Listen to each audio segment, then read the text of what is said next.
YouTube and, other spots in social media, we keep boxing alive. For those of us that talk boxing. Then there are people on social media that maintain it as a popularity contest, much like this kid Shakur. I gave him a lot of leeway. You will never hear me say that he's trash in the ring. You will never hear me say that he's not talented. What you will hear me say is the same thing that I say about Tank Davis. Yeah, okay. At Isaac Santana 6560 they did some good things in their career, but now with the talent pool being what it is, it's time for these kids to match their mettle and see who's the best. That's all I asked for. And what am I met with? You're hating.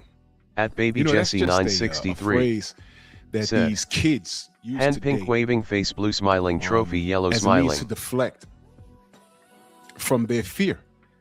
They're underachieving by choice, and they accept mediocrity, as excellence. This is the era where everybody gets a trophy.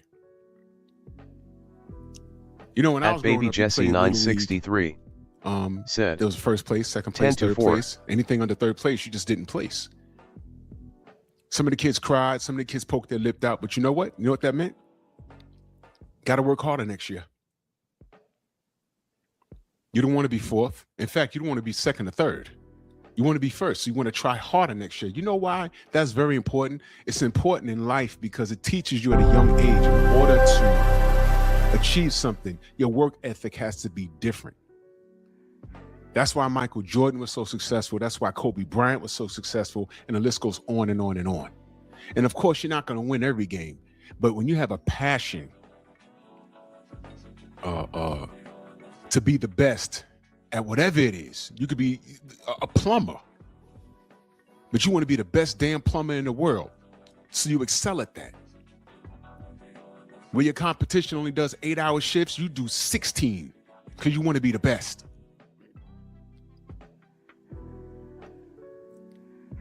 I don't see that in these kids. Some of these kids are very gifted. Shakur is very gifted. But now I'm second thinking him like I second think Tank. Because now people are around him where you can test it. He just simply doesn't want to do it. That's what drove me crazy about Tank Davis. I mean, you're the A-side. All you got to do is call for this work. He never did it. And he was on his way out the game until, he can't keep his hands to himself when it comes to these women. But on the way out, he's going to give you Jake Paul. And I said, what are you doing? You got Shakur here. You got Devin over there. Jake Paul? What is that? And you know the story. He didn't even make it to the Jake Paul fight because he'd rather fight a woman in a strip club. So now, active squad or inactive squad, these fools and their supporters. Now you stop me when I'm lying. What is wrong with me just saying, hey man, I think Shakur's nice, man. He might give Devin some work, but he just won't get in the ring. First it was money. Now the money's right, and now it's the weight. After he said, y'all think I'm really small, but I could come in at 140 or 147. He said it on Twitter. The tweets have reemerged. So when I say this boy don't want to fight, I'm a hater. I was just on Instagram. I said, man, why don't he just break bread with his brother? That'll be his brother's biggest payday. Hater. And we still don't know what either one of these idiots are doing. His food. Somebody responds to me and says, hey, man, because they don't want to kill each other like y'all want to see them do. Excuse me. I didn't ask these kids to be boxers. They did it. And if you're doing it and you're so good they at want to it, be boxers, you're like, yeah, go kill yourself. That's it. You could have done anything in life. You chose to participate in the sport that I love to watch. They changed the rules and it's about fame now. So why not try and be the best at what you do? You can't be the best unless you what? Beat your competition. That's the name of the game. Man, this dude's gonna talk. You ain't got to kill each other. This is a dangerous sport, and we're barbarians for loving to watch it. But they chose to do this, and if you're going to choose to do it, then do it.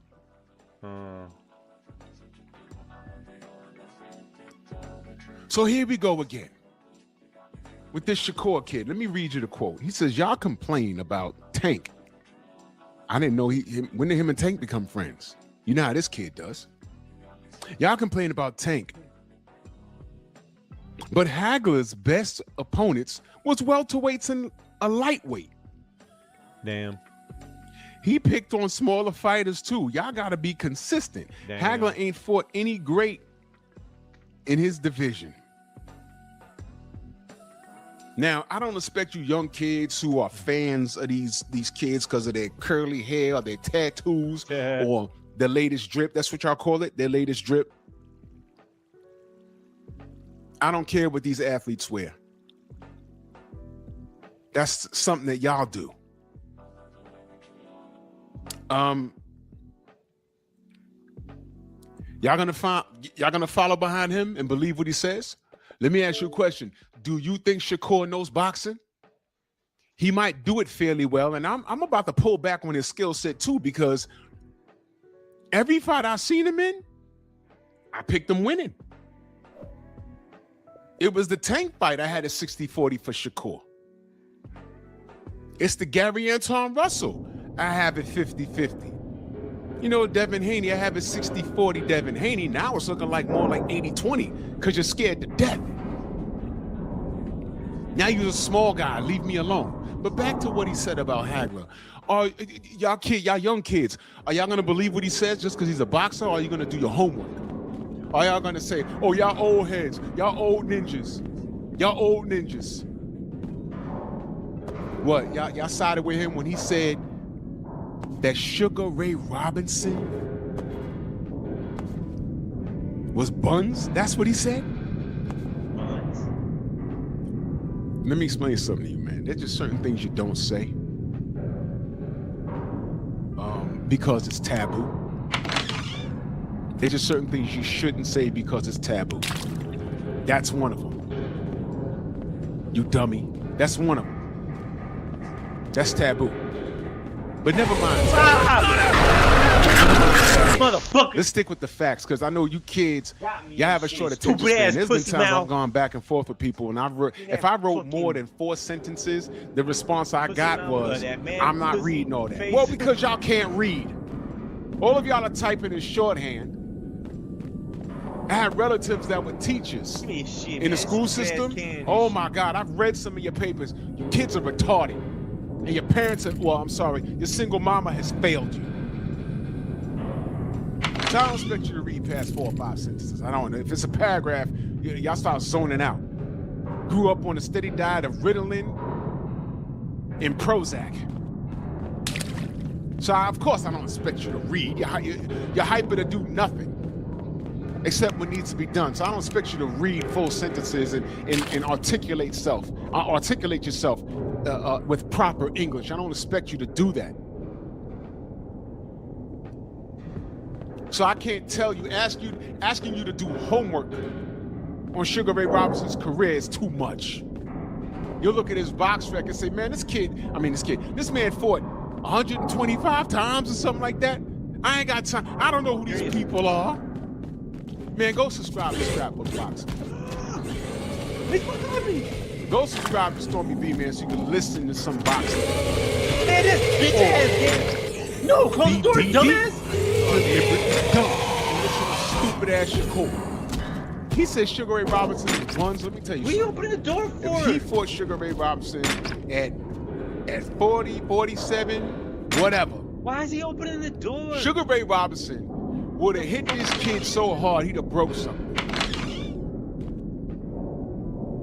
You say I got him crying? He'd have been crying like that in round 2. Sugar Ray Robinson would have hit him so hard in the ribs, he'd have broke his ribs. Man, shut up.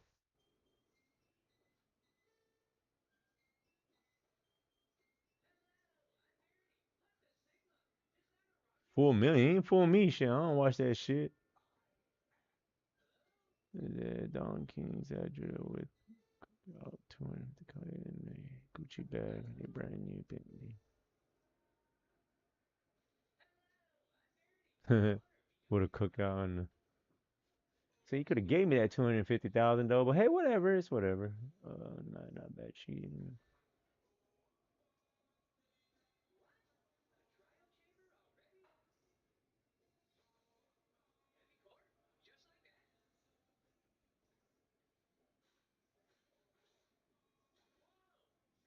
Go! I done got sent home. I gotta go. Y'all got me sent home. Cause y'all be making up shit, lying, starting shit.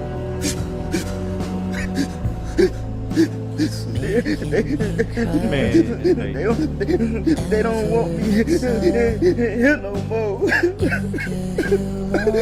What more do you want from me? Go!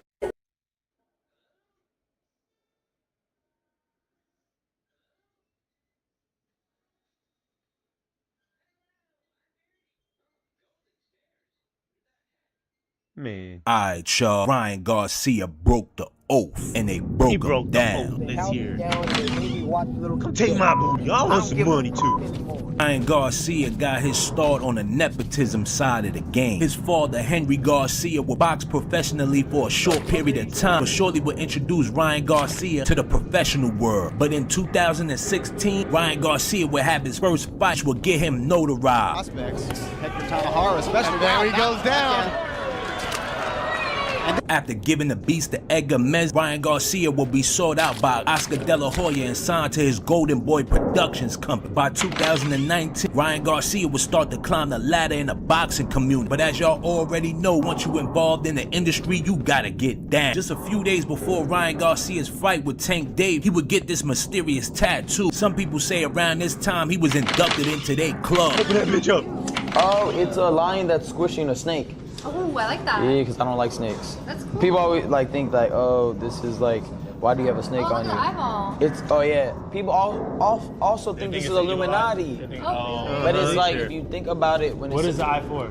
it's just like okay, so in the Bible they say like an angel has wings with a bunch of eyes on them, so it's really just represents a spiritualness of the whole thing. Okay. Yeah, a lot of people think Illuminati is weird. They think that? So what the devil tries to do is whatever God made for good, they try to Give me use some it, money. you know? Yeah, I think a lot of people just try to cope with them not being successful. I wear Exactly. dreads. So they say, oh yeah, he has a Porsche because he did something I'm not willing to do. Exactly. So they try to put like bad stuff behind it. Yeah, they're not trying to put in the sacrifice. All right, guys. So what do you guys want to? And don't even worry about this, because what the Illuminati and the elites do is they take what God did and make it theirs. That's something they do. So eyes have angels' bodies are covered with eyes. Let me shut your ass up. That supernatural ability to see everything, that's something God created. Your spiritual being, your spiritual self, your sense. That's something God created. After one of the biggest fights of his whole career against Tank Dave, Ryan Garcia would lose. Do you ever think about the Tank fight, or is that just in the past? What can I do? I did everything I could to try to propel boxing forward. That shit was boring. You know, I took a rehydration clause where you can't gain more than 10 pounds after the weight. I literally, I stepped into the ring with a separated rib, and this is not an excuse, but I was severely dehydrated, so anything I got touched with affected me in the ring when I was sparring. It is what it is, but I still said to myself, I already committed to this. I said I'm gonna do it, and that's what I'm gonna do. After feeling slighted by the boxing industry, Ryan Garcia would expose it all. He would go on live stream with Andrew Tate and begin to speak about how he was forced into their club. Now he broke the oath. Oh, I don't give a bro. They held me down. They made me watch little kid. I don't give a anymore. They fucking took me to the fucking woods, bro, and they tied. I'm not joking, bro. I have proof, bro. I don't give a bro. I will show you every video you could ever believe. Bohemian Grove is real. They took me down and they made me watch, dog. I absolutely don't give a anymore. I don't give a bro. I was 2 years old. They yes, I Where the fuck lost is he at? little I can't hear him. can put my headphones. I can't hear you. So let's go. Come on, Ryan. Take us somewhere. Come on. Bro, this dude, dude. Bro, you know the higher elites, bro. You already know who they are, bro. You know the path you're going down is dangerous, my friend. I don't give a fuck. It sounds like he right here, dog. They can't touch me. I'm with God. I care about you a lot, and I can assure you from my own personal experience that they can touch you. Well, bro, my door gets kicked in if I say what I'm thinking. You know there's going to be people who Bro, this thing don't have no that's the right sound. I don't know, had a mental breakdown or taking drugs and you're repeating Of course, some of the things you said on the internet. Of course they're going to want that, and I have all the information possible. The right time I'm going to release all of it, but they're already calling me to tell me to stop. I don't give a f***. They can't stop me. They listen to the devil. I listen to God. God gave me authority. It's over for everybody, bro. What are you doing? I'm trying to expose everybody. Brian, to be honest with you, I believe that she's got your best interest at heart. Okay, I get that, but I don't care. At the end of the day, I'm trying to really stop every devil worshiping. Gabriella Rico. She literally said the same thing I'm saying. They got vanished from the world. So I'm not the only one that knows this. The elites eat. That's f***ing sick. Shortly after Ryan Garcia would go on this tirade, the media runners were pushing an agenda. He would be doing a press conference with boxer Devin Haney, and the topic would come up that Ryan Garcia was getting hot. What the f happened to your voice? So at the end of the day, I've been screaming for these promos, but I'm not even gonna react. At the end of the day, you know, I want to clarify something. Stop up your voice. I want to clarify some things. I don't do coke. I would do a live drug test. What do you do? I would do a what do you do? drug test. What do you do? I drink and I smoke, and so has the majority of this room. So has the majority of this room. What kind of example are you for the younger generation watching this? Talking about you drinking, you smoke weed, making that cool. Bro, the younger generation look up to us. What are you talking about? Why are you trying to publicize you drink? Whatever you do behind closed doors, you do behind closed doors. Anyways, but why are you trying to? It's young. It's young kids watching us. It's young kids watching us. Mom, you good, Mom? Thank you. Yeah. Thank you. It's people watching us. What are you talking about? Yeah, that like, part. darling. That part. You finally got somebody raising your hand saying, I'm real. I'm like this. I do drink. I do smoke. Now what?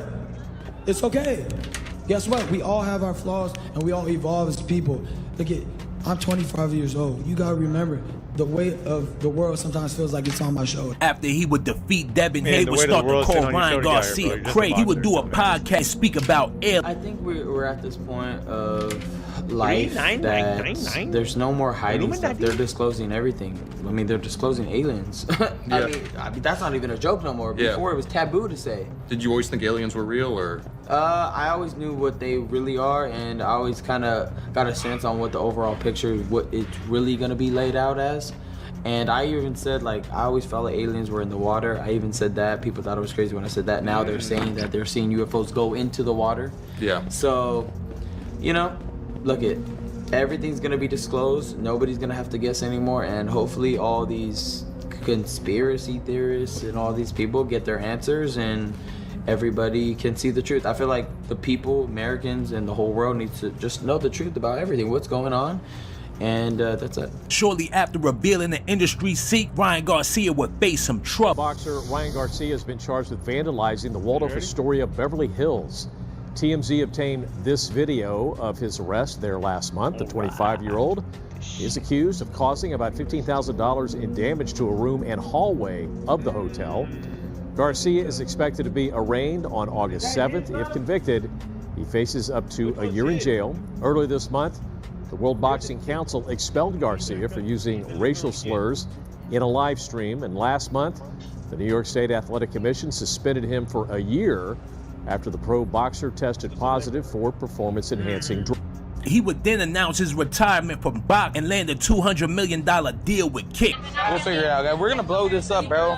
All the money I make from this, I'm investing right back into the stream. We're gonna be the biggest stream. Let me know what y'all think. Did Ryan Garcia level up to get down in the industry, or did he just play the game? Leave your comments.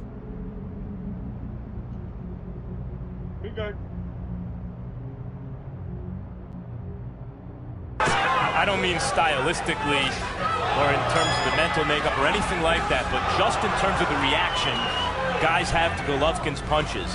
He's like a middleweight Mike Tyson. Alright, y'all. Ryan Garcia broke the oath, and they broke him down. They held me down. They made me watch the little get. I don't give a anymore. Ryan Garcia got his start on the nepotism side of the game. He snitched. He snitched. That trying to say that Suge Knight is the one that murdered Tupac. He told the cops that. From getting called out for never doing time for the crimes he's been arrested for. For the street guys know what I'm talking about. There's no puzzle. I mean, if you get a guy that constantly getting in trouble and never gonna come to prison, that's because he's an informant. He's a rat, a snitch. To twisting stories and fabricating false narratives to paint himself in a better light. That's propaganda for the media, bro. That's something that sounds good for the media. You know, I'm the peacemaker. I'm the one that's showing love. I'm the one that's out here, you know, when everybody else is dead, you know what I'm saying, wishing that I could have did something to put the together. Wasn't you in fear for your life? Snoop Dogg might be a household name, but that didn't stop the people you're about to see from calling cap on his BS. There's something called pacer.com. When you look someone's name up, their number, their whole sensing comes up, their sensing minutes, and right there, when they say sealed, you're a rat. Why are you sealing court documents? Why? Because the government protects their confidential informants. Whether it's Mr. Seymour checking him for trying to be something he's not. Man, you're not no gangster, Jack, and you're not no pimp, man. Or Napoleon exposing the manipulative agenda behind the stories from his past. He's putting this, he's doing this agenda would make it seem like Pac is just this, like the stuff that he's saying would make you think like, did Pac even have a brain? You know what I mean? Like and it seemed like it's just a sly way to keep putting Pac down. These moments prove that America's favorite Crip might not be as honest as he lets on. I drove down there to the hospital because I wanted to see my, you know what I'm saying, make sure he was straight. I'm thinking that he was gonna make it. If Snoop's going around saying he went to the hospital and had a conversation with Pac, that is a flat-out lie. The reason why that was a flat-out lie, Pac had already passed away before Snoop left my house. So sit back and enjoy the video, because these are the lies Snoop Dogg got checked for. Suge Knight. While Snoop Dogg has spent his career cultivating an image of loyalty and street credibility, Suge Knight had a completely different story to tell from behind prison walls. Speaking directly to the public, he made a claim that would follow Snoop for the rest of his career, that he's been an informant for the federal government. He explained that artists who never see real consequences for their actions are usually the ones working with law enforcement behind the scenes. When you look at it and you think about it, you see that you watch the news, you follow people's trials, people's court cases, or you follow what you hear, word of mouth, what you hear about the streets. If you hear about a lot of the artists, some of them used to be on death row, some on other labels, you might hear them getting caught with drugs, getting caught with a gun, stab somebody, do those type of crimes. They're not gonna come to prison. One of the reasons they're not gonna come to prison. Well, Snoop would never come. I mean, Snoop was on, we beat a murder trial for him, but then he was on probation.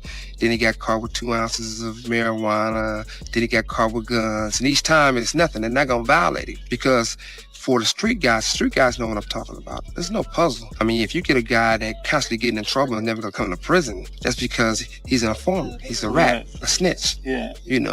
And they're more important to the police on the streets than in here because they let them know what's going on. They might save their soul by telling them 3 or 4. Some say Snoop had Tupac killed. That's what some people are saying, that Tupac. And if you would believe this right here, then that makes more of a collaboration that he works with the informant, and then they set it up to have it look like Crips killed him or whatever. See what I'm saying? Or he did it knowing that Snoop is the one that orchestrated, like gave it information. Didn't orchestrate the kill, just gave information. They orchestrated everything. Bloods and Crips, my ass, they invented Bloods. Oh man, anybody who's in the gang and shit, dog, they got an informant in their gang. That period. Yeah. Period, bro. The gang is the whole operation. Yeah, for real. So the leader might even be the guy that's working in the informant is.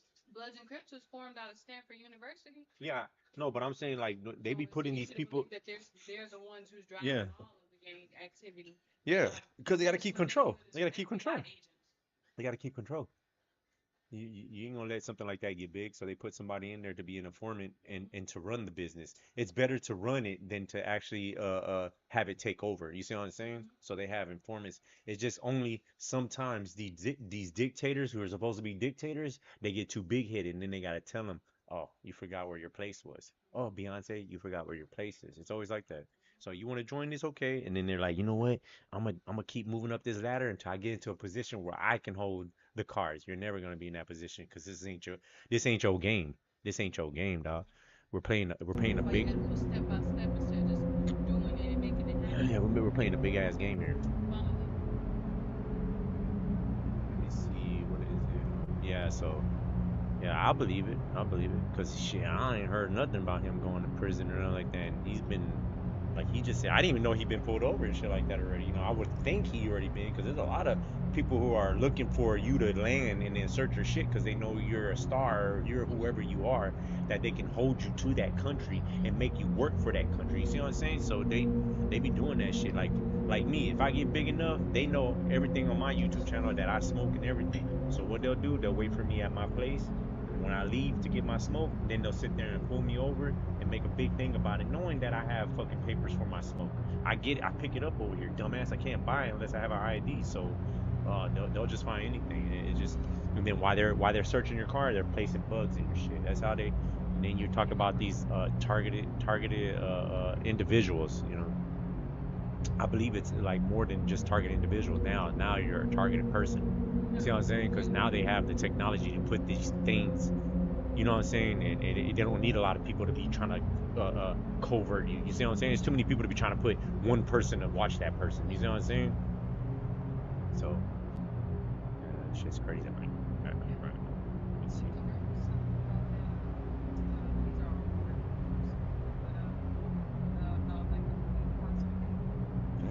About an incident where a lady tried to frame him for getting her pregnant and sue him as a father.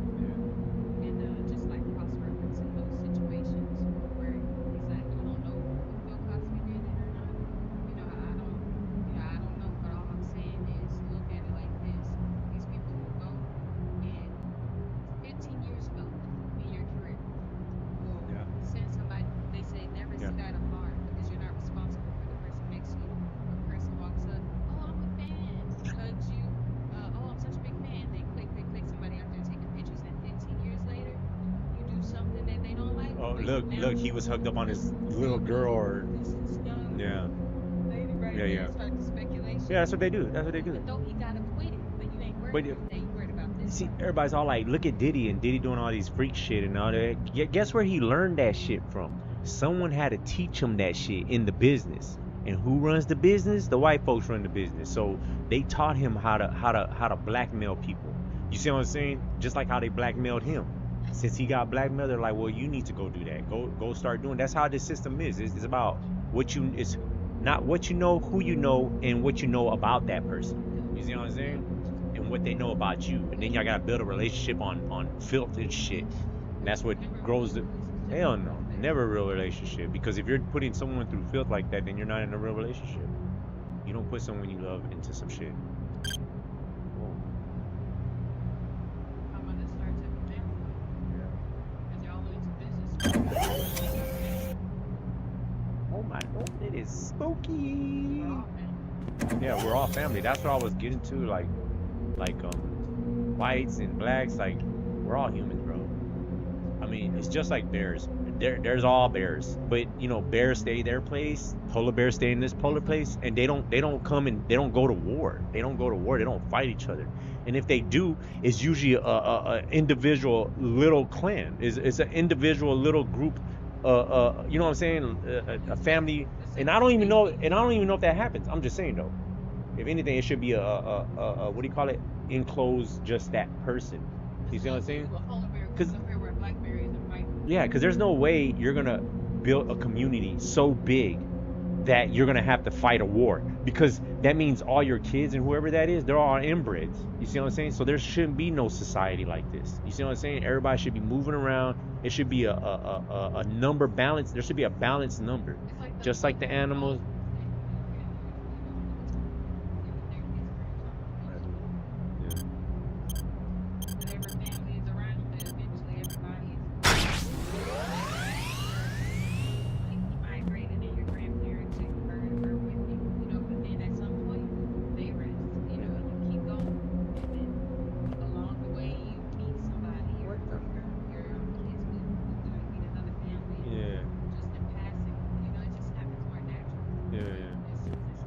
Yeah, this ain't natural. All this is natural. And then like when I come back to the book and I'm like, that's what it means by you're born into sin.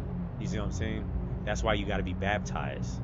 It's because you're born into sin. You're born into this society that deals with all this filth. You see what I'm saying? So you got to cleanse yourself. What is that cleansing? You know what I'm saying? Washing. What is the washing of? All this unnatural stuff and going back to naturalness.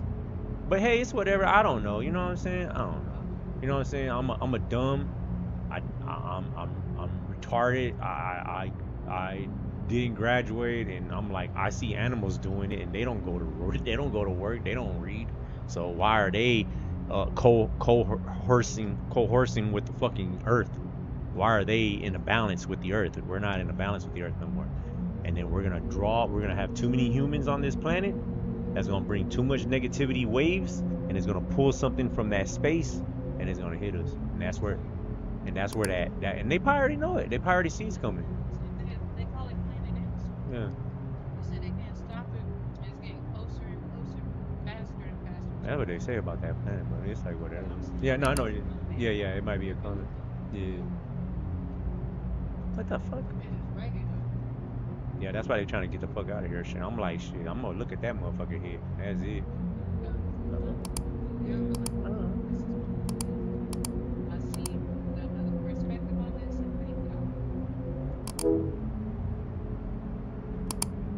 Be strong.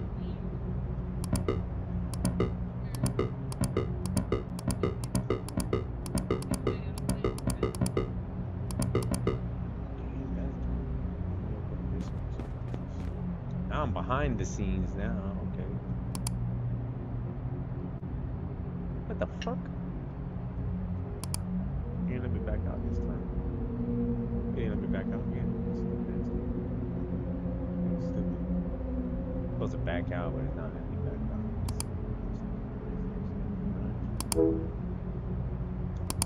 Already ran that. Alright, let's see what fucking 5 other guys. A rat is the lowest you can go. A rat will do anything. If you come from the inner city, you come from the ghetto, and you act off that block, you'll come to prison sooner or later. If you don't come to prison, there's only a few things, you got to be working with the police. Reggie Wright Jr. backed up these claims by breaking down how the pattern of Snoop avoiding serious consequences throughout his career doesn't add up. But in 1998, he's trying to get Suge Knight incarcerated for murder. Not for no bullshit slap or something like that, okay? For murder. By making a statement of that. He told it to some sheriffs. Sheriffs send it to LAPD robbery homicide Reggie, do division. you know what you're saying? What I'm saying? I'm just thinking about what you're saying. That That he Snoop, snitched. I wouldn't put that jacket on him. He snitched. I mean, He snitched. That trying to say that Suge Knight is the one that murdered Tupac. He told the cops that he said it. It's in black and white in the police report, dog. That's what got me pissed. Is that the same police report that you put in your Bomb First video? Correct. Okay. So any of y'all that don't listen to Bomb First or haven't got a chance to check it out, y'all can go. It's pinned up in the comment section. It's really from the sheriff's department to LAPD robbery homicide. Well, the subject is Calvin Brodus interview, which would be Snoop. It will be Snoop. And I guess everything that he was saying to the police. Correct. Other than showing you that these niggas are studio gangsters, because ain't no real gangster gonna do that. They gonna stand there and fight back. They're not gonna run. They said in the police report that they ran to the area where they knew the police was stationed. It's in the police report. So we ran to this area because we saw y'all earlier and we knew y'all was stationed over here. There's something called pacer.com. When you look someone's name up, their number, their whole sensing comes up, their sensing minutes, and right there, when it says sealed, you're a fucking rat. Why are you sealing court documents? Why? Because the government protects their confidential informants. Nas. Snoop's told the story of Tupac and Nas's encounter in Central Park more times than anyone can count, always painting himself as a first-hand witness to the drama. According to him, Nas got completely punked out and had to shake Tupac's hand in fear. Pac had seen Nas in the park, and him and Nas had words, but Nas didn't want none. But Nas had 100 with guns. Right. So listen to what I'm telling you. Yeah. He just didn't want to go there. All the way there because we was in New York in Central Park with 100 goons from New York circle us. Pac didn't even see them. I did because I got a gangbang mentality. I seen when they start circling and putting their hands in their pockets while Pac is in his ear telling him, I made a song dissing you, Jay-Z, Biggie, and I ain't got no problem with you, Pac. All right, well, if you ain't got no problems with me, when this song come out, you better not say a motherfucking word. I love you, Pac. Shook the hand. Damn, that's a real one. That's why I love Nas to this day. That's a real one. And Pac walked off. To me, he's like, yeah, and whooped her. I'm like, all right. so you have no idea. No, no clue. That's insane. It's the truth. Right.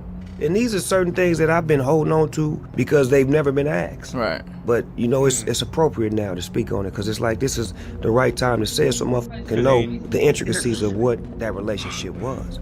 You know, Pac was my friend before he got on Death Row Records. But when Nas finally addressed the story years later, his version painted a completely different picture. I heard Snoop told the story a few times, but he had it wrong. He had said that Pac stepped to me, and rest in peace, Pac. But you know, he was in New York, and there was a lot of tension flaring, right? I think he had got into it with Jungle, my brother, at the award show. I seen him backstage. I'm like, do your thing. He's like, and you do yours. I said, see, I know it's some funny, you know what I'm saying? It was one of those like side out the neck joint, like yeah. Oh, there it is. And you do yours, my G. Yeah. He was about to go present an award, so he really couldn't turn around and get with me and talk to me, but because he's about to walk on. But I'm walking backstage and I see him and I'm like, yo, all right, do your thing. He's like, and you do yours. Because he knew where I was coming from really wasn't an all love place because there was a rumor of Machiavelli coming out. And so I was really going to check the temperature with him. And but it turned up. My brother and them, they seen them in Outlaws, and shout out to the Outlaws. So at that point, it was necessary for us to address the situation because they was in the city, and we had to step to our business. And so there was a little bit of tension for real in real life. It wasn't just a rumor. Oh, it goes off and on. It was a lot of tension. It was a lot of tension. They was in New York, and it was, they give me like the water, like if it's gonna give me like so we had to go and step to them. And was there a real conversation between you two that quelled it? Oh yeah. Oh yeah, we had a great convo, man. He was like, you know, he explained that he thought I was dissing him, and he thought, and not on the song The Message, you know what I'm saying? He thought I was dissing him, and I heard that he was dissing me at clubs. Straight out of the gate, he thought it was fake thugs, no love, right? The first line of The Message? Wow, I never even knew that was a thing. I'm tired. Last person I was even thinking about when I wrote that record, just right. You fucking monster, bitch. Well, I heard you was coming at me. I said, nah, it was about you, but I heard you was coming at me, and, you know, back and forth, and it was like, yo, Nas, we brothers, man. We're not supposed to go through this. And I was like, that's what I'm saying. Like, you know, so we had a plan to squash it in Vegas. So I was out there when he was in the hospital and praying for him to come through. But, you know, rest in peace to Pac. The situation got even more embarrassing for Snoop when Napoleon came through with his version. He was apparently standing shoulder to shoulder with Tupac, and according to him, Snoop wasn't even close enough to hear what was being said, which makes his detailed retelling of the conversation impossible. I don't recall Snoop being there. The situation didn't go down nothing the way Snoop said it. You know, Pac wasn't cursing out Nas. We gonna keep it 100. Pac wasn't disrespecting Nas at all. None of that happened, bro. It was a respect. It was a mutual respect thing. We was deep with 30. We were strapped up. You know what I mean? We in New York. You gotta realize when you out of town, bro, you can never be more deeper than the people from their own state. Nobody was backing down. Nas was deep. You know, he had all his homies there. We was deep. We also had dudes from LA, from Compton. Then we had armed security there. But of course, when you're in New York, Nas, I'm sure his boys are strapped up, you know? So when Pac and Nas met each other, it was nobody talking disrespect from both sides. Maybe the people behind Nas and the people behind Pac was mean mugging, saying certain things, but Pac and Nas handled it like real gentlemen, real, you know what I mean? Real respectful. It wasn't like Snoop said that Pac was like, to Nas, I do this and do it. It was none of that. It was really talk like, look, bro, what's the misunderstanding? Nas was like, bro, I never diss. I got love for you. Pac was like, I got love for you. I never wanted us to go through this situation. And then Pac literally told him, he said, look, I got songs dissing you. When I go back to LA, I'm gonna remove every verse that I mentioned your name in. But Pac couldn't do it because he passed away. So it wasn't like, you know what I mean, Pac was trying to disrespect Nas. It definitely wasn't the way Snoop said it. Why are you putting that spin on it? You know what I mean? What Nas and Pac did that day, you know, for dudes from the hood, They showed us that it can be done without going to, you know, we come from the hood, we think everything should be settled with violence. You know, they was older than us. They showed us, look, bro, you don't always gotta go to violence. We you know, we just handle it. They shook hands, hug. So I think that was one of the most positive things that ever happened in hip hop. You know what I mean? It was beautiful, but it wasn't like no one Snoop seen it. said. Yep. Napoleon's testimony of the situation just goes to show that Snoop has his own agenda when retelling certain stories. I don't remember Snoop being there. Definitely, I don't remember Snoop being there at all. And everything he said, it shows that he wasn't there. He's putting this, he's doing this agenda with making it seem like Pac is just this, like he the stuff that he's saying would make you think like, did Pac even have a brain? You know what I mean? Like and it seemed like it's just a sly way to keep putting Pac down. But he also said like, cause he's a gang member, this is his words, you know what I mean? Similar to, I'm a gang member, and Nas really gave Pac like a pass, and I'm sitting back and I noticed, no, he said, no, bro, Nas really punked you. Something like that, you know what I mean? Once again, bro, we was wild Jersey dudes, you know what I mean? We understand threats. You ain't the only one that's from the hood or from the street that understand threat. We understand threats. Pac understand threat. We know if it was a situation out of control that we was in danger, we would have did whatever it takes to be protect ourselves. You know what I mean? So once again, none of that is true, bro, because it was actually a good thing. Like, why take something negative, positive, and make it, and just gotta put that dirt on it? From that day, like the respect level that I had for Nas, it just was like, man, this dude, you know what I mean? He walked up to Pac, like, and this, you know, the respect was there. Biggie.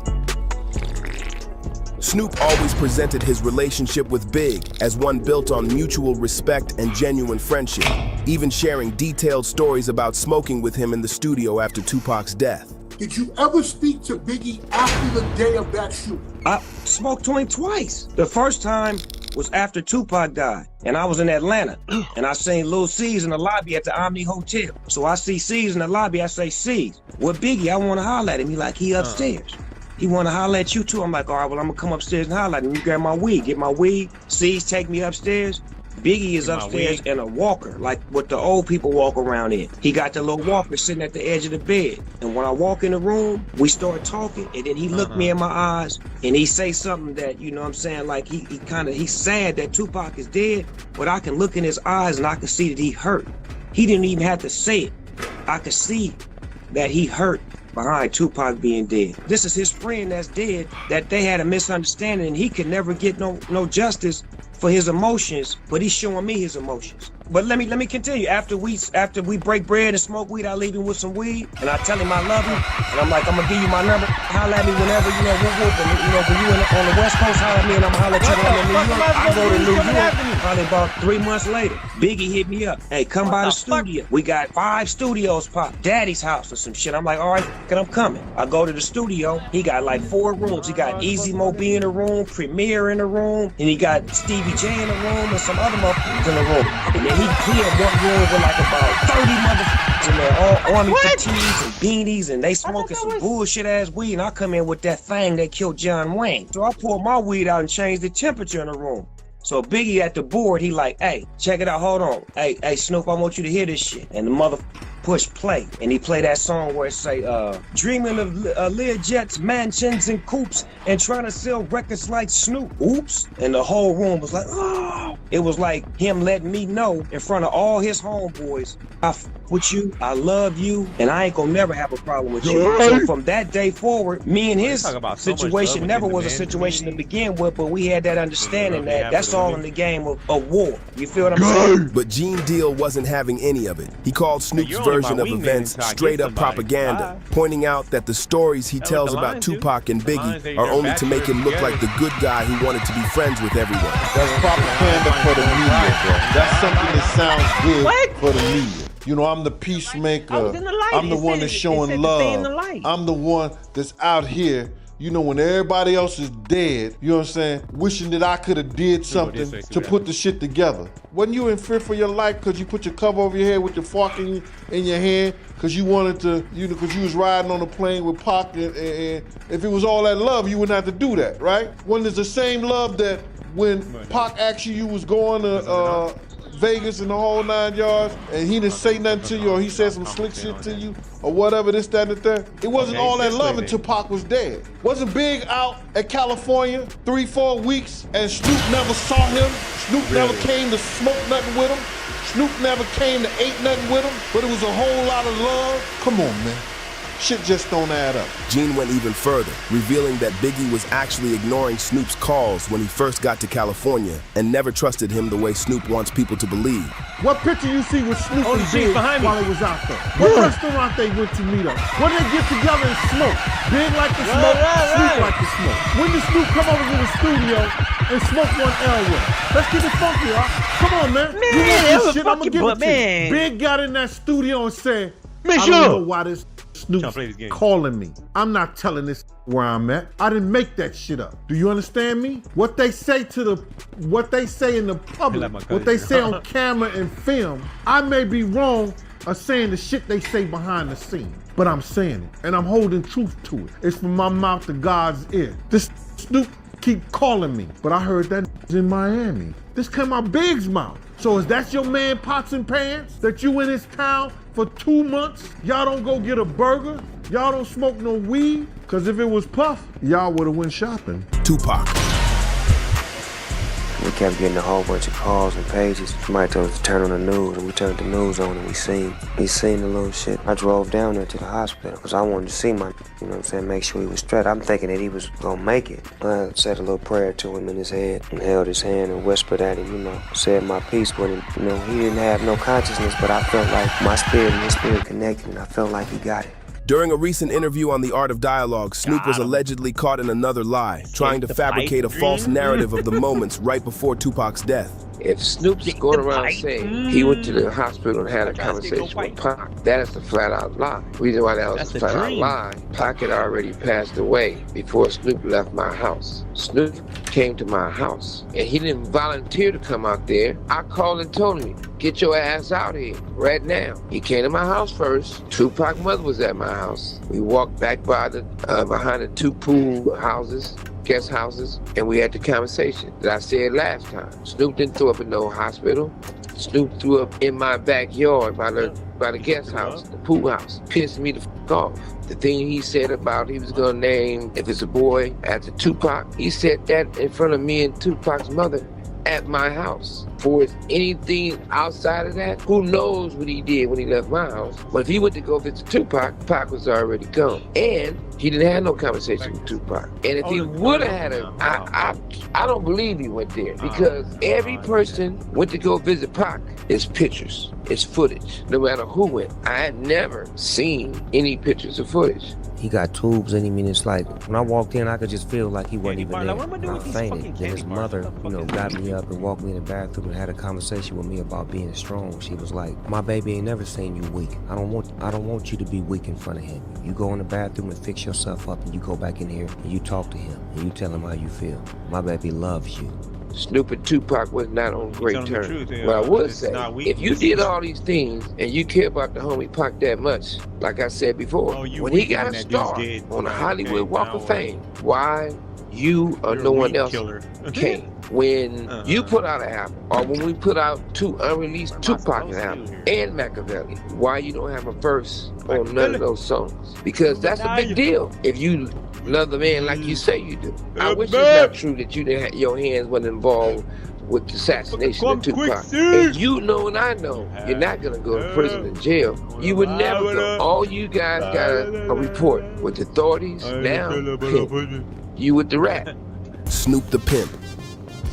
Snoop's always been open about his time pimping, often telling the story with a sense of pride and nostalgia about the lifestyle he lived for 2 years straight. I dreamed of being a pimp, like my whole life. Like that was all I seen as a kid, was a nigga with his nails done. He had a light blue suit on with 7 bitches, and they all had on baby blue like him. He had a baby blue Cadillac. When he jump out, they open the door, they go set it up for him, bring him money. He ride up on us, call me to the car. What's up, Slim? Break me off a few dollars. let me sit behind the wheel of his Cadillac, turn the steering wheel, put his hat on, and look up at him like, man, I want to be like you. You understand what I'm saying? So when I was finally able to do that, to really say, man, I'm finna really jump off into this pimping shit. These bitches really like me, and I really feel like I got the pimping in me. So with disrespect to my wife and my everything, I went on a pimping binge for about 2 years straight. Like for real. Real hoes, real pimping, but I fell in love with a bitch.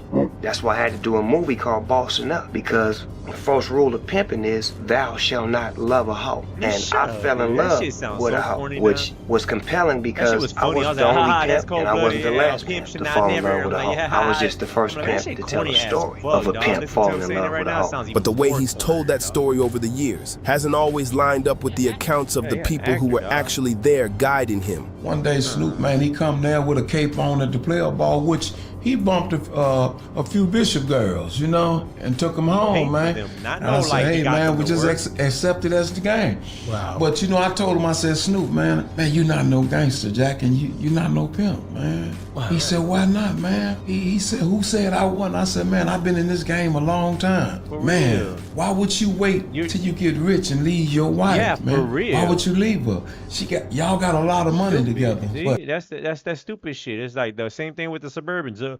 Oh yeah, I like it, but it's like, bro, you're not. We're living it. You're not living it. You're in glorifying it. We're doing it. Stupid. Yeah, but I guess he's a real pimp.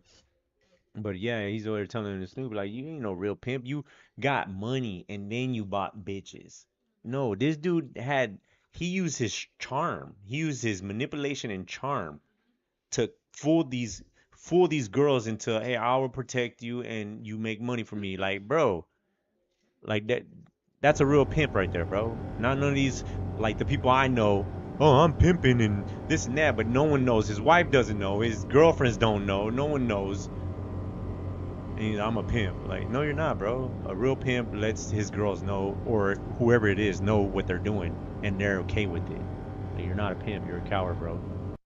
you got a beautiful wife, man, and beautiful family. Man, that shit's cowardly too, though. Man. This game is not fun. You know what I'm saying? This whole pimping, this shit right here too. This ain't no, oh, he better than no. That shit's some coward ass shit too, cause you using women, and especially when you're like an ethnic person and you're using your own women to gain an advantage when right now we're supposed to be helping each other. That's bad, dude. That's bad, bro. Selling drugs to your own people, that's bad too. But granted, we didn't know, we don't know no better. We're just trying to get out, bro. We're just trying to survive. But you already made it. Beyonce, you already made it. Insert any motherfucker you want that came from the fucking gutter.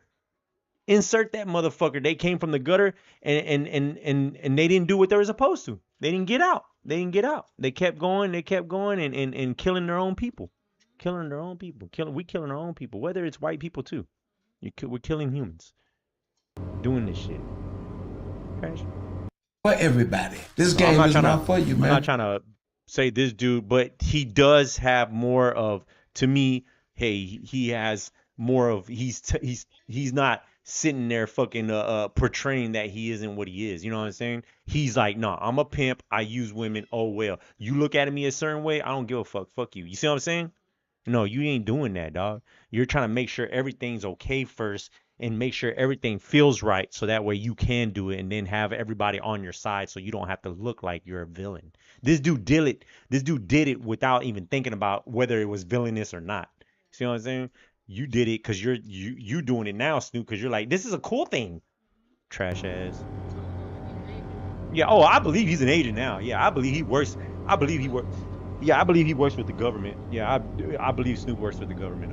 I believe. If you hang around pimps or whoever you hang around, players or whatever, you gonna pick up some ways. So Snoop just picked up some ways when we did the PIMP. Insert any rapper that's fucking rapping. Lil Wayne, Chris Brown, Lil Uzi, what's his name, Juicy WRLD. Whether it's Napoleon claiming Snoop wasn't at the meeting between Tupac and Nas, or Gene Deal exposing his actual relationship with Biggie, these moments prove that even legends get checked if they ain't coming with facts.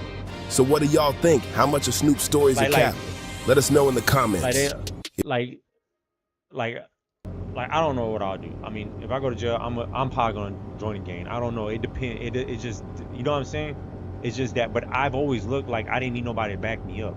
I always did it by myself. Whether it's 20 motherfuckers, then I'm dying by myself against 20 motherfuckers. I guess I'm stupid.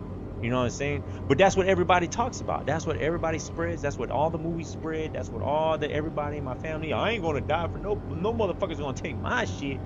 But then find out that I'm the dumb idiot that died over the dumb shit. Which that is true though, dying over some dumb shit. You know what I'm saying? Like, you ain't taking my fucking funky ass pennies. You know what I'm saying? No, you can have my pennies. Fuck it. Cause where I'm at now, I'm like, I know this ain't worth nothing. You can take it, dog. That don't mean shit. You see what I'm saying? But at the time, no, you ain't taking my fucking penny. But that's not how they thought. That's not how the people I was hanging around, that's not how they thought. They were like, nah, ain't nobody taking my shit. But they took their shit. So it's like, you supposed to be dead. You supposed to stand on business. You supposed to be a gangster. But hey, it's whatever, bro. But like I said, like I get you gotta, not that you got to, but you join the game. I get it. You know what I'm saying? I get it. But it's still what it is. You're in the army. You're fighting an army because you're scared that the other army is bigger than yours. That's point blank. You're in an army because you're scared that the other army's bigger than yours. That's why you're together, to make a bigger army so you can fight against that threat. So you're in an army because you're scared. You're in a game because you're scared. I'm in society because I'm scared. So let's stop playing around with these words and use them like how they're supposed to be used. So it's whatever. If you enjoyed this video, help us out by liking, sharing, and commenting. Make sure to check out these other videos popping up on the screen. If you're new, subscribe to the channel for more content like this every week. Thanks for hanging out with us, and as always, we'll see you in the next one.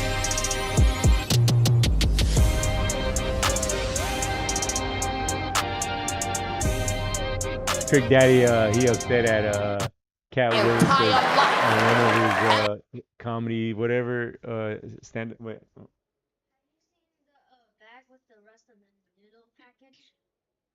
No, I ain't seen it. It's up there. If it's not, it's up there. Just put up there. It's just up there. If not, just get some. It's on. I think it's on the counter. Yeah, it's somewhere. It's printed. It's up there. Yeah, I think it's. Either it's at the top or it's on the counter somewhere with plastic bags with some noodles. And not only that, you got some noodles on the refrigerator.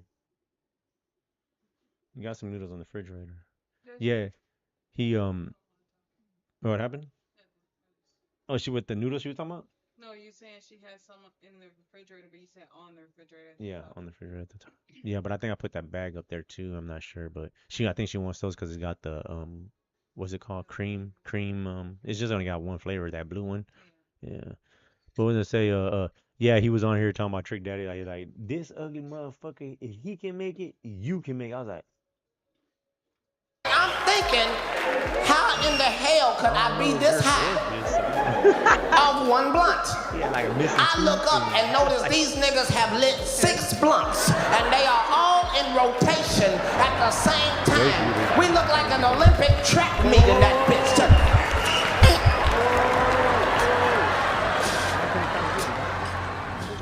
Lil Nas X. During a joke about taking care of your mental health, Cat let everyone know what he thought of Lil Nas X and his fashion choices. This one was hilarious.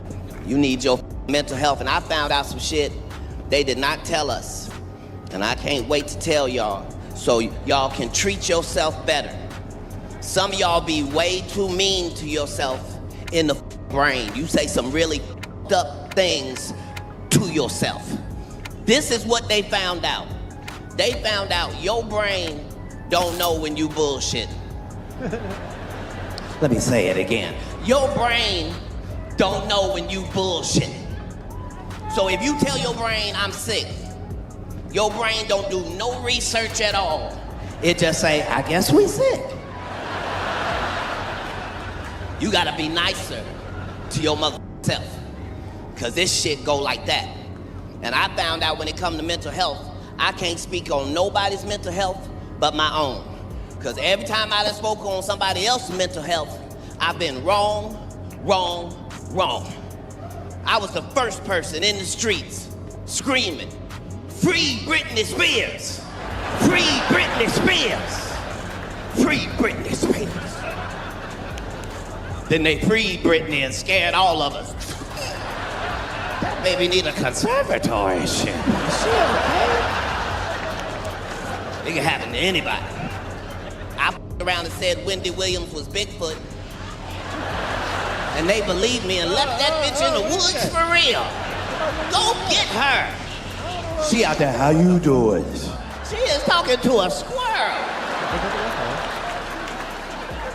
Mental health. I was trying to see that video where he was talking about Trick Daddy. It even got Lil Nas X. He went down the wrong old town road. And he had all the distress signals for. Talking about Lil Nas and shit. I thought he was gonna talk about the Trick Daddy shit. I think he's going through a list. Yeah. Oh look, he supposed to fight We too. got Oh, Larry Julian Wills is Newman fighting versus this third. white boy that does like pedo shit too. All right. Stay far real quick. Capture shit. No. Yeah, he's Come real on. annoying. He's real annoying. Hey, you see how I move though? You see Hey, how bring I him back. moved Bring up? him back. If you please, no hands, or we're gonna deduct purses. Please. Come to the black line. Come up, 30. You guys got any last words for one another? Nigga, Up a little bit. you talk too much. All right, that's it.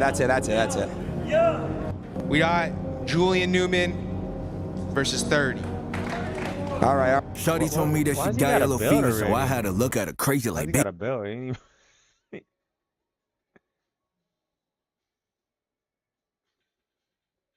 No, it's just...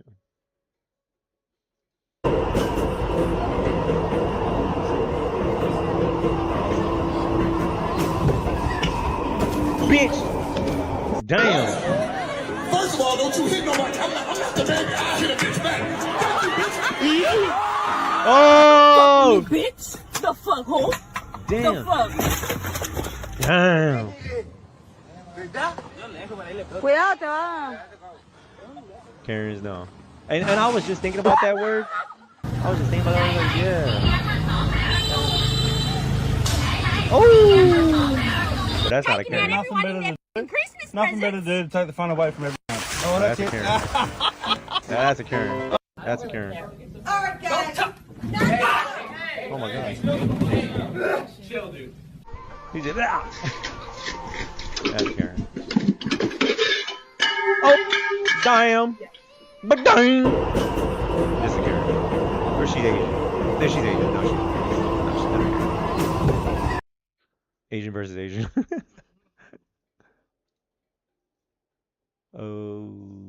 Oh no! Oh, look at that pizza. What the fuck happened to it? Why he do that? Oh, while it's a pizza too, they're like, oh, we're just gonna like tuck this in to make a calzone while we're making a half pizza.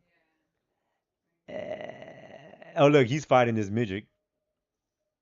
Fucking island boy. He's more important than that. I don't even know what a calzone is. What the fuck is a calzone? A pizza roll? A hot pocket? Ah. Oh, this should be mandatory on the crust. Talk nasty. People finish the... It's phenomenal. Having a calzone. Yeah. What the hell? Jesus. Is that fucking Jim Carrey? That's not real, it's AI. Hey, yo, I'm from a back block on the east side, piece of wall. I will leave Roy with the Mac. Oh no, copyright. He rolling weed. I had to turn off the mic. Oh, that's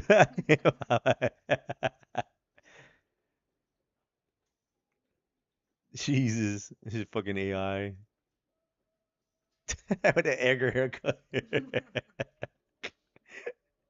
Fucking I seen that fucking our what is it called? Our what is it called? Our Amazon delivery driver, man, he came by today. That motherfucker Edgar haircut like a motherfucker, dog. I thought that was fucking Oliver Tree like a motherfucker. What the fuck? He alive, he's an Amazon worker now.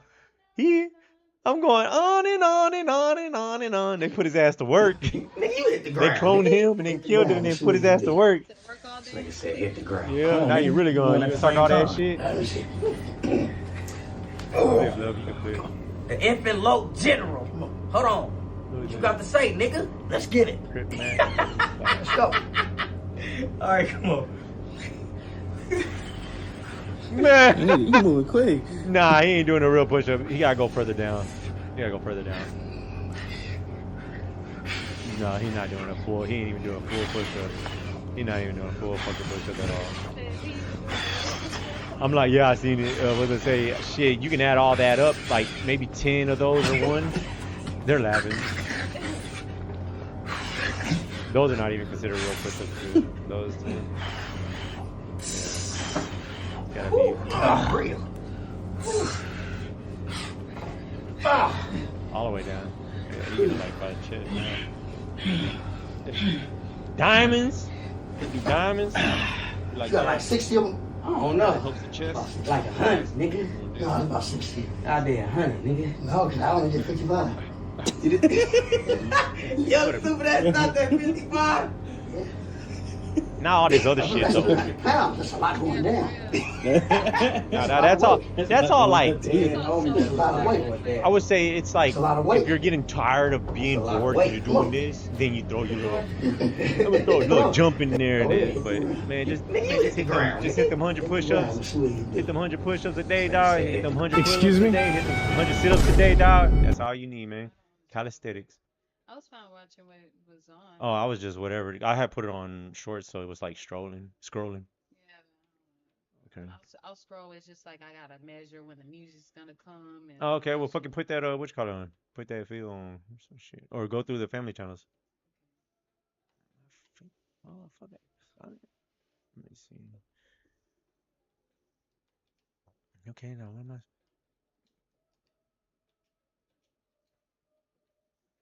Yeah, but like.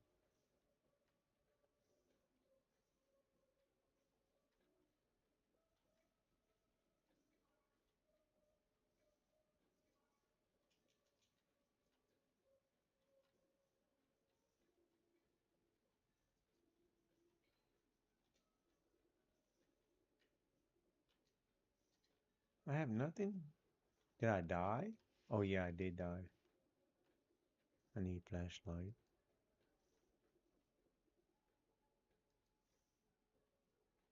Oh no, now the monsters are here. What am I supposed to do?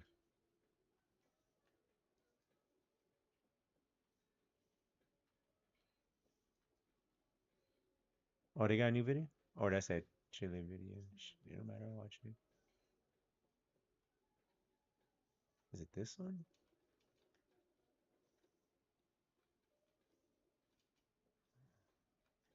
Seeing lights. Seeing different colors.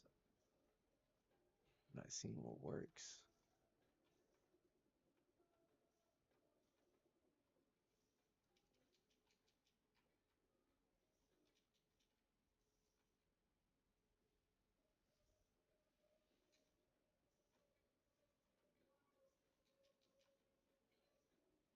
I need a fucking flashlight, man. There it is.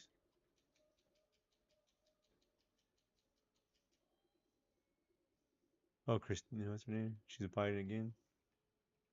I need a target. Target is over there, baby. Ready? Because if you're taller than me, Yeah. I'm act like you like. Yeah. Look, I hit it with the, you see me? Nah, and I hit it with move the back. AE though. I move back. Nah, you got it. You got it. I like the technique. That's my brother. We got Kodiak Red versus Jeremy Smith. All right, Jeremy, good luck. All right, Red, good luck, man. You guys come a little closer. You come a little closer. You guys got any last words for one another?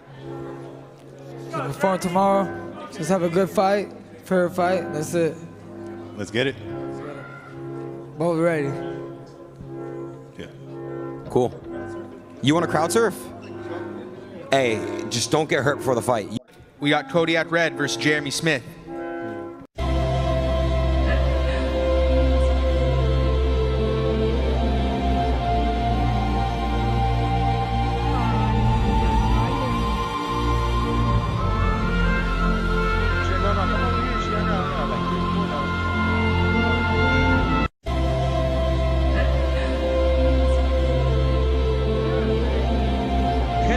Look at these stupid fucking kids.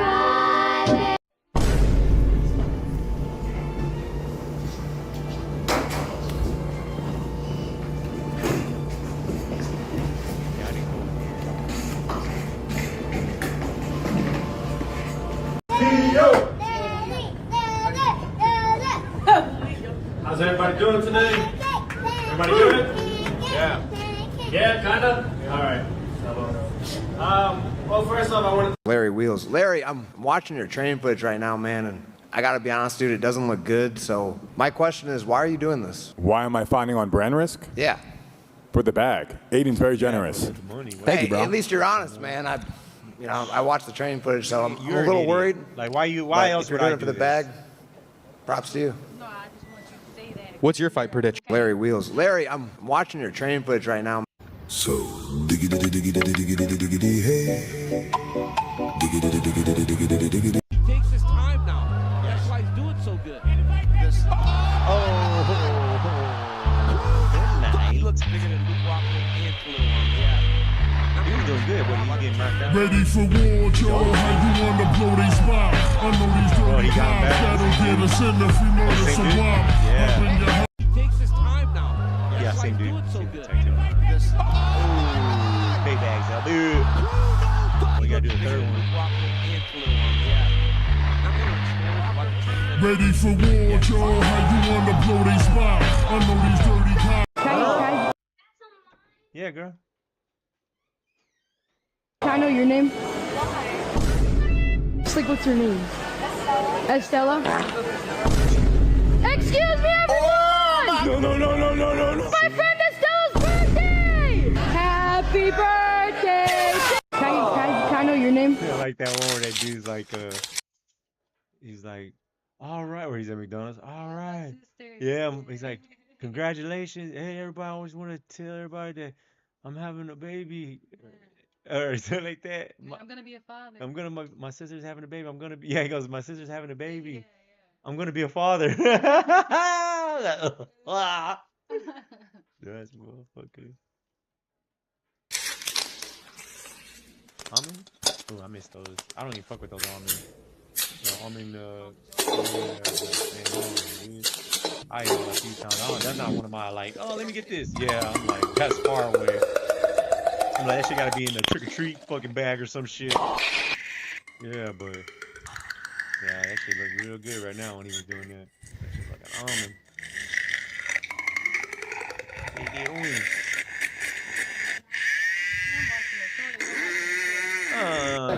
No, the right hand. Man, please, man. You ain't gonna hit me with the right hand, bro. You ain't gonna hit me with the right hand. You ain't gonna hit me with the right hand.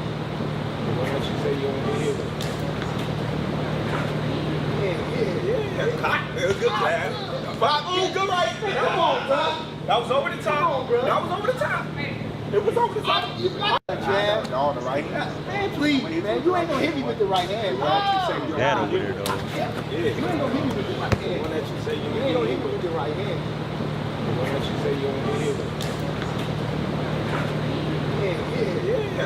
Good jab. Good right. Come on, bro. That was over the top. Come on, bro. That was over the top. It was over the top. Jab. No, the right hand. Man, please, man. You ain't gonna hit me with the right hand, bro. You ain't gonna hit me with the right hand. You ain't gonna hit me with the right hand.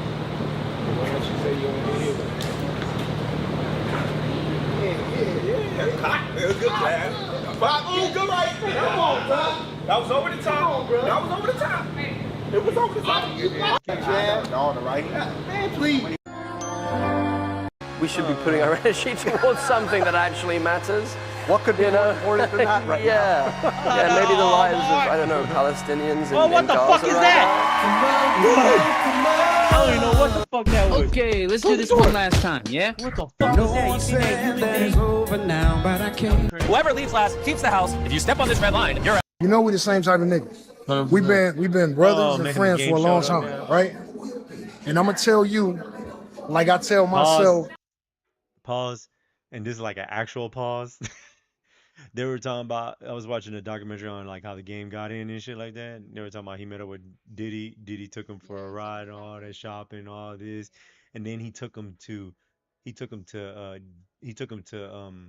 what's his name, Suge, and Suge had him, and then was like, and then they ended up was like, nah, and then that's when Diddy was like, you know what, Dre, that's where you need to go, and they sent him to Dre.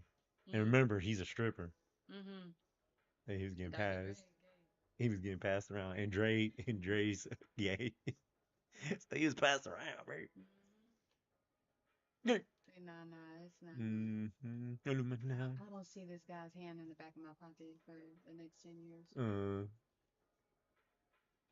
How you gonna take you on a trip and then buy you stuff and you're like, what the fuck am he's gonna get out of this? He's gonna get your booty. Come on now. Get that booty. Let's play. See what he's talking about. He said, you know, we the same type of N-word. Yeah. So you think this dude's a gangster?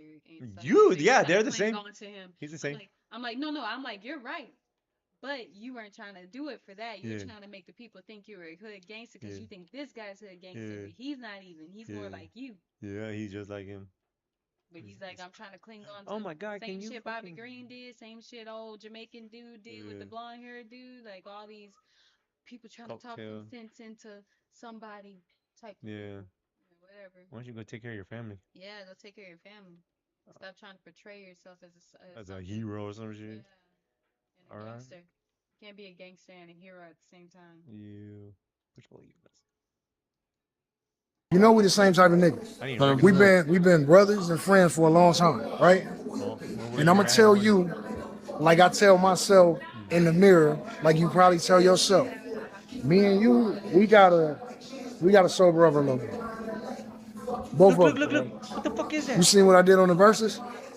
It took me. I'm not talking about that. Remember the Don Julio bottle? It took me a week to recover from that, bro. Can you open doors? You know we the same type of niggas. We've been brothers and friends for a long time, right?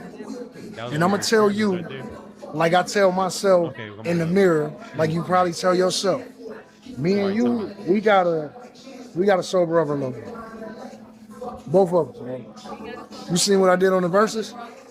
It took me. Look. No, I'm not talking about that. Remember the Don Julio bottle? It took me a week to recover from that, bro. You know we the same type of niggas. We've been brothers and friends for a long time, Is he right? still talking about the same shit over and I'm gonna tell you, like I tell myself in the mirror. He ain't giving no good advice. I tell you like I tell myself, but I ain't fixed that yet. But we both need to stop drinking right now. I hit this button. Get your ass out of my face.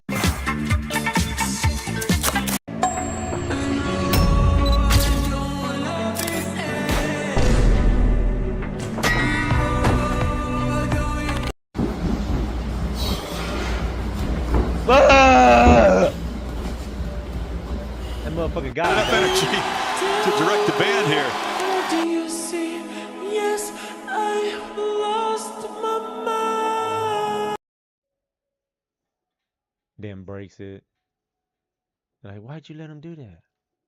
I didn't know what to do. I'm just a fucking flag boy. I didn't know what to do. This dude's a fucking makes millions. You're fired. Fuck.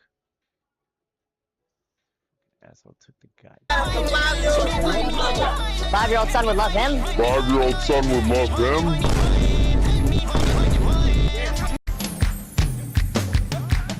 Would you risk your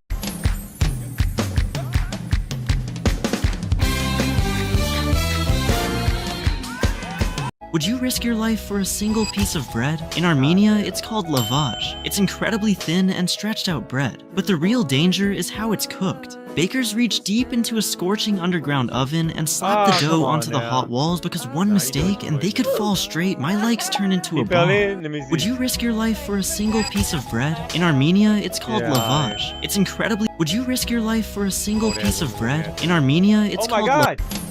Would you risk your life for a single piece of bread? In Armenia, it's called lavage. It's incredibly thin and stretched out bread. But the real danger is how it's cooked. Bakers reach deep into a scorching underground oven and slap the dough onto the hot walls because one mistake and they could fall straight. My legs turn into a bomb. Would you risk your life for a single piece of bread? In Armenia...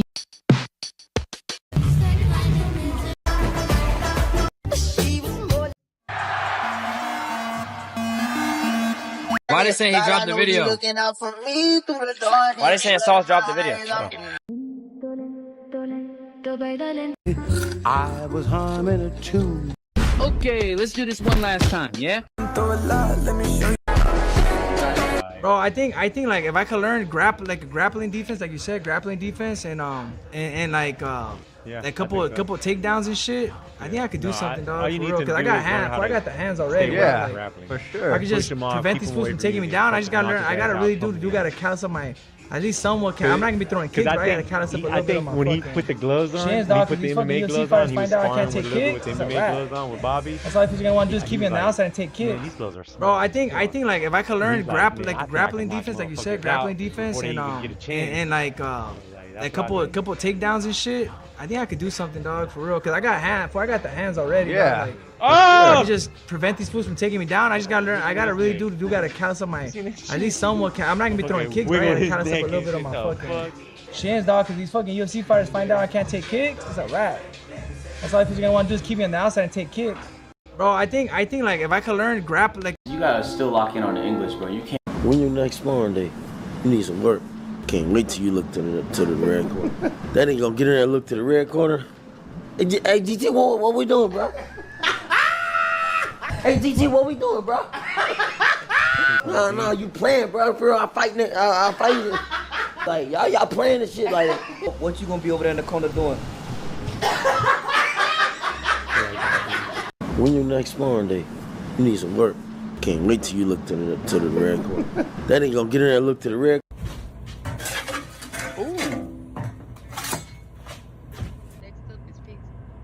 Oh no, it's that fucking monster thing.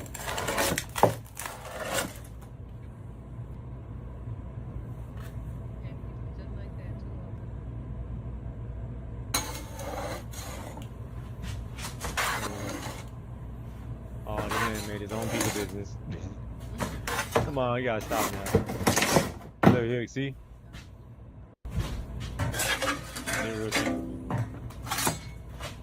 Shit's getting bad. Come on, why look like now?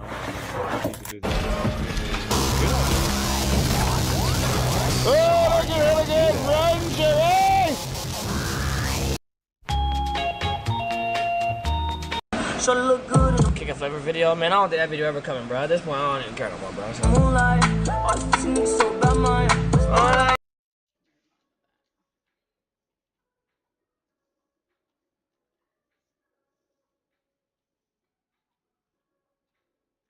Trying to see how am I gonna get away from this motherfucker.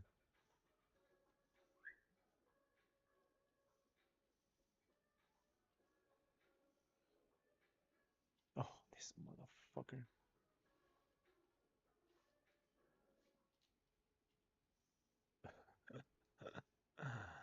Yeah, no, I had to close the fucking door. This fucking monster thing's fucking. I intentionally didn't watch this video, but since we're Yeah.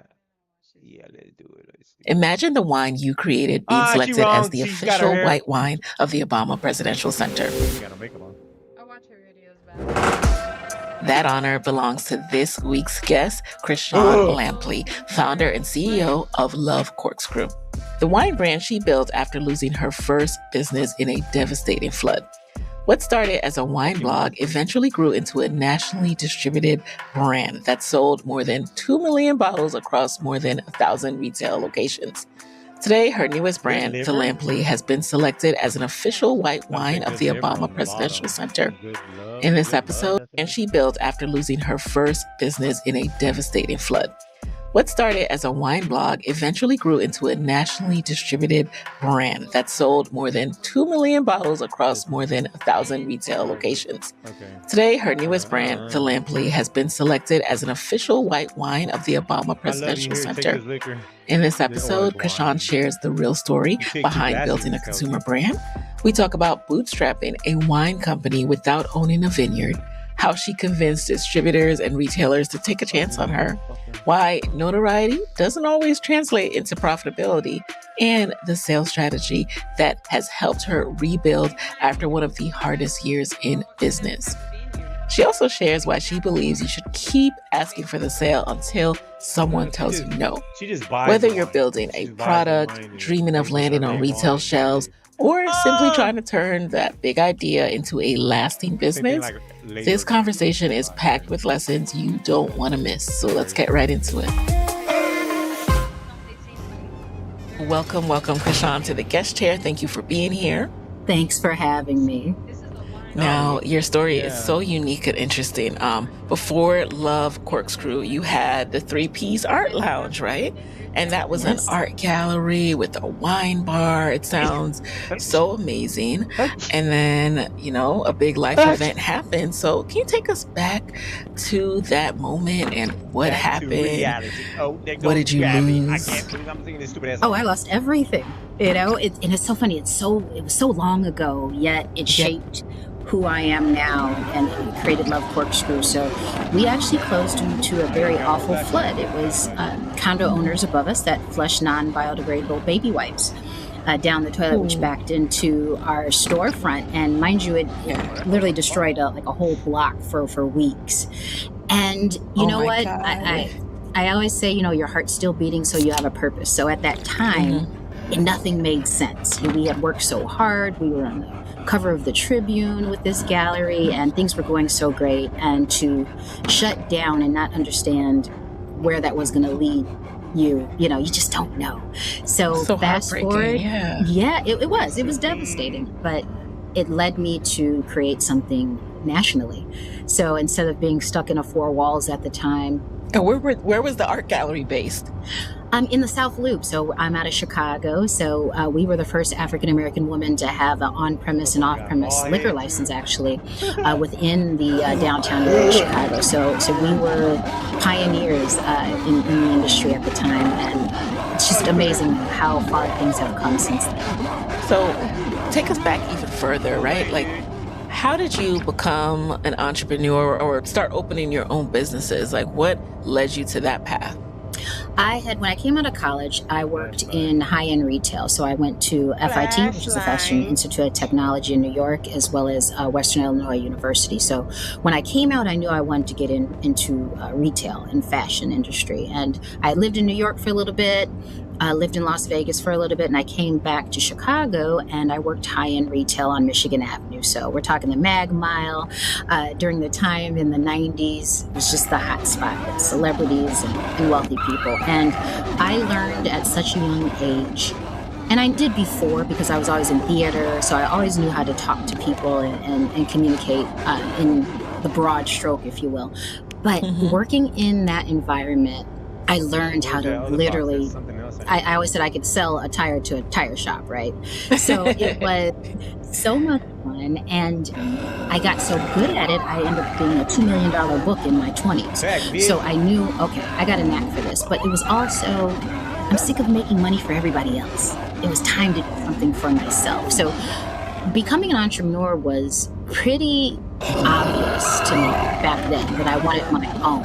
And I didn't know what it was going to look like. You know, if you said to me years ago, I'm going to own a wine company, I'd have laughed at you. Like, what are you talking about? Yeah, I enjoy wine, but what do you mean I'm going to own a wine company? I'm not from Napa.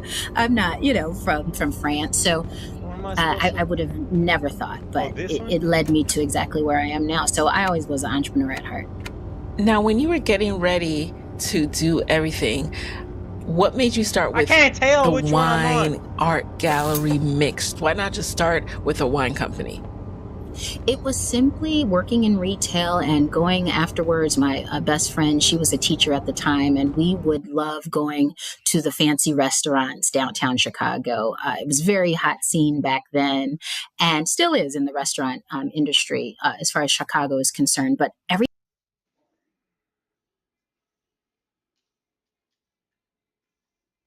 I'm spectating now? What the fuck?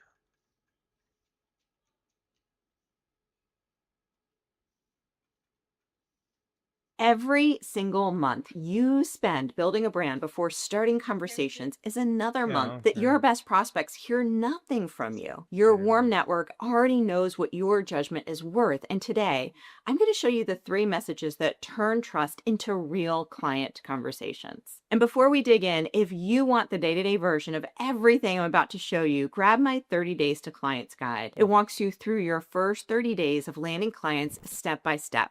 The link's below. So here's what I see all the time. A really capable person with extensive experience finally decides they're going to go for it. They're leaving corporate or their steady job, and they're getting ready to build something bigger. So they start with the logo, the website, the email list, months and months of building with 0 conversations. Meanwhile, the people who already trust you are hearing nothing from you. If that's you, I want you to weigh in and hear me out on this one. The people who already trust you are the plan to leave what you're doing right now because conversations create cash. And the first step to getting started only takes about 20 minutes. So right now, I want you to open up your phone, your email, your LinkedIn, and I want you to be open to the idea that the people that you want to serve are probably already in there, or they know your next client. We're talking about old bosses, former colleagues who have moved on to new companies. These are people who have already asked you for your advice. That's what we're going to call your Dream 100 list, and over time, you'll grow it. But most people dismiss it every single day. And then once you have the names, this is the part where everybody gets really nervous. What do you actually say to these people? Well, that's what we're going to be going over today in this video. So the first thing before you even start reaching out to anyone is to make sure that you have a compelling offer that you can easily say in one sentence. I watch so many people skip this part or try to over-explain their offer, or they're insistent that their offer is so complicated that it needs to be explained in lengthy paragraphs. Unfortunately, that makes it really, really hard to get clients. You will end up sending the message and then somebody replies, "Oh, that's really interesting. I didn't realize that's what you were up to right now." And then they answer with 3 paragraphs that lands like homework. So the conversation dies right there and then. So in order to avoid this, what you need to do is get really clear on who you're helping and the results that they could potentially get by working with you, and then have it be without the biggest fear or the thing that they no longer want. When you describe your offer, the who is your specific person that you'd love to serve. The result is that specific outcome, but the trap is that most people describe their processes or their credentials or how things get done instead of the actual result. Or they often go way too broad, like, "I help founders with cross-functional alignment so they can grow without chaos." The problem with that is that nobody knows what it means or if it's for them. So for example, one of our students, Jamie, got to 25K months within 30 days of starting with us inside of Expert Freedom. Here's her offer statement. "I help CPG companies streamline distribution so they can increase sales and enter new markets without adding on inventory." That is a completely different sentence, so you know exactly who it's for and what the benefit is. Now I want to talk about the without part, because most people, when they're describing their offer, leave this out. And this is often the part that generates the reply, because it removes your client's biggest objection before they've even raised it. It also shows that you understand what's been holding them back above and beyond what they actually want. Once you have this offer sentence down, make sure you test it with someone who isn't necessarily familiar with this new business. And what you're listening for is that difference between kind of an ambiguous response like, "Oh, that sounds really interesting," or kind of a deer in the headlights look or a polite nod, and, "Oh my gosh, that's me," or "I know someone who's dealing with that exact issue." If you get the first reaction, that means your offer is too vague. You want that second reaction. So once you've got your offer down, then it's time to move on to the right message. And you're going to want to send one of 3 different messages depending on who's getting it. Many people will find me on Instagram and send me a DM and say, "I've been doing outreach and it's not working. No one's buying, the economy is bad, and I don't even really know if your business model works." But in every business model, there are always people who are doing really well with it, and there's people who are not doing well with it. So what's the difference between those who have offers that are landing and selling and the ones that are hearing crickets? The reason why a lot of people don't hear back is that the message that they're sending sounds like sales. It sounds like everything that everybody else is getting into their DMs and subsequently getting ignored. Or maybe it's something along the lines of, "Hey, I just launched a business and I help this type of person with this thing. And if you know anyone who might be interested, can you let me know? And by the way, isn't the weather lovely lately?" And then silence. The message fails because it's all about you. It's all about the sender. It opens with what you need, what you want, and it makes the other person do all of the work and all of the thinking. The message that you want to send feels much more like an invitation, and there are 3 different types. The first type of message is called the reconnect, and this is for somebody that you haven't spoken to in a while. It sounds something like this. "Hey Sarah, I've been thinking about you. I know you're working through that reorganization on your team, and I recently launched an advisory practice. I'm wondering if I could help you with this exact problem. Thought you might know someone who could find it useful, or maybe it's even relevant to you. Would love to catch up if you're up for it." That's a reconnect with a light reference to your work, nothing to say no to. The second type is asking for advice. This is for people whose perspective you respect. You can say something like, "I'm building out a new advisory practice helping leaders with this specific problem. But before I go too far down this road, I'd love just 15 or 20 minutes with someone who knows this space. Would you be open to a quick call? I would really value your thinking." You're asking for input, not their money. People will say yes to this. The third is the direct Stupid approach, and ass this is for dog. somebody who clearly fits your one-sentence offer and already knows you. It can go something like this. I just launched an advisory practice and you immediately came to mind. I help your who get a result without the thing that they've been avoiding. I don't know if the timing is right for you, but I'd love to have a quick conversation and find out. This is clear, direct, and very low pressure. One of our students inside of Expert Freedom, Trisha, sent messages like this to her warm market. 46 messages. That resulted in 6 discovery calls and 2 paid clients with back-to-back days. That's what happens when the message does its job. 2 people can send the same exact message and get a completely different result because the message is only the half of it. The other half is the energy that you show up with when you're doing outreach. There's a book by Adam Grant called Give and Take that should change how you think about all of this. Grant says in his book in one of 3 ways. Givers help proactively, expecting nothing back. And over time, they build deep trust and networks full of people who want them to win. Takers try to get as much as possible while giving as little as possible. And that works right up until their reputation catches up with them. And matchers keep score. You scratch my back, I scratch yours. It's fair, but people always know when you reach out to them, you have an agenda. What's so interesting about Grant's research is he found that there were givers at the very bottom of the success ladder and at the very top. The bottom givers are doormats with no boundaries. The top givers practice smart giving, generous with their knowledge, but clear about their limits. So before you hit send on any of those 3 messages, you want to ask yourself, are you on your heels? Are you defensively sending these messages? Or are you on your toes? Meaning, what's the intention with this message?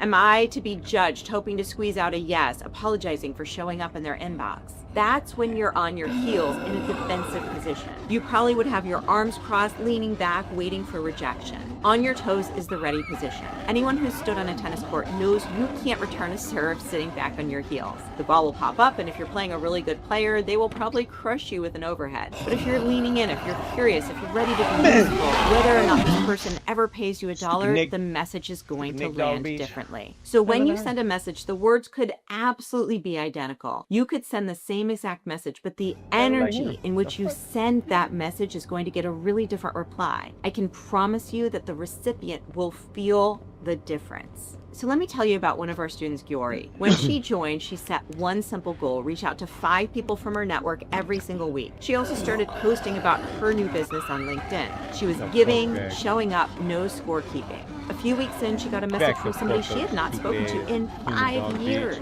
but that person had been watching. She was invited in as the expert at a leadership event, which then resulted in her first paid engagement, with a speaking opportunity on top of it. That opportunity surfaced because of how she was showing up.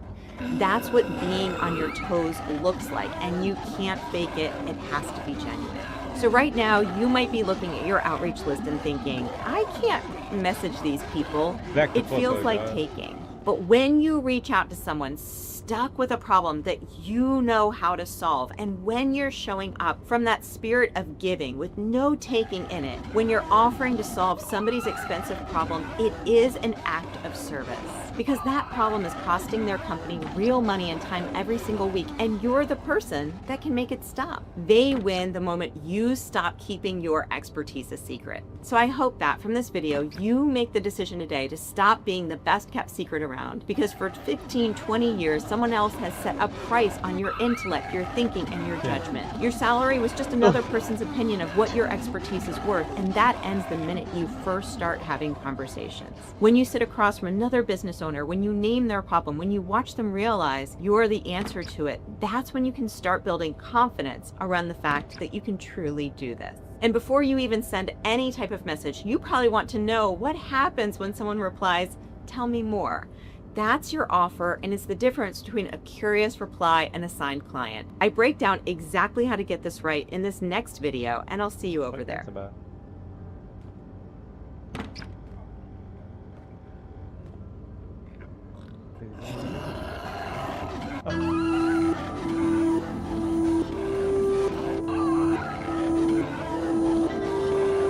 Every single month you spend building a brand. So why can smart corporate experts explain million-dollar problems at work, but they completely freeze when they have to explain their own offer? This isn't a confidence issue like many people believe. It's actually a starting point issue. And today I'm going to show you the one shit that makes your offer clear enough to sell. We'll cover why going broad backfires every single time, the one change that makes your offer land, and 3 questions every single confident offer has to pass before you take it to the market. And if you want help working through this as you watch, check out my offer GPT. You type in your background and it comes back with what we think your offer should be. It's built on hundreds of hours of coaching inside of our program, and it's free. The link is below, and now let's get into it. So many people think that they have a marketing problem when really they have an offer problem. I see this in our community all the time. People come in and say, I need to know how to generate more leads, which is a legitimate question. But then I start asking about their offer and I realize no matter what marketing channel they use, their offer isn't going to land. Here's why. There's actually 3 elements of a broken offer. The first is that it's overly broad, and most importantly, it's vague. And this is really understandable because you may have a tremendous background doing a lot of different things, and figuring out what to lead with can feel like a very complex exercise. But let me give you an example. If you have kids like I do, what is the most annoying question that can be asked as a parent? Mom, what do we have to eat? And you think, I just went grocery shopping. I filled my trunk with Costco snacks. You cannot find one thing in this house. The reason why it's so annoying is because it's broad and vague. It makes non-nutritionist shit. Can you make me something with nutrition in it, not something that's fucking giving me cancer? Yeah, I'm like I Hey, guess but that's I'm why gonna she's use my making money. the most annoying out of Yeah. I'm like, I mean, it's annoying when I'm cooking and you're constantly coming in there and you're like, not you, the kids. Sure, I'm about to say shit. Constantly coming in there and they're like, Shit, then I'm annoyed every day. what you making? Is it done yet? Is it done yet? Oh, Is it that's done Junior. yet? Yeah, that's That is Junior. Junior. I'm like, that's annoying, but you Yeah. don't do that no more because I already checked that. Yeah, but that's I'm like, hey, just be patient. yeah. They come in there and they ask. I'm like, whatever. Yeah. Genuinely just like, Hey, what's up? Yeah. What you making? Okay, I'll tell you. You're asking me over and over again. You're rushing me. Yeah. Now you're irritating me. Get out of here. But I mean, I don't have that problem anymore. And even when I did, I wouldn't say that was the most annoying thing. And maybe it was, but shit, there's not much that I'm annoyed by with the kids. So I don't know. Let me see where she's going with this. Yeah. So far, it's not Shit, but resonating. I wish I didn't have no kids and I could have made $1 bazillion. Shit, for real. But Like I'm not annoyed by that. so you can't make $1 bazillion with your kid? No. Oh, okay.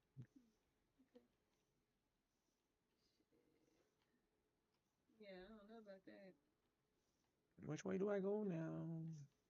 Grocery shopping. I filled my trunk with Costco snacks. You cannot find one thing in this house. The reason why it's so annoying is because it's broad and vague. It makes the listener do all of the thinking. But if your kid comes to you and says, I'm like, hey, you're doing your thing.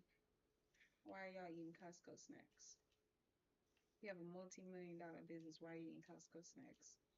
I feel like even for us, I'm like, I'm good on that bulk. And maybe they have healthy Costco snacks, but I'm like, oh no. Usually when you're doing bulk stuff like that. Yeah, and usually Costco's got a lot of processed production stuff. Yeah. Whatever. Like, where's that garden? Where's it snacking out the garden or healthy snacks from local farmers and stuff in your area? If she lives in a like. She's like, I don't care about living like that, rich. I got like a bazillion hot pockets in a deep freezer. So that's how I spend my money. I'm just like, you don't have money for both. I mean, because when I hear multi-million-dollars a year, I'm like, that's definitely money for good eating. Good eating, and you can have all the hot pockets over there too. Shit. But it's whatever. It's how they live their life. Yeah. hey mom, do we have any more goldfish? That's so much of an easier question. think It's you would take better specific care, and but it's she easy can't to do it. answer, yes or no. Offers work exactly like this. When you go broad, you make the person you're speaking to do all of the thinking. And leaders are overwhelmed. They don't want to spend any more brain calories than they have to. Specific offers land, broad ones do not. The second reason why an offer is broken is that it's simply just fancy pants. It's jargony. You hear people say things like, I have a proprietary framework for executive leadership identity, and nobody knows what that means. I see this happen a lot when people go straight into ChatGPT and ask it to write their offer. It comes back overly wordy, overly complex, and just really hard to follow. I've had brand new students share their offers with me and I'll say, well, what does this part mean? And they can't even explain it. And here's the thing, if you're confused by your own offer, your prospective clients will be too. The third reason why offers fail to land is employee pricing. This is where you're quoting your time instead of the outcome. The problem with pricing by the hour is that you get capped fast. You end up gobbled up by one client with no room to grow anything beyond that. So think about it. Would you buy a gym membership and then pay by the minute? Of course you wouldn't. You're paying to go anytime, get the results you want, and use the service however you need it. We want to charge for the transformation, not for the use of the treadmill. So then how do you create a great offer that lands? It's in 3 different parts. The first thing I want you to do is start with what you've done. Make a list of 10 skills on a piece of paper. Think about what people have come to you for advice on. Then look at the numbers on your resume. Those specific outcomes point directly to the skills that created them. And that's exactly what businesses will pay you for. And then look at your career highlights, awards you've won, things you've been recognized for. What did you actually do to earn that result? After you have your list of 10, then rank them by market value. If you're not sure how to think about value, start with what you get asked about more often, because that is a signal.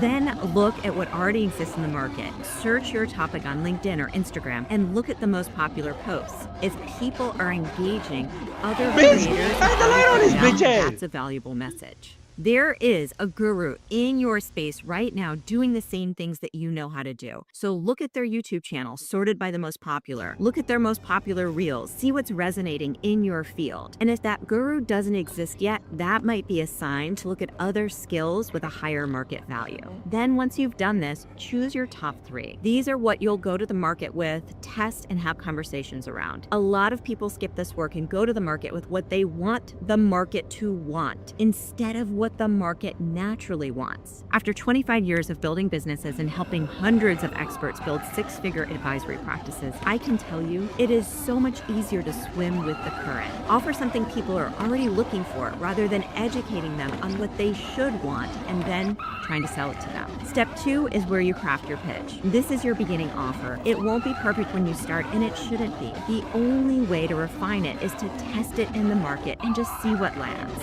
Your pitch has 2 elements, your who and your what.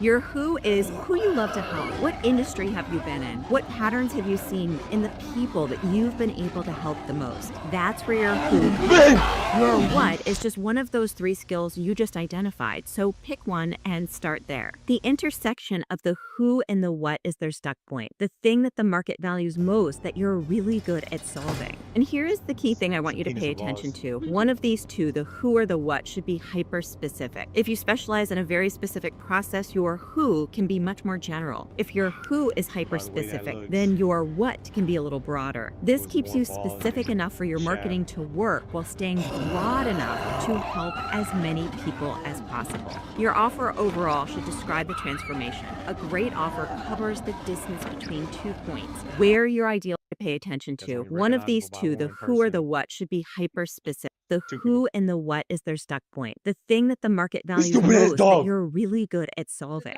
And here is the key thing I want you to pay attention to. One of these 2, the who or the what, should be hyper specific. If you specialize in a very specific process, your who can be much more general. If your who is hyper specific, then your what can be a little broader. This keeps you specific enough for your marketing to work while staying broad enough to help as many people as possible. Your offer overall should describe the transformation. A a great offer covers the distance between 2 points, where your ideal client is right now and where they want to be. That gap is your offer. The formula you'll end up with is I help who with what get what they want without what they don't want. Here's an example from my own business. I help experienced experts replace their salary with 3 advisory clients working 15 hours a week or less without building an audience. My who is experienced experts and professionals. My what is a lean advisory practice. And the without is without an audience or needing to go viral. Here's another example from our community. I help newly promoted managers in their first 90 days stop being the bottleneck so their teams can hit their targets without constant hand-holding. The who is hyper-specific. New managers in their first 90 days. The what is simple. Stop being the bottleneck. No fancy pants language, nothing jargony. If you asked a new manager what their biggest problem is, they'd probably say exactly that. I feel like I'm constantly the bottleneck. Bottleneck so their teams can hit. That's a word that you have to be educated on what that means for you to. It's not like directly obvious because it's not a common. Well, a bottlenecking is like when something comes to a pinch, right? No, see, you don't even know exactly what it is. So it's jargony. No, bottlenecking is when you are holding up something from happening. You're bottlenecking whatever the thing is that needs to happen. So if you're working on a project, He's whoever that is causing a clog in the bottlenecking. That's where that's where the bottlenecking is at. Where the bottlenecking. I understand what bottleneck means. The point I'm making is not Same everybody term. understands what that means. So that is jargon. Yeah. I think a bottle and then I think a neck. I'm not thinking, something that's stopping something.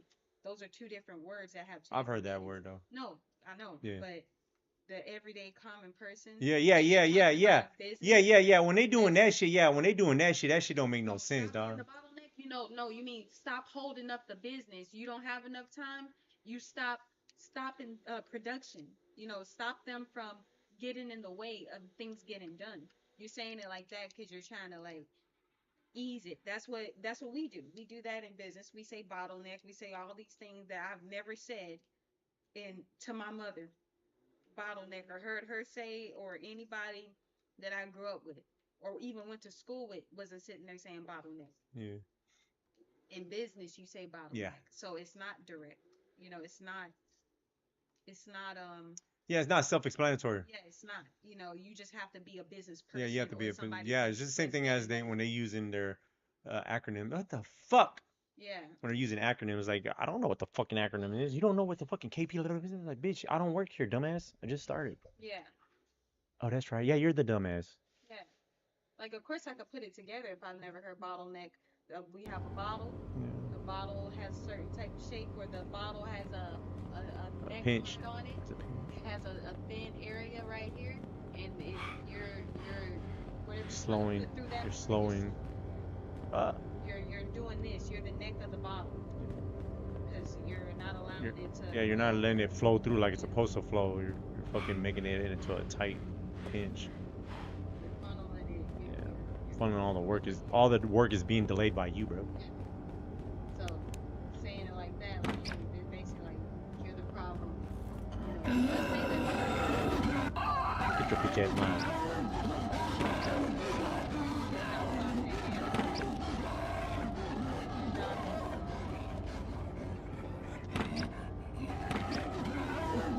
Hit their targets without constant hand-holding. The who is hyper-specific. New managers in their first 90 days. The what is simple. Stop being the bottleneck. No fancy pants language, nothing jargony. If you asked... I'm about to let you know you about to fire some of your friends, I tell you that.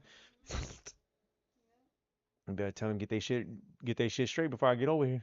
Yeah, matter of fact, when I get over here, they're gonna get this to give them the benefit of the doubt that they just need, some more guidance and resources and coaching, and then give them 90 days. And if you don't get after we've already tested this program, and if you're still not hitting your targets and doing your shit after 3 months or 6 months or however long we projected it should take, then hey, you gotta go.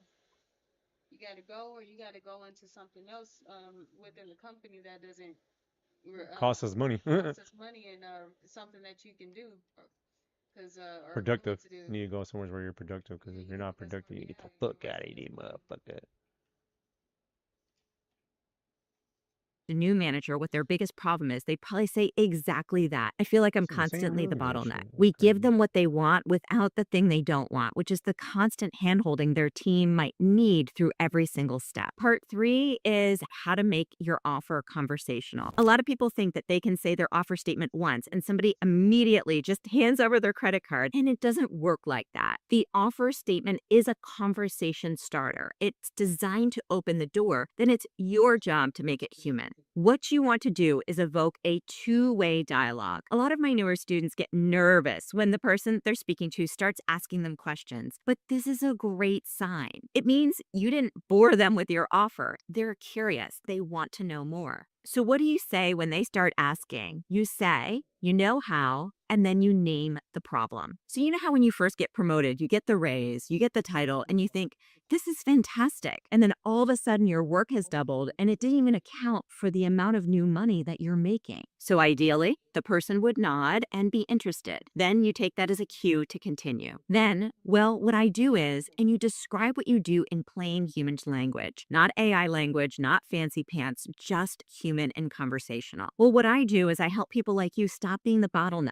I've built a series of processes that help your team hit their targets without you having to be involved in every single step. Then, and you get to the dream outcome so that your team is hitting their goals. You look great to your manager and you're not the one holding everything together. And then there's an optional in fact, and this is where you can bring in a story to make it real. In fact, I helped somebody just like you last month completely restructure how they were spending their time with their team. Their team is now excelling at all of their goals without the manager needing to be involved at all. The in fact is optional, but it's really helpful because it illustrates everything with a story, and stories always get people's attention. Now, obviously, I wouldn't say all of this at once. It's a two-way conversation. I'm waiting for nods. I'm pausing to see how it's landing, but that's the framework. You know how? What I do is so that, in fact. So here's what changes when your offer actually lands. The right person hears it and they self-select. They don't need to be sold to. They don't need convincing. They just say, that sounds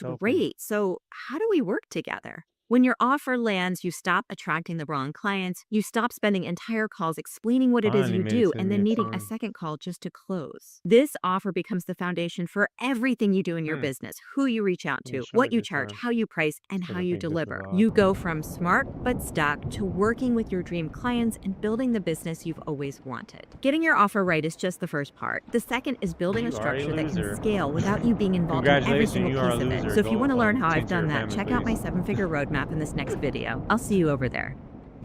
Congratulations, you're never gonna be that YouTuber. Trash. Damn. Most women don't leave corporate because they hate working hard. They leave because they are so... Congratulations. So why can Jason. smart corporate experts What the hell? explain million-dollar problems at work, but they complete... Orange. An orange? Yeah, he said orange. Yeah, go get one. Oh, hold on. You got 2 apples right here. Man, yeah, he gotta. Of course. No, he gotta watch out. They eating too much fruit, dog. Drink some water. Don't be trying to eat all those damn oranges and shit, man. What the fuck was that? It's like red balls. That's the devil's balls. I was goggling them. I died. Overstimulated. I've trained over 1,000 experts to earn $100,000 in revenue without an audience, funnel, followers, or a content calendar. And they all use the same 3-part model that I'm going to be showing you today. And if you're still saying, wait, I just need to figure out my niche before I get started, I say this with love, that wait is costing you clients. So before you write another post or overthink another offer, grab my free niche finder below. You'll answer a few simple questions based on what you've spent the last 15, 20, 25 years doing, and it'll show you the focus that's been hiding in plain sight. The link's below. So now let's talk about what happens to almost every expert that goes out on their own. Your instinct is often to lead with yourself, your background, your credentials, your methodology. It's the equivalent of your resume, and I get that. Corporate rewarded you for that for 15, 20, 25 years. You show up, You deliver results, and your value equals your production. So when you go out to market yourself, you naturally start marketing your performance, what you've done, what you can do, and how you can do it. It's exactly what you've been doing forever. But here's the thing. Clients buy the transformation. They buy the outcome that's on the other side of working with you. So if you've spent your entire career as the high achiever and the high performer, and now you're being asked to package that up, that is a totally different skill. The shift is to make it less about your accomplishments and more about the person that you're selling to. And yes, that's really hard to do when you've worked your whole career to get to where you are. But the goal here is to describe your buyer situation so accurately that they feel like you've been reading their mind. This skill in itself replaces any need for a content strategy because the people in your own network and the people who already know, like, and trust you will be so excited to refer you and will be asking you how you can work together. Because when you can articulate that dream outcome from their perspective, from that gap, if where they are right now to where they're going is the biggest thing that they're in pain around, that's where you're going to want to package up your expertise. It's really helpful to keep in mind at this point that your foot in the door offer doesn't need to describe everything that you know how to do. You may have extensive experience and you're absolutely going to use it all once you're doing the work with your client. But the sales conversation has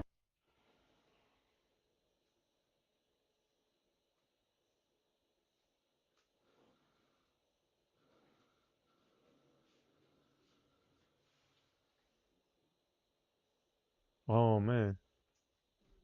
What happened? They said Kick just hit me. They seen they wasn't on stream all day. They turned his ingest off. Milking it, taking advantage of Kick. You keep getting more and more comfortable with doing it because nothing's being done. It's like, oh shit, I can just get paid and not be on stream? Bet. You gotta work, gang. They said Kick just hit me. They seen they wasn't on stream all day. They turned his ingest off. Milking it, taking advantage of Kick. You keep getting more and more comfortable with doing it because nothing's being done. It's like, oh shit, I can just get paid and not be on stream? Bet. You gotta work, gang. They said Kick just hit. You heard him? You heard Dean? Did y'all hear Dean? He said he works. He ain't a boss. He works. He's gotta get up. Kick said you gotta go to work. Nah, fuck that. Kick says they want me. I'm like, hey, look. You give me this much and this is all I do. I'll do when I'm ready to do it. When I feel like getting on that motherfucker. Matter of fact, I ain't getting on to the end of the year. Put that out as an advertisement. Baby Jesse just got a big deal. He going on retirement and he ain't showing up until the end of the year. Shit, damn. Watch how big that is gonna be. For that one day, I'm gonna make it all up. They said Kick just. And if I don't, oh well, y'all took a gamble. That took a good gamble too at that. Cause I'm out. Outie. And that's important because building an audience through live streaming has never been harder. With millions of creators competing for the same viewers, simply going live is no longer enough to grow. I spent thousands of hours breaking down channels into practical strategies. And after analyzing more than 100 hours of Speed's content, here's the framework that gained him 622 million views last month. Since mid-2022, Speed's content has followed a simple 3-step formula. And it all starts with step 1, breaking the invisible ceiling. You see, every single piece of content published on YouTube has an invisible ceiling. There's a maximum amount of views a video can reach and it's determined before it's ever even published. Oh, yeah? We can see this invisible ceiling and how Speed broke through it by comparing his content in the first month of 2022 to what he was making in the last month of 2022. The most obvious difference is the average view count, but when you look closer, the uploads actually follow 2 completely different strategies. In January of 2022, all of his videos were improvised desktop streams. Using a just chatting or gaming format, it's just Speed on his computer in his bedroom with no set content plans. The majority of these streams feature Speed interacting with his audience and playing popular video games like Fortnite and Five Nights at Freddy's, while occasionally going on Discord and Omegle. The content is positioned well, playing video games with high TAMs. That is the total addressable market, which you can think of as the maximum size of the potential audience that would be interested in a specific topic. So he has the potential to reach a lot of people. But in order to be successful making content with a high TAM, it needs to be something that aligns with you as a person and be something you can stand out in. The reason video game content isn't scalable for Speed is due to the fact that he's pretty average at video games. Having it as his main source of content as someone whose personality initially drove his increased views and subscribers limited him as a creator. So what exactly did he do to go from having 3 million subscribers at the start of 2022 to 15 million at the end of it? On YouTube, you can break viewership up into 3 sections: core, casual, and new viewers. These spontaneous desktop streams mainly appealed to his core viewers and some casual, and in January, that was the only content he was releasing. The reasons his content is alienating new viewers is due to the language he uses in the titles of his lives, which are lazy and really only understood by returning viewers. A large reason for this is because it's impossible to effectively title your live streams when you don't know what you're going to be doing in them. When we look at the December uploads, however, we see more of a balance. 8 of the 20 videos were IRL streams, and 6 of them were something we consider growth videos. These videos are focused on a subject, not just his personality, and they're meant to bring in new viewers. And what subject did he choose? Let's play football.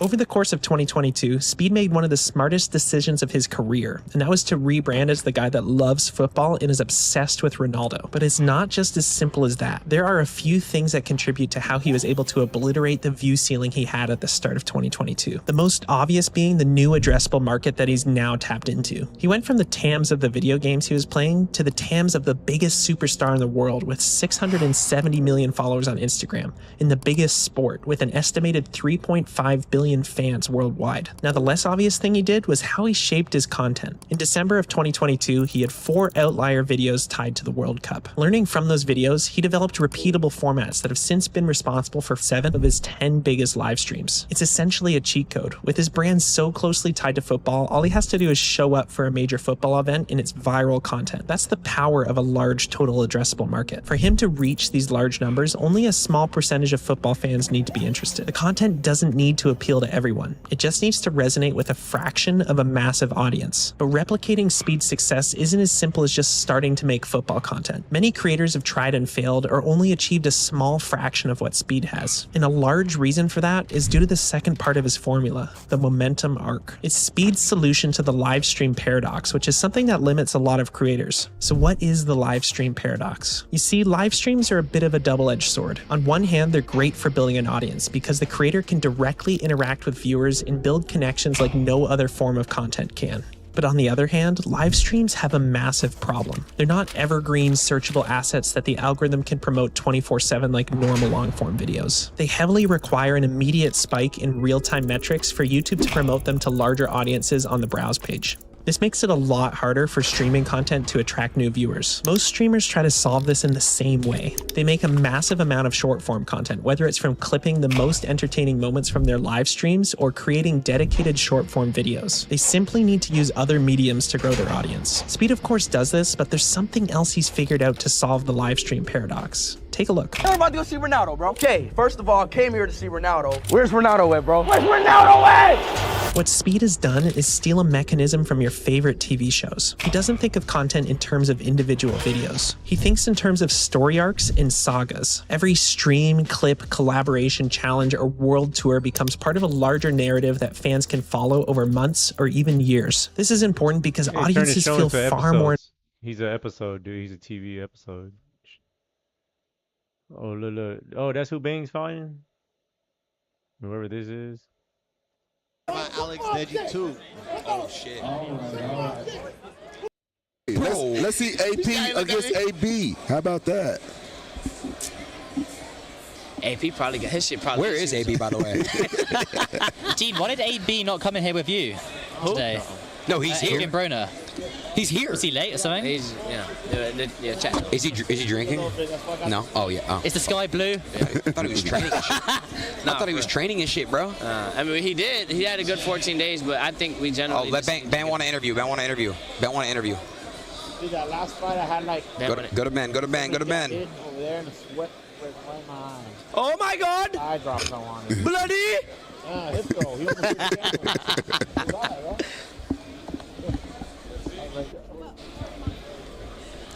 Nina, Drama, and Ben with knee on her.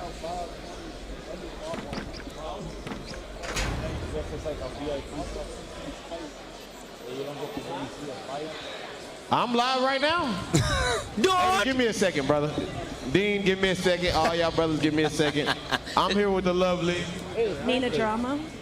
Is that Nina? Oh, you got Nina here? And we are glad to have you here at Brand Rest today. Who are you most excited about seeing fight tonight? I don't know. It's a pretty stacked card Aiden's got. I'm very interested to see the Larry Wheels Vitali. Okay. I want to see what Vitali learned while he was in prison. What was he supposed to learn in prison?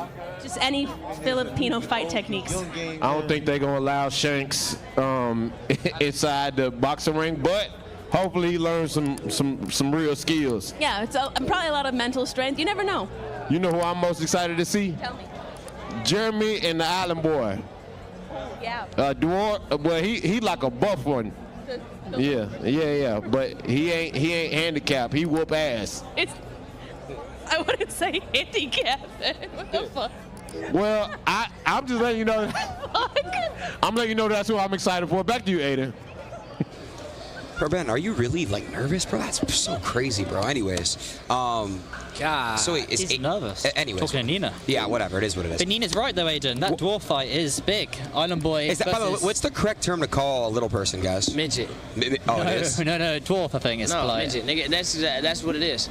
We can leave it at what it is. Shout out to all my midgets, but me and the midgets see eye to eye, so I ain't too far off. Okay. So that can't be offensive. You gotta listen to a little person when they say that. So we gonna take Dean's word for it. From here on out, I'm Maybe calling you're right, midgets. Dean. Maybe your Dean's right. I'm calling midgets. Dean said he called midgets. I'm calling midgets. I was with Charleston White earlier. Charleston White came to the show today, and I was like, Charleston, what brings you to this show? And he goes, man, I just want to see the Island Boy lose again.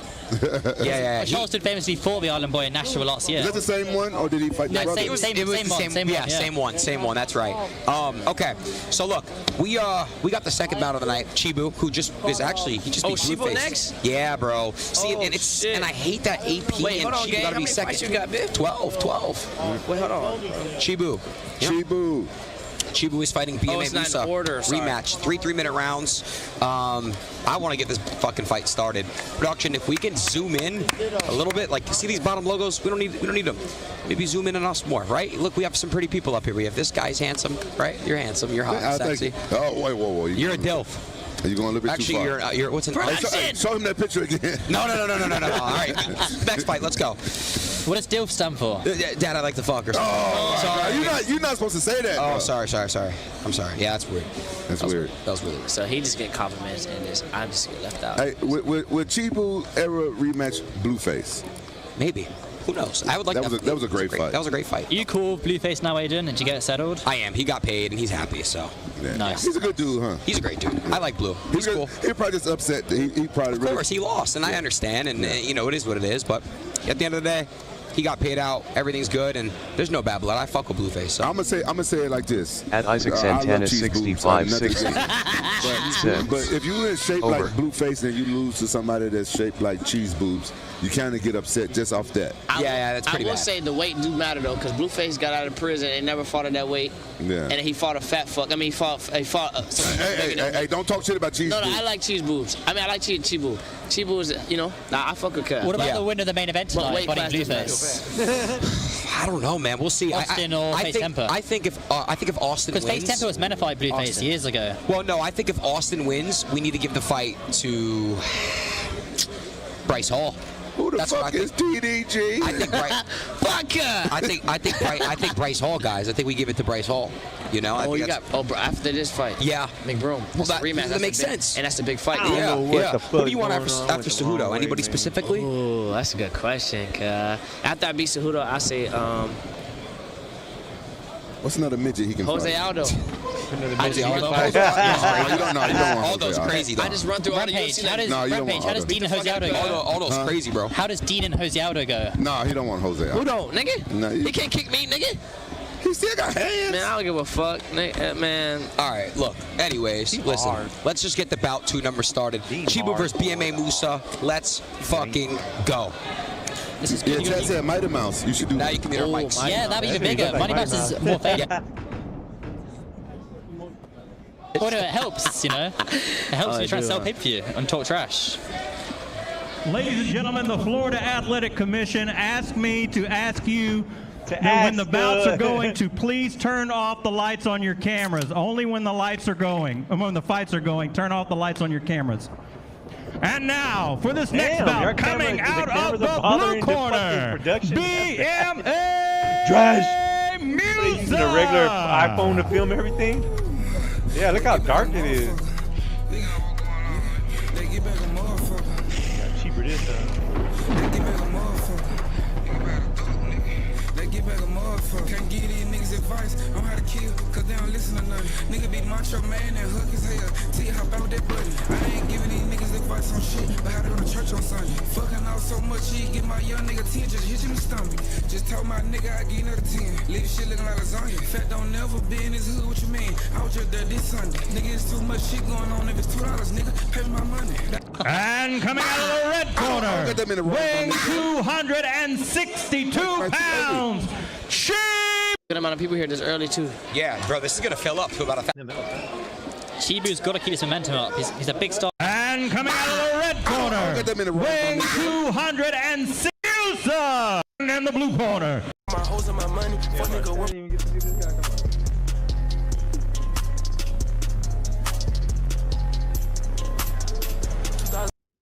Alright, let's see how they fight. It was close. I bet you money he don't get.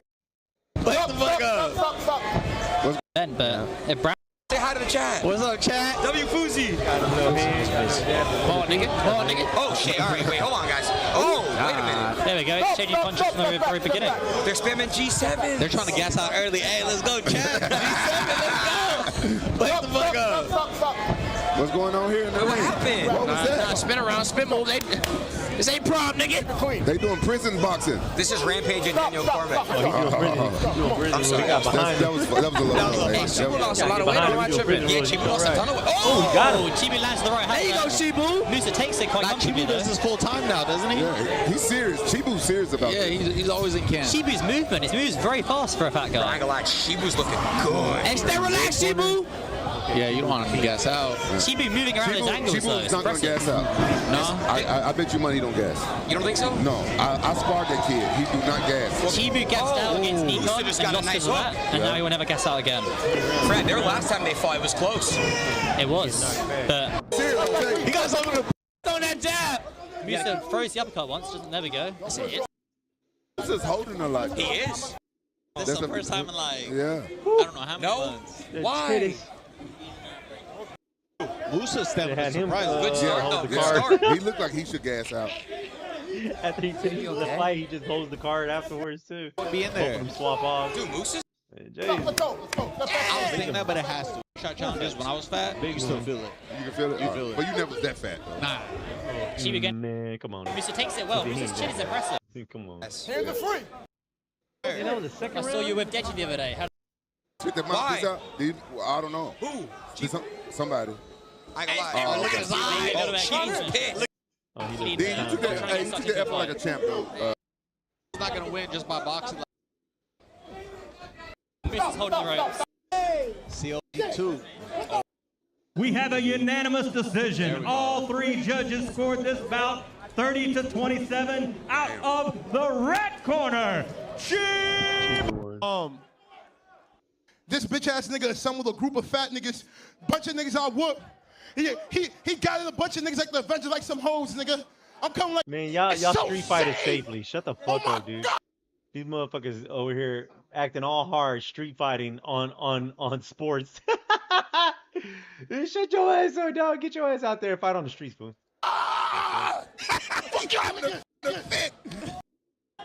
They got street cred now. Get your pussy They ass fought on the streets. outside. They got street fight. They now I'm Ray coming like J doomsday and to these talking about niggas. they've been in Aaron real Tyson, you the fights dick. now. You know what I'm What's saying? up? Come outside. Confidence. Aaron Tyson, come out. I'm here with you. I'm here with you.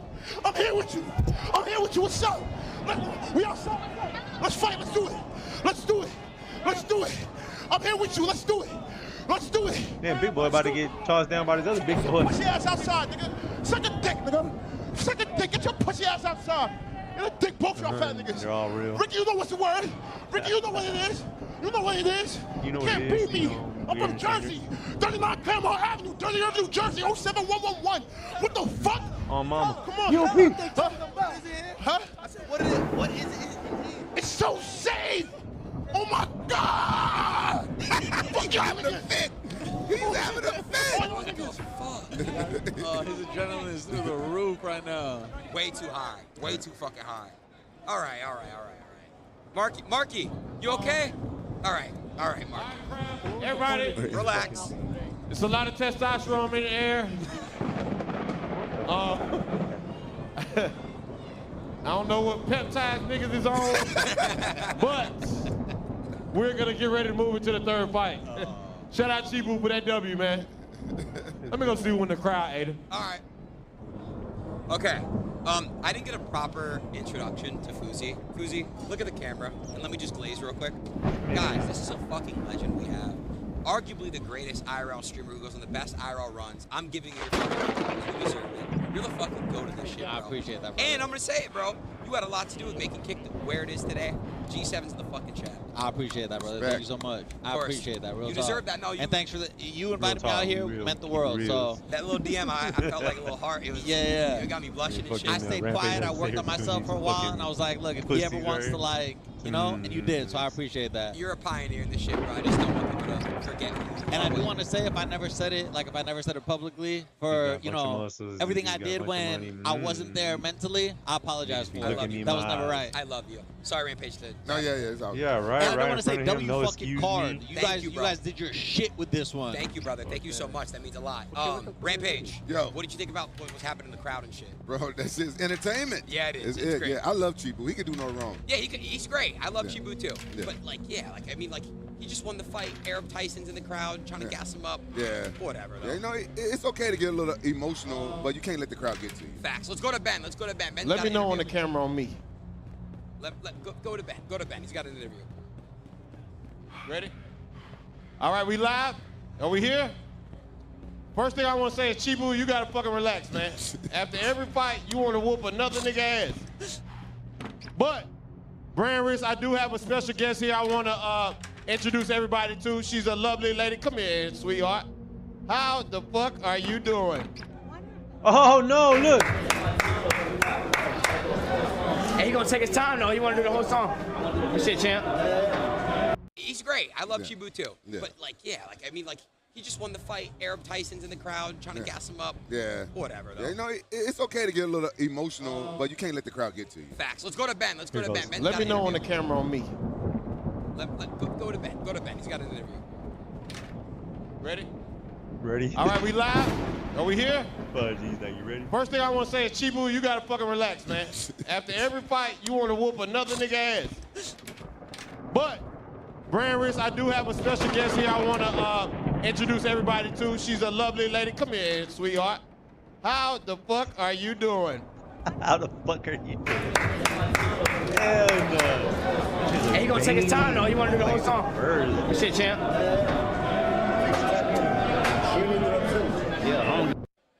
All right, we live? Are we here? First thing I want to say is, Chibu, you gotta fucking relax, man. After every fight, you want to whoop another nigga ass. Old. I mean, she's old, but I'm saying Brand Risk, I do have a special guest here I want to introduce everybody to. She's a lovely lady. Come here, sweetheart. How the fuck are you doing? Hey, he gonna take his time, though. He wanna do the whole song. Good shit, champ. Yeah, I don't give a fuck. Let them be mad. I gave you guys gloves, right? Yeah, we got gloves. I got to pee so bad. Nah, it's fuck up. Yeah, I'm head off real. I've been holding it. What's up? Oh, there goes AB. Just heads up. Yeah. We don't even got no mic or nothing. Nah, I'm talking about for them to perform. We lip it. Fuck it. That's the stream camera, or that's your stream? Yeah. I think we ingested with Aiden. Is it Aiden's still too, or is it both? Or is it ours?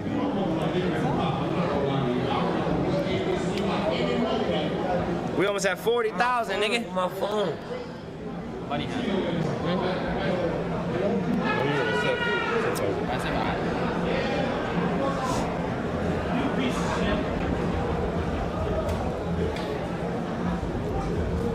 W's, y'all. Nah, they gonna dump for you, cuz. Breaking the app, bitch. West Side? Why is he throwing West Side? What kind of shit is that? He's showing arms on We threw like a partial West Side. Bitch. Gotta throw gang sign. Brother right here, man. Nigga. No, Z got it. Z got it. It's good. Stay sharp, nigga. I'm good for sure. Let's go, nigga! Yeah! Let's go, nigga! Yeah! Light work, nigga. I see everything.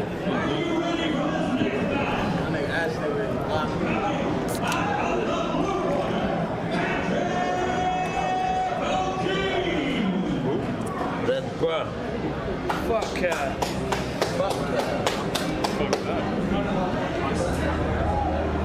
And then came out with Eminem. I said, you know Kanye from here. He came out with a Not Afraid. Shout out Eminem though.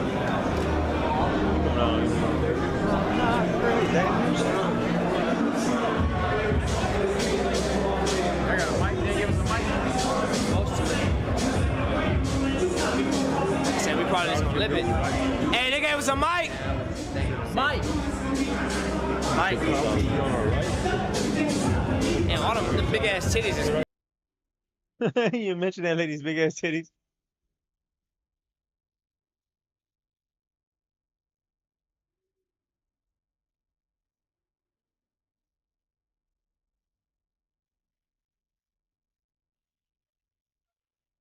COB, gangsters.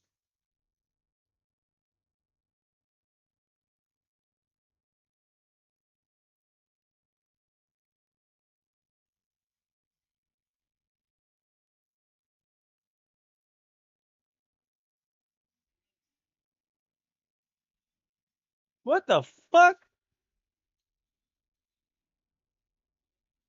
Man.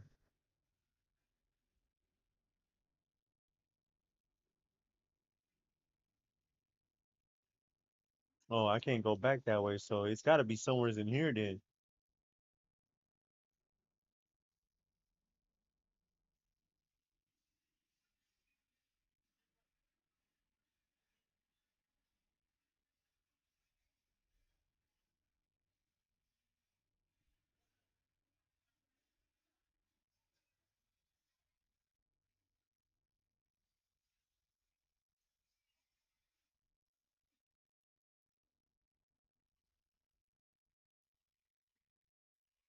Their song.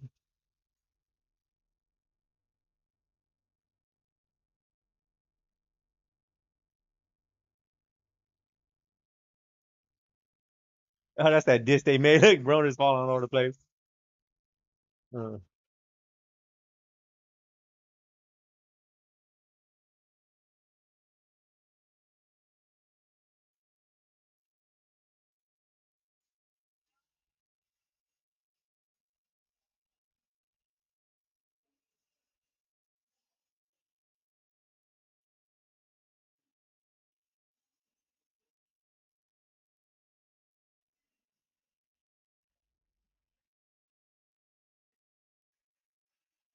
Man, I don't know where the fuck I'm looking for, man.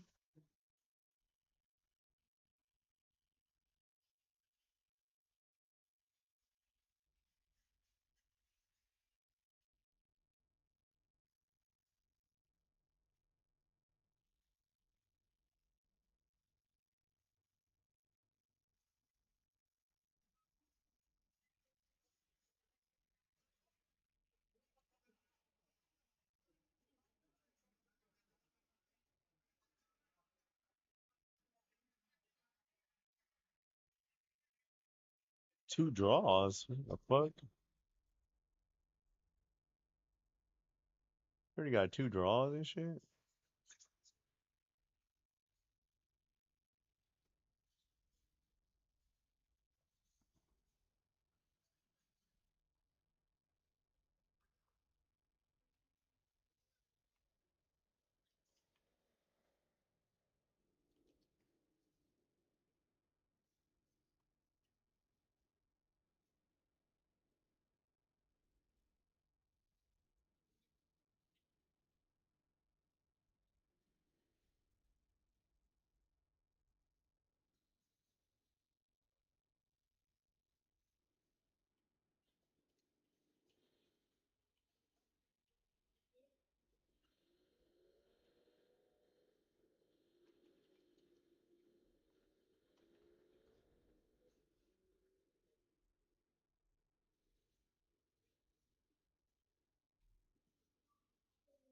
What the fuck?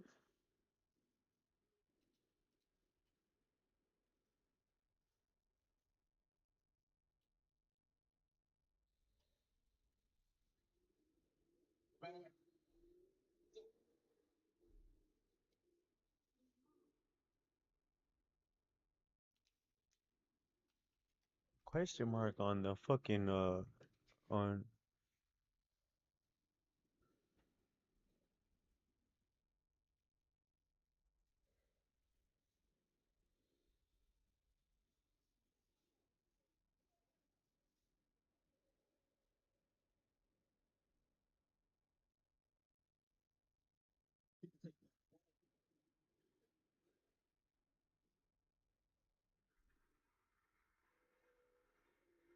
Say what, these boxers need to work on their goddamn legs, man.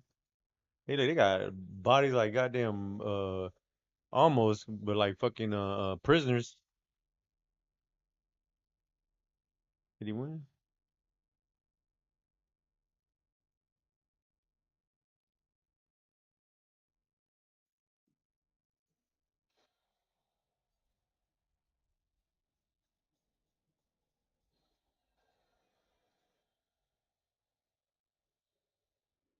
Oh, he beat him.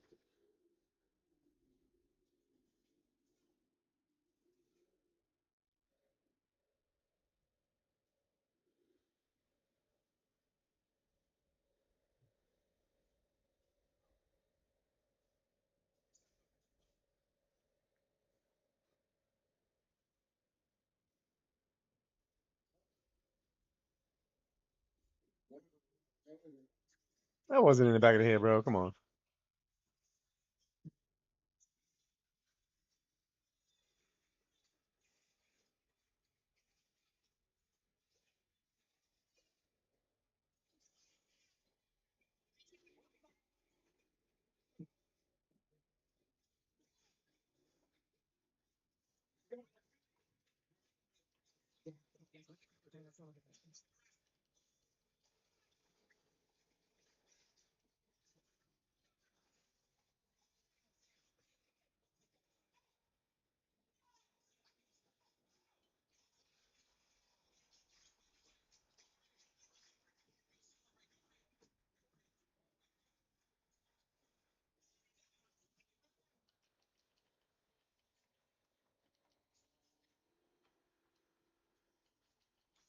Oh, maybe I need a coin.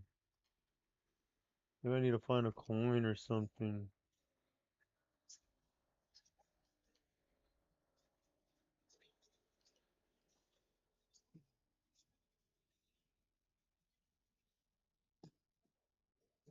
Uh-huh.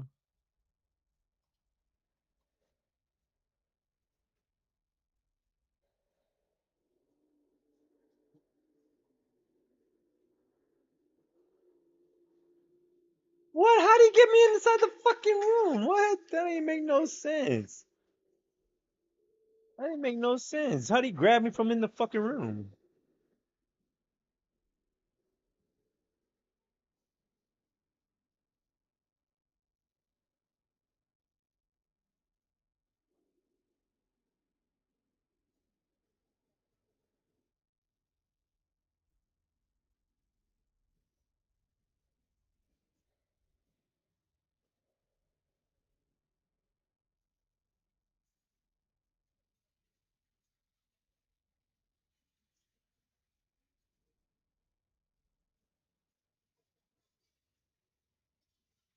Oh, Superfly's flying too? Super Spitfire, whatever it's called.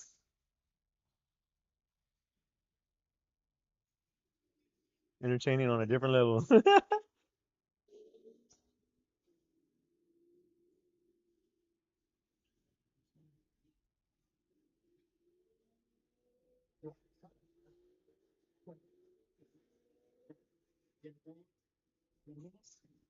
Oh, I seen her. Masvidal was with her on a short. I seen it.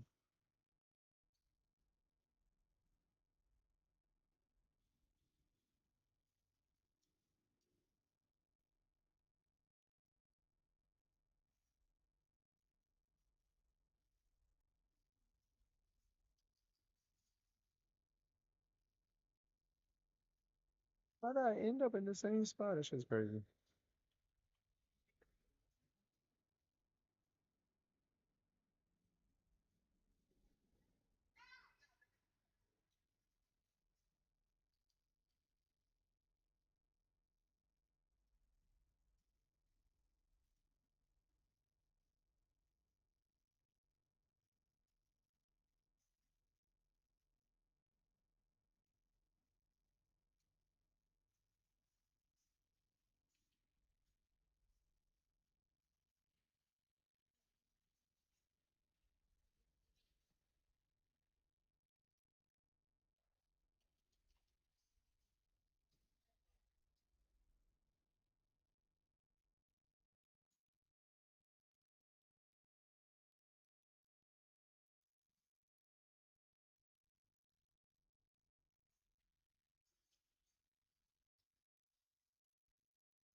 What happened? Looked like Barbosa was sitting in his chair and he didn't want to give up his chair.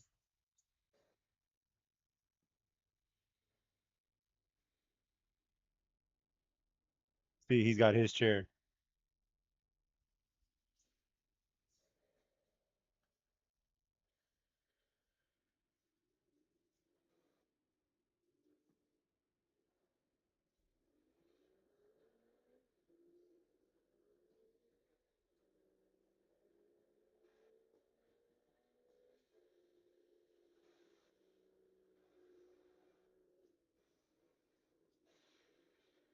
Yeah, he didn't have a chair.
Cause he's not good at it. That's why. Dude.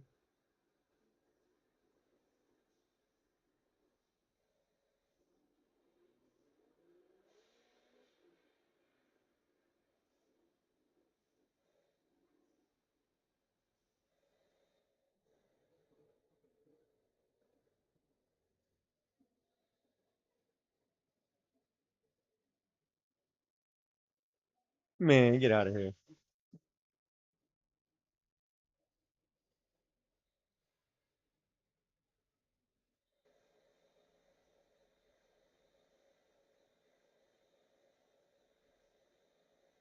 Oh my god, the arms.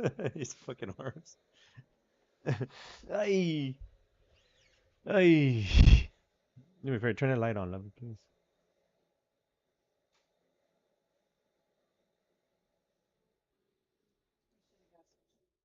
Some cheese? I was gonna see if you want to stop by and grab that cheese. No, I was talking about when we were there. But I was like, you know what? Let me go ahead and pass that up and do my family a favor. You don't need no cheese with sandwiches. You ain't use cheese in sandwiches.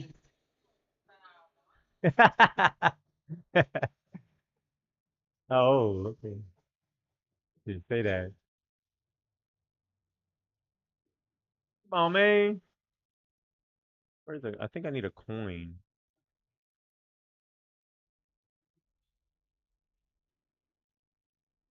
What? This game's stupid. Humanity was developing technology faster than it was evolving morally.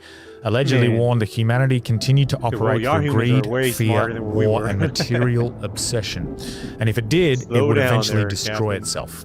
Nuclear weapons were supposedly a major concern. They reportedly encouraged humanity to dismantle nuclear arsenals, pursue peace, evolve spiritually, and move away from control systems, reconnect with universal consciousness. The Nordics allegedly refused to provide advanced weapon technology. They supposedly believed humanity was not mature enough to wield it responsibly. They offered guidance, but not power. Then came the Greys. The Greys are in control, bro. No. Last week you said it was the Illuminati. They work for the Greys, bro. So the intelligence community inspector general told you that humans are not in charge. They extremely hinted at it, yes. Holy shit, that is crazy. And then you think of the fact that Chuck McCullough is involved in this topic and really helping out on the whistleblower side. And he was the first intelligence community inspector general. Chuck is a beast. And I think I have nothing but respect for everybody who gives a damn about our nation and who cares to serve it. What would the IC be privy to that might allow them to say with authority that humans aren't in charge of the government? I want to be very careful and very respectful. Let's say you ask me a question and I say, yeah, I've seen gray beings. Hypothetically speaking, let's say I say that and your next question is, well, where did they come from? And then I respond, I think they've been here a long time. And the very next statement is, who do you think is running the show? Hypothetically, let's say that happened. That's wild. I think we know who's running the show. Trust me, bro. It's the Greys. The Greys were described completely differently. Emotionless, clinical, hyper-intelligent, technologically superior, and operating through logic rather than spirituality. Where the Nordics spoke about consciousness and morality, the Greys allegedly focused on technology, science, genetics, and military advancement. The Greys offered propulsion systems, You know what I'm saying? That can't be true. You see what I'm saying? Where they base off of logic. But what is logic when you're basing it off of your own, what you feel is logical? You know what I'm saying? I drink Coke because it's logical. Well, I drink water because it's logical. You see what I'm saying? True. No, is that logic that you're leading with, or is that just what you want to believe? Because your body tells you what logic is too. Because you can think, oh, I drink Coke because it's logical, but if your body's reacting a certain way, just because you're ignoring it or not in tune with it, that qualifies as logical versus you saying or believing, I guess, that it's logical. Yeah, what I'm saying, they're saying that these aliens don't run on belief, but I'm like, they do, because they had a belief that they can come to another planet and do something. You see what I'm saying? That's a belief. They believe that they can make these things that are going to send them to space to come to this planet. That's a belief. So that's a religion. So, no, I just be saying shit, dog. Gravity technology, accelerated scientific knowledge, advanced engineering, technological exchange. In return, they requested secrecy, non-interference, and limited access to human biology. They were facing genetic deterioration and required human DNA to stabilize or continue their species. They allegedly requested permission for abductions, genetic sampling, and reproductive experimentation. The agreement supposedly included conditions. Abductees would not be permanently harmed, memories would be suppressed, only limited numbers would be taken. Two races symbolized two entirely different futures for humanity. The Nordics represented spiritual growth, free will, harmony, consciousness. The Greys represented technological acceleration, transhumanism, control, cold scientific progress. And we see that in the world that we're living in right now. We have a fucking choice. Fear or love. Unfortunately, humanity chose technology over wisdom. An agreement was reached. Majestic 12 became the intermediary between humanity and non-human intelligence. It seems in the past we have chosen fear. We gotta do a deep dive on the Majestic 12. Trust me, bro. The Greys are demons. Where the fuck am I One of doing? America's best-known Catholic exorcists says gray aliens aren't extraterrestrials, they're demons. Father Chad Ripperger is a Catholic priest, theologian, and exorcist whose interviews reach millions, and he says the classic gray alien is actually a demonic disguise. Ripperger says demons appear as grays, big eyes, gray skin, small mouths, to convince people they're encountering aliens instead of something evil. But there's a problem. Ripperger admits he's never personally witnessed it. He says other exorcists have. His explanation? They know I don't buy it. So his central claim is based on what others have reportedly told him. And here's where this gets interesting. CNN contacted all 196 Catholic dioceses and archdioceses in America. Of the 48 that responded, more than half said exorcism inquiries have increased. One exorcist went from 3 to 5 requests every few months to 3 to 5 every week. Meanwhile, the National UFO Reporting Center logged more than 4,500 UFO sighting reports for events in 2025 alone. So aliens are popular, exorcisms are apparently booming, and now we're being told they're the same thing. And Ripperger appears across the globe at conferences specifically warning people about the alien phenomenon and charging $95 a head. So we have to ask, with everybody talking about aliens, is saying aliens are demons also good for the exorcism business? Okay. That's a bunch of bullshit. That guy's just trying to make money. If they're not demons, they could be from the future, bro. Before Amy Eskridge died, she mentioned P-47s and P-52s in her last interview. Have you heard of the P-52s and the P-47s? Do you know what that is? They're us from the future. They're from here. They are you. They are me. They're from here. From the future. P-47s are humans from the year 47,000, and P-52s are from the year 52,000. Dan Burrish, who worked at Area S4, aka Papoose Lake, claims one of the beings that survived the Roswell crash was a P-52. And when I say Papoose Lake, a lot of people believe that S4 is beneath that. Now, both of these are humans that stayed underground on Earth to survive the post-apocalyptic environment stemming from a cataclysm. Now, there is a difference between the two. The P-47s decided to stay on Earth for tens of thousands of years, while the P-52s decided to leave Earth and head towards the Zeta Reticuli system. This is the same system from the infamous alien abduction, the Barney and Betty story, where they claim that aliens telepathically told them that's where they came from. Also, Bob Lazar mentions he was briefed that these crafts he was working on were from the Zeta Reticuli system, so that's where a lot of these stories converge. Now here's where it gets crazy. The P-47s are rogue. They don't want us to prevent or fight through any future cataclysm, which would alter their timeline. The P-52s are more spiritually evolved and are willing to sacrifice their timeline if we came up with solutions to overcome future cataclysms. It seems more likely than them being from another planet. I just don't think we'll ever be able to time travel. I still think they're demons, bro.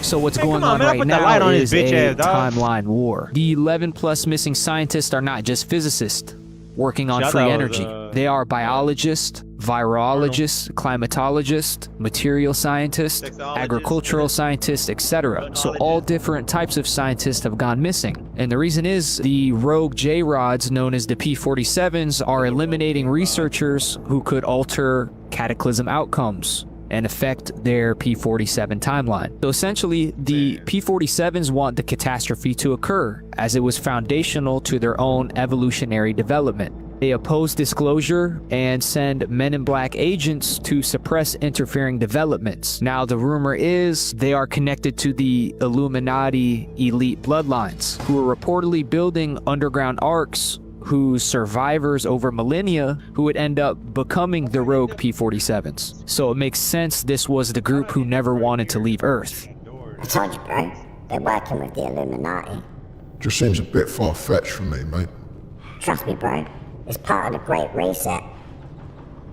What if I told you that history's been erased before, and more than once? Yeah, we're talking advanced ancient lost civilizations. Were they real? What happened to them? And why is there supposedly no trace left behind? This is what I call the Great Reset Cycle, a theory that human civilization goes through these periodic resets. A catastrophe happens, wipes the slate clean, and we begin again, with the knowledge from the previous world being lost, forgotten, misunderstood, or controlled by whoever comes next. Of course, skeptics and debunkers ask the obvious question: if advanced civilizations really existed 10, 20, 50,000 years ago, where's all the evidence? Well, what if it's been staring us right in the face this whole time? Homo sapiens have existed for roughly 300,000 years, yet civilization occupies only a tiny fraction of that timeline. Are we really supposed to believe that humans capable of thinking and organizing just like us never built anything resembling civilization until relatively recently? And maybe we're looking for the wrong kind of civilization. We imagine advanced technology like what we have, cars, phones, planes, skyscrapers,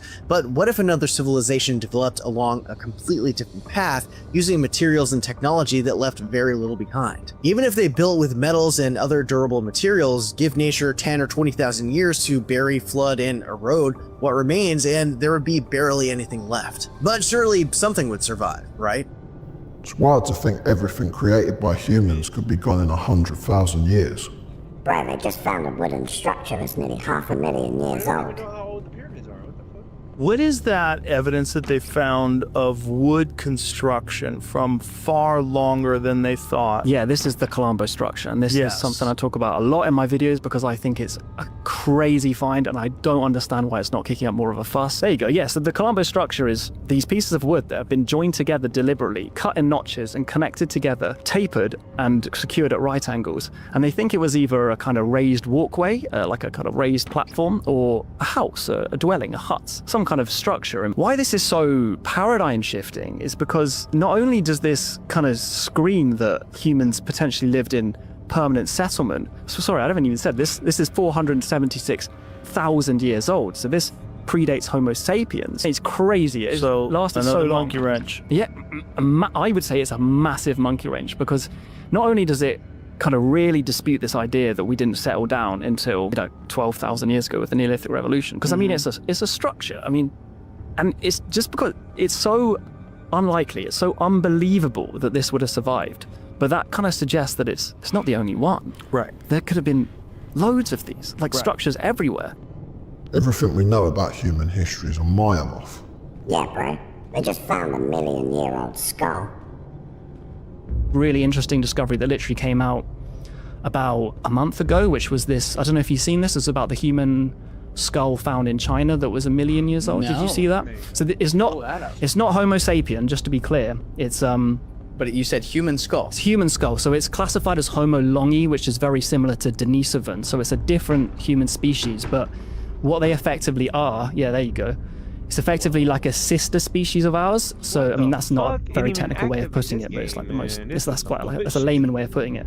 But effectively, they're large-brained humans, right? So they're very similar to us, basically a sister species or a cousin species, not an ancestor, someone that's alongside us. Oh, not an ancestor. Not an ancestor, no. So like a sister species, yeah, and pretty much the same brain size as us. Which does that suggest, maybe I'm reading too far into this, does that suggest therefore that in finding this, and it's 1,000,000 years old, that at the same time there were Homo sapiens that existed at that moment? Exactly, so that's what the scientists who did this study suggest. So one of the scientists is Professor Chris Stringer from the Natural History Museum in London, and he actually is quoted, I think maybe in this article, saying this basically suggests that Homo sapiens were around 1,000,000 years ago, or at least the direct lineage of Homo sapiens, a distinct lineage of the humans that became Homo sapiens. He said there are likely to be 1,000,000-year-old fossils of Homo sapiens somewhere on our planet. We just haven't found them yet.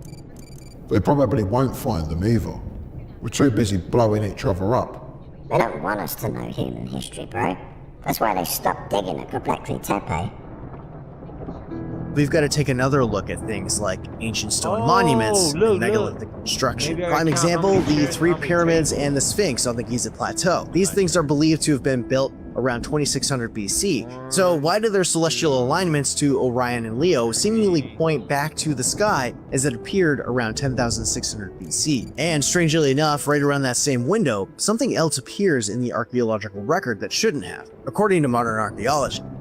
Göbekli Tepe. By around 9600 BC, it turns out that people were already constructing enormous carved stone monuments thousands of years before the accepted construction dates of the Egyptian pyramids, right around the end of the last ice age when the planet was undergoing massive climatic change. And then you have other anomalous sites like Gunung Padang or Pumapunku, along with so-called out-of-place artifacts like the Antikythera mechanism, ancient technology that was far more sophisticated than people once expected from its time. So maybe evidence of an earlier advanced civilization wouldn't look like a buried cell phone. Maybe it looks like structures and artifacts we already know about, but haven't been looking at in the right way. And who decides what those surviving pieces actually mean? Because a catastrophe would erase most physical traces of the civilization on its own, but afterward, whoever controls the surviving records, knowledge, and institutions also gets to decide how it's interpreted and depicted. Now, some think resets still happen every so often, with one of the recent claims being that a big reset happened only a couple hundred years ago.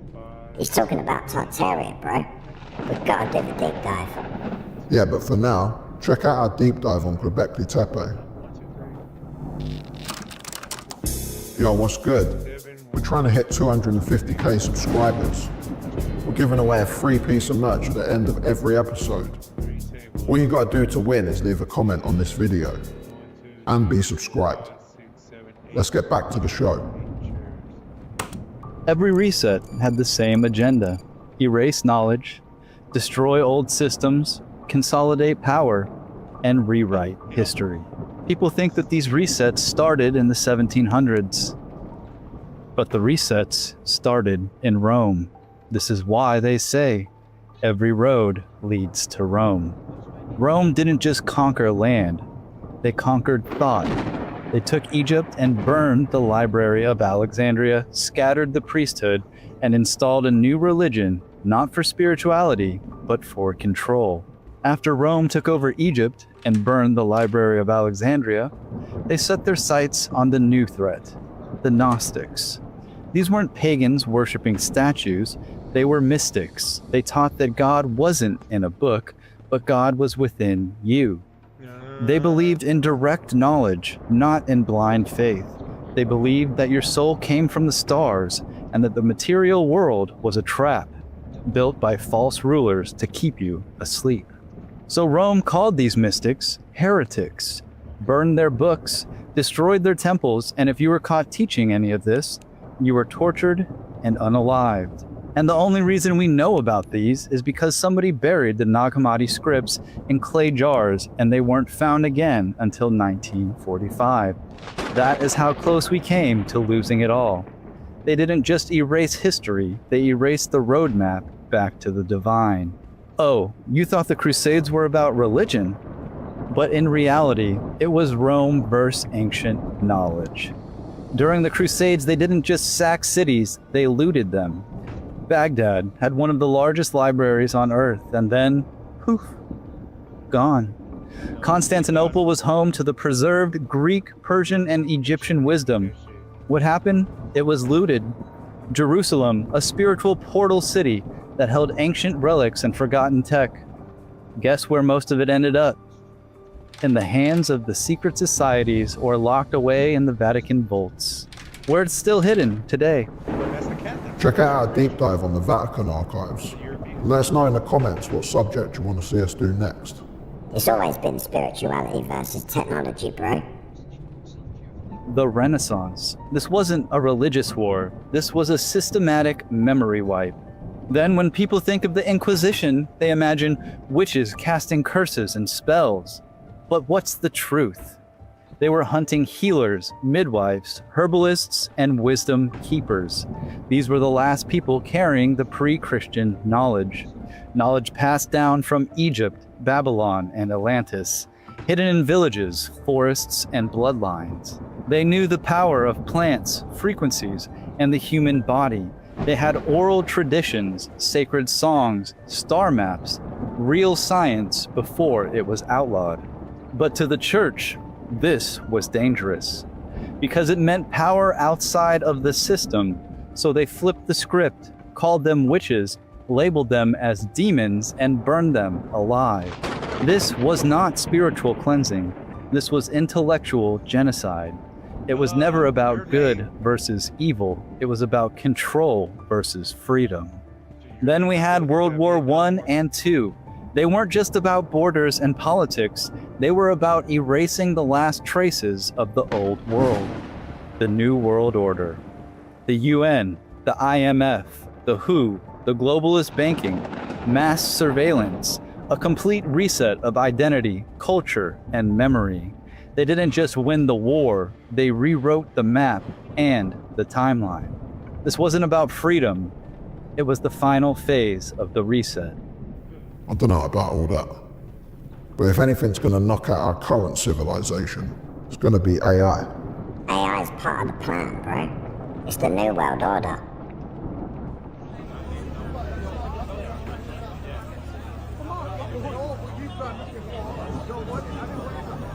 Folks, this is live facial recognition being run by Greater Manchester Police and the UK. Cameras are scanning crowds in real time, matching faces against watch lists and feeding alerts straight to officers on the street. This is pure police state technology. Once governments normalize real-time facial scanning in public, the next step is really deciding who belongs on those lists and who gets targeted. It's the same authoritarian overreach George Orwell warned about in 1984 when the party used telescreens to watch citizens constantly and just crush any signs of dissent.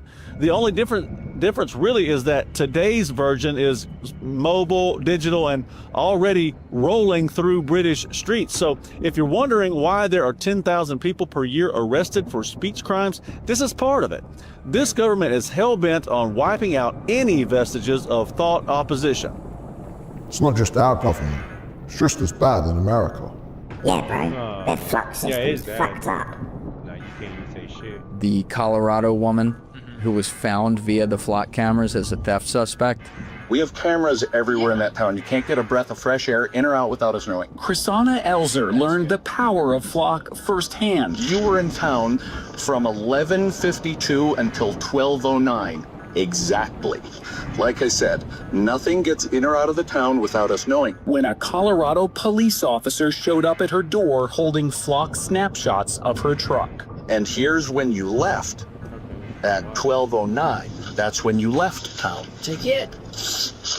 No, to stop at Ridge Trail. Wait a minute. And take a package. Well, there's no shushing. I don't need to be... I need to know where this is. The first thing he pulled out on the body cam is that flock picture, the clear photograph of your car. But here's your vehicle in the neighborhood many, many times, apparently casing houses, because you just can't drive through for work or visit other businesses. You can only be casing houses. It is her. It is 100%. It is locked in. There is zero doubt. I wouldn't have come here unless I was 100% sure. 100%. It is certain. It is on video. You're obviously welcome to go to court. Chrisana was charged with stealing a package. That's also the thing. It then becomes the burden on the person to have to prove they're innocent in court. Meaning you have to take time out of your day because this isn't like a fucking quintuple felony or something. But you know, it's a serious case. But the courts always move fast, don't they? It's like I gotta deal with this shit. That's right. And even the way he talks of like, you do not come into this town or do anything. That's without us knowing. Yeah, go fuck yourself. Which pirate was somebody else. Multiple times you tried to show him your video evidence. He didn't want to see it. Even when I called him back, he said, that's not my job. You looked at a time of a crime. You saw my vehicle entering in the flock. No, what I did was, I did an investigation. You called my wife a liar. You know this is fact. Fuck you, I have video evidence. I don't know what you want me to say. The charges were dropped after Chrisana spent weeks trying to get the police chief to look at her evidence. Time-stamped video from her truck and a neighbor's doorbell camera showing she wasn't at the scene of the crime. What does it say about where we are that you feel you have to have more cameras than the police have in order to make sure you can prove yourself innocent? It sounds like it flipped the script to you're guilty until you prove yourself innocent. That's good right there. And again, that's crazy. Yeah, that's fucking wild. You're guilty until you prove yourself innocent. And that was just an Amazon package. What are they gonna do when it's something serious? They burst in and shoot you, bro. Yeah, and if it turns out they're wrong, they'll just doctor your security footage with AI. There's a company that can find a security camera, break into it, watch the live feed, and then change what it's recording in real time without leaving a trace. And one of the co-founders is Israel's former prime minister. The company is called Toka. It was co-founded by Ehud Barak, Israel's former prime minister and a former head of the Israeli military cyber division. According to a Harrods investigation, their tools let a government client locate the network cameras in an area, break in, and alter or erase the footage live and record it without leaving a single fingerprint behind. And here's the part that ties it all together. One of Toka's biggest investors is Andreessen Horowitz, or better known as A16Z. That's the same Silicon Valley fund pouring money into companies like Flock, the company blanketing America in license plate cameras. Again, that's the same fund behind the companies with the cameras that are watching you and with the tools that can rewrite what you just saw. That's fucking terrifying. Yeah, bro. And none of the messaging apps are safe either. Are any communications apps, Signal, WhatsApp, iMessage, or any of them actually secure? No. Not even Signal? Signal is the worst. What? How is Signal the worst? Because everyone is using it, and the US government is laughing because they have a big door. But I mean, people with, I happen to know, with real secrets use Signal, and they're convinced that no one can hear or read them on Signal, but they're wrong. You're sure of that? Yeah, there's nothing I would recommend other than not using any communication tools at all. Really? So if you wanted to, I don't know, organize resistance to tyranny, you couldn't? No, you can't. You can't fight without these pricks knowing about it, let alone organise anything. Farmers are fighting back, bro. Farmers are finally exposing the truth about data center noise, and people are calling it a nightmare. Kids close to these data centers are starting to have heartburn. Elderly folks are having higher rates of early onset dementia. Chickens lay 50% less egg. We are seeing calves, cows, goats, and sheep and pigs lose 30% of their body weight. I talked to one farmer. He lives right next to a data center. He has not had a new calf in about 2 years. Damn. Because of the noise. And it's not just noise that we hear, but it's that low noise that humans can't. Like the humming. The humming, yeah, the vibrations, the ultra low frequency stuff. So he's having to sell out. Can't have a new calf. And that's harming chickens as well as harming horses as well. I'm talking to Clayton Tucker, who was running for ag commissioner. What can people do? The AI corporation want us to feel defeated. They want us to feel like this is inevitable, to give up, because that's psychological warfare. Like when they try to get us to think that that is psychological warfare, that is their top tactic and their psychological warfare against us. So we can't give into that. We have to organize. Again, if Congress isn't going to help us, if the state isn't going to help us for right now, so be it, we can help ourselves. We are the people who control our own backyards. And so long as we're together on this, there's more of us than there is of them. Good for them. The people united will never be defeated. Yeah, bro. It's happening everywhere.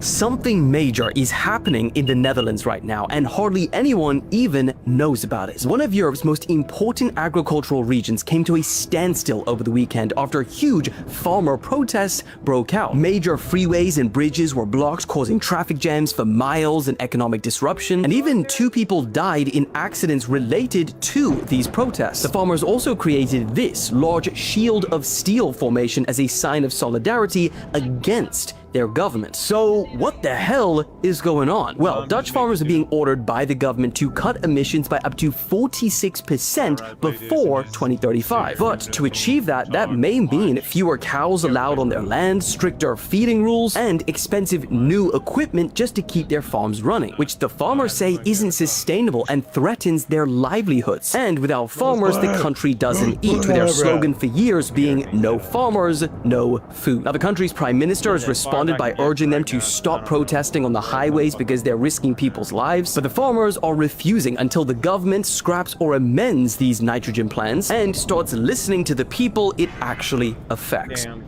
don't give a fuck about people or the environment. It's all about conserving power for data centers. Yeah, bro. That's why the news ain't talking about it. Somewhere's in here. Oh well, let's back on it. The corrupt media are not even covering this, but the farmers in the Netherlands have had enough of their government trying to destroy them. They're asking farmers to reduce nitrogen, shrink their herds, relocate, or quit farming altogether. All in the name of climate change. Really? Did you know that the Netherlands is number 4 in Europe for the most data centers? That's around 200 monstrosities using over 5% of the country's energy. Of course, surveilling people and building the AI control grid, that's probably priority number one. Getting local quality food to the people, that doesn't matter, because the EU has the Mercosur trade deal to bring in cheap products from South America to destroy local farming or make them dependent on the government. And if you're a tyrant, you want to control the energy, the food, and the water supply. And that's what they're doing. And the farmers just want to be left alone, so they're protesting, rightfully so. They're protesting.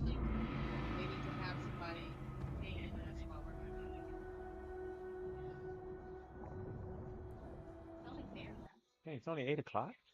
Fuck. 9 o'clock early? Yeah, maybe. And then jump back on it? Yeah. Alright, yeah. But if I lay down, I mean, I'm a...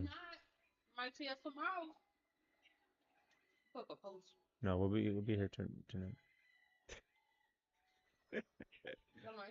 Hey, let's get this in right now, shit. Yeah, it's gonna be the last.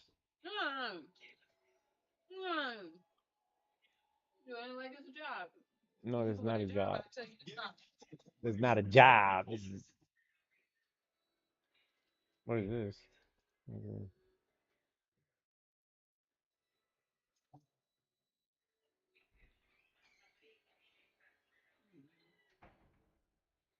Come on, dog.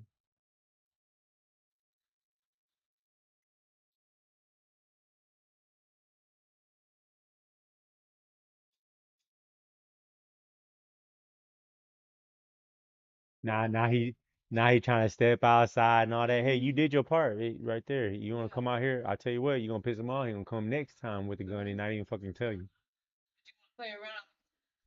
Get your ego boost off of that. That's what they say. You gonna show a gun, you better put it out and shoot. You better use it. See the follow up on that. Let me see. They say you ain't tough. Got all being swell like that just to pull a gun still.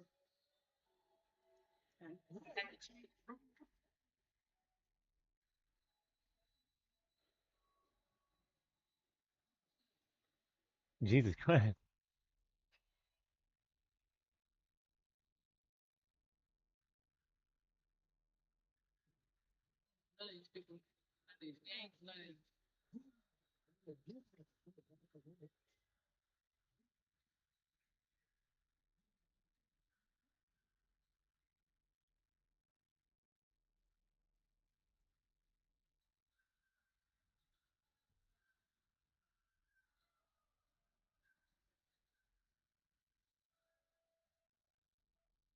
Fuck the gloves. Fuck the gloves. Let's fight. Sure, all of y'all. That's the cartel and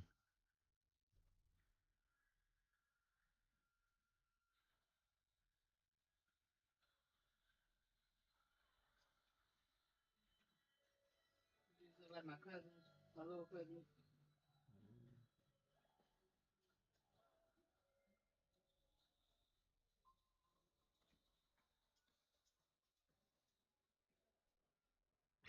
oh, we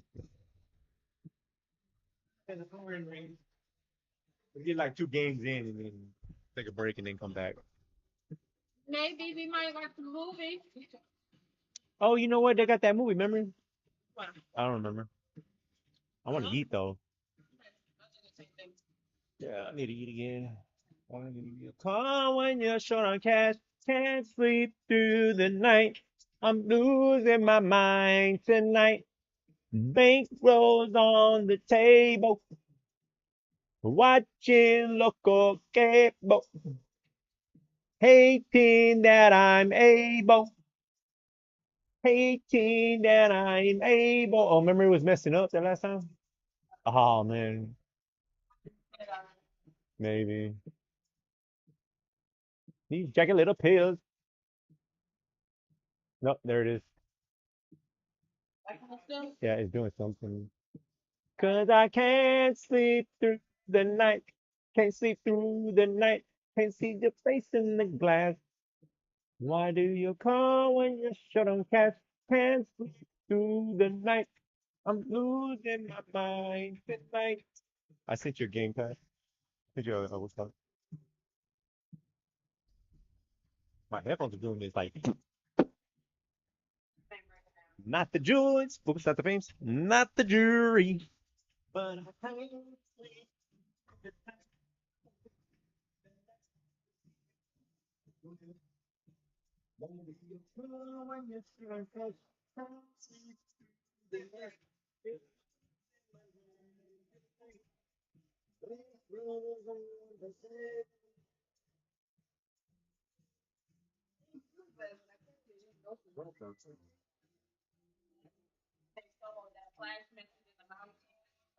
Yeah.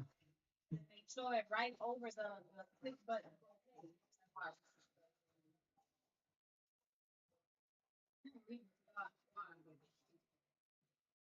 But see, they put this to the cross. Aerodynamic slide. I don't know, man. Let me quit. Not that I didn't quit last time, but let me quit. Come back in. Are y'all under maintenance or something? Let's just shut this motherfucker all the way down if you're under maintenance. Yeah, this shit's fucking. Fuck is going on, man? And then it says I'm over here online. I'm over here still remote, but I'm not.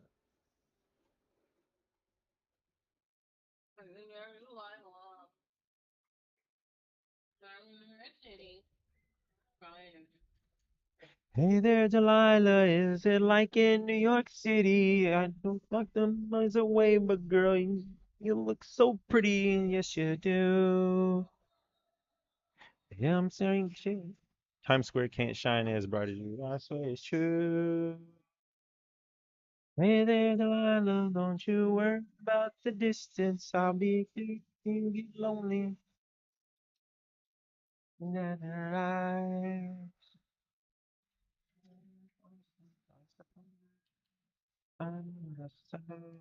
Maybe this is why. What you do to me was what you do to me. Was what you do to me. Was what you do to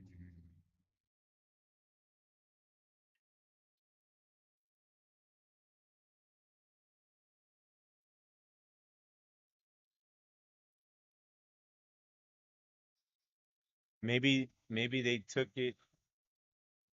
Maybe they, yeah, maybe they took off. Maybe they took off console and what you call it. Now you can't play. Like, if you have they don't do console no more? No, they're like, no, we do crossplay only. I don't know. I gotta look it up, see what the fuck is going on, because they won't even let me select to change it. You see what I'm saying? So it's like they're like, nah, you have to play crossplay. Numbers are getting down too much. That's what you do to me.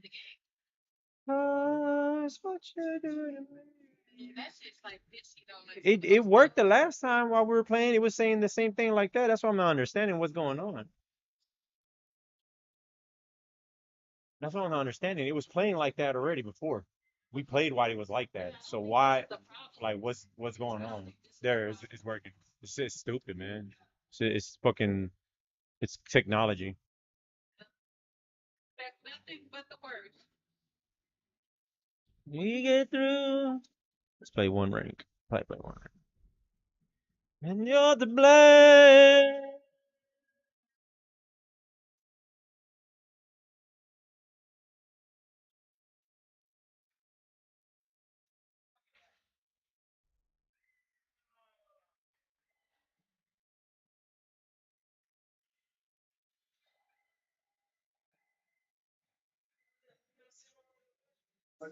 Like $14. I mean, it's like, huh? It's like 24 right now. Yeah. Scary movie? I don't know, but I don't want to pay it. Where's it? It's it. Use that card? Huh? I don't think we use that card yet. Oh, no shit. You're right. Yeah, let's use that. Expired, yeah. Oh, no. It's a long time. Yeah, I think about A year. 5 years. Yeah, I don't know. it's It's about a year or something.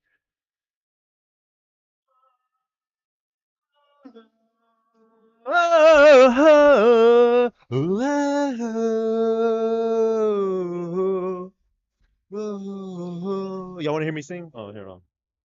It's gonna have what you call it, beats on it, so be ready. Got it already. Hey there, Delilah, and you're like in Grandma's home. Let me see. Okay, let me get this started. Don't remind me.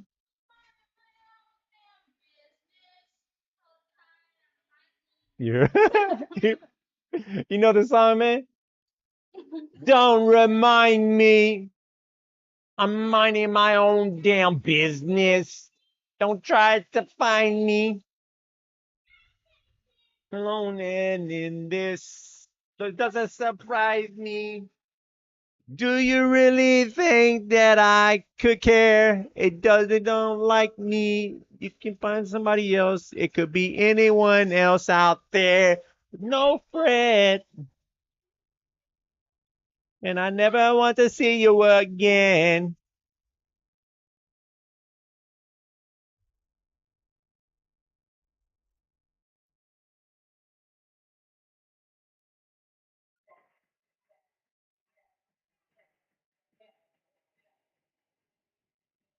Oh, who'd I get?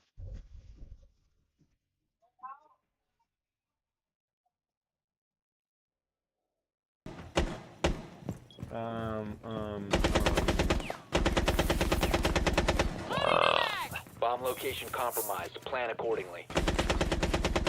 Oh shit, we playing the real shit. I forgot playing the real shit.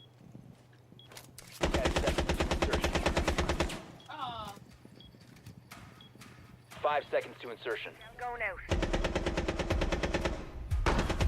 Oh shit, we playing the real shit. Everyone good?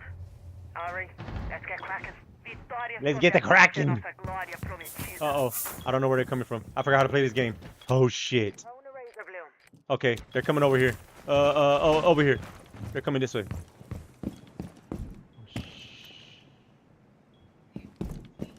They're coming this way. Who the fuck locked that shit right there like a dumbass? Yeah, they're coming down. Oh man, teammate just jumped down like you badass. Device placed.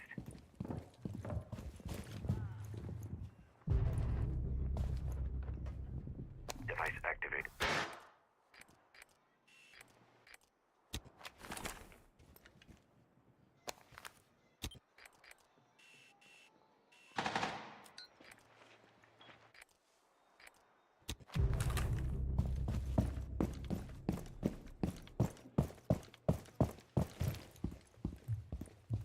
I got this.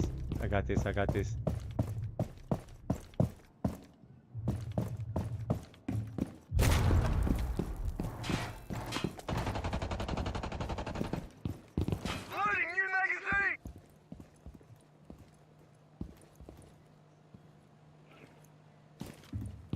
Somebody zip lining.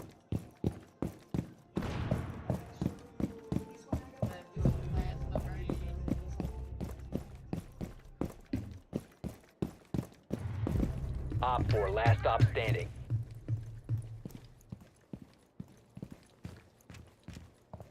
I don't know where he at. Teammate's already over here.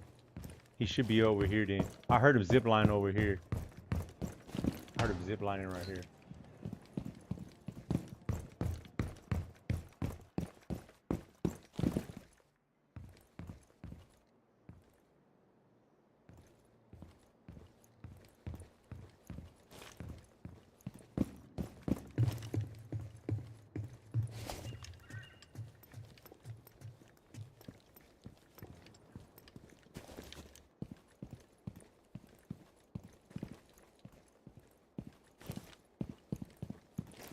Oh, he got me.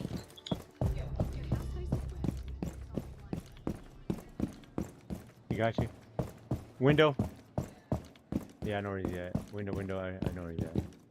He's right here. Whoops, wrong one. Down to 15 seconds. Coming through this bitch right here. Watch this. Time expires in 10 seconds. Babes in position. 5 seconds left. Yeah, how you know I'm right there? Bitch ass motherfucker! You wanna fuck with me? Cause it's the night shift, motherfucker. The night shift. All right, get thermite. I'm about to blow this wall up. About to see a real SWAT team breaking into this. Well, Not breaking, would I get entering. thermite or would they Breaking. get thermite? I can't get thermite because we're playing defense, right? No, we're in attack.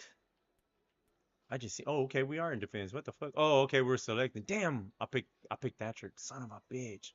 No, they took it off. All right, they took away smoke though. Ah, they took away my smoke. Ah. Let me see. Who do I get then? I get that Cali. Prince Khalid, Abadabri. Prince Khalid, Abadabri, Ayababwa.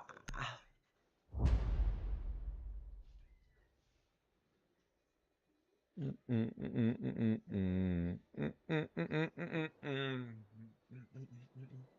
let's see how many booties I can bandit. This one. We'll go for at least 2, 3 of them. Secure the area. Keep the bombs protected. Seal this up right here. Seal this one right there. Entering the tunnel.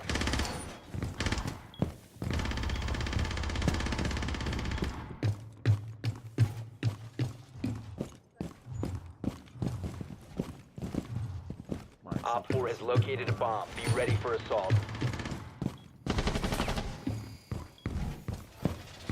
No, let me do this.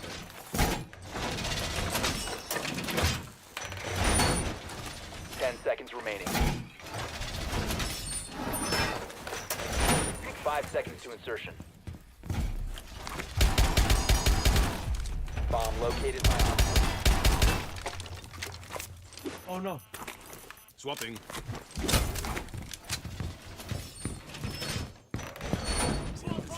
Claw is on. Device activated.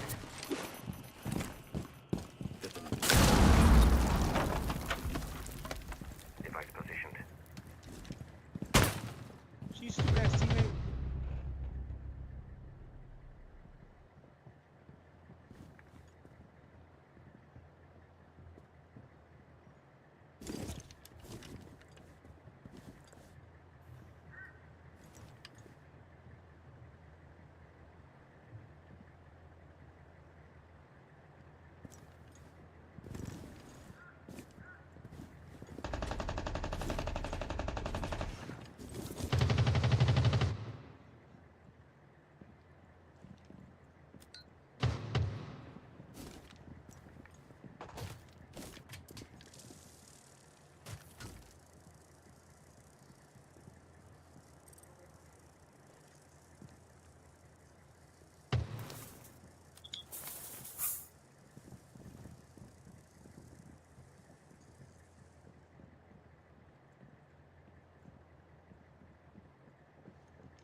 Self-swapping mags.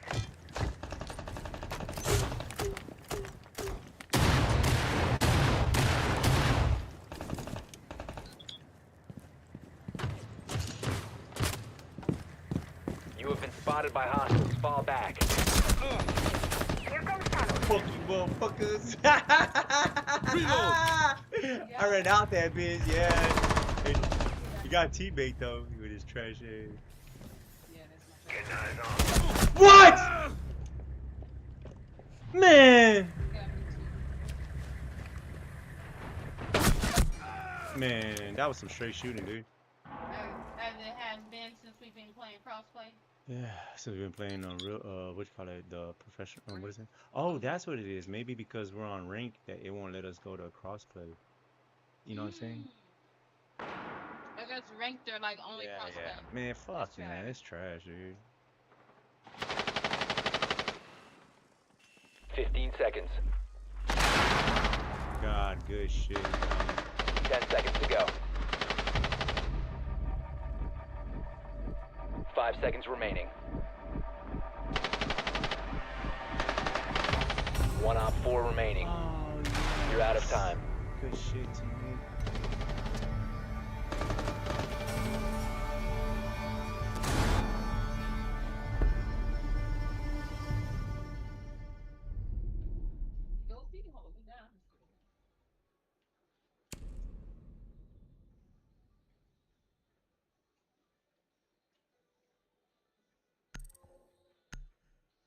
Somebody left.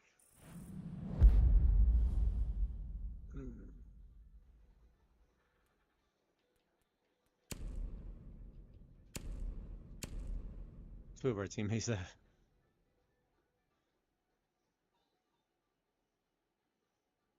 They should call that a fucking like disqualification or something. Like, hey, we're good. I think we can even vote for disqualifications.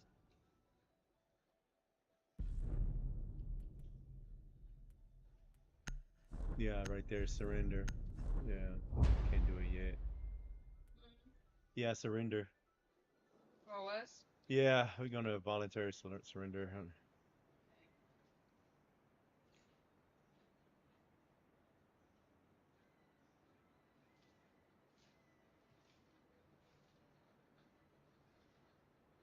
Secure the area. Keep the bombs protected. They're not letting us. Jesus. They're not letting us volunteer.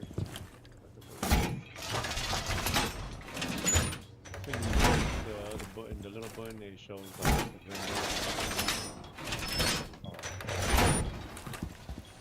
F-Knock mine out.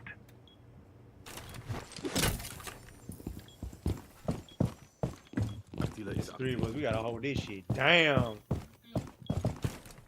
10 seconds to insertion. Put a witch card on this door, on this wall right here. Put a 5 seconds and counting. Bomb located by Op 4. No, just stay. Oh, okay, go ahead, go ahead. You can go. Cause they banned, My Attila is on.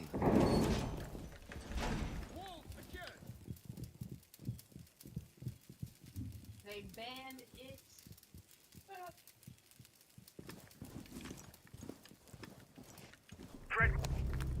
What?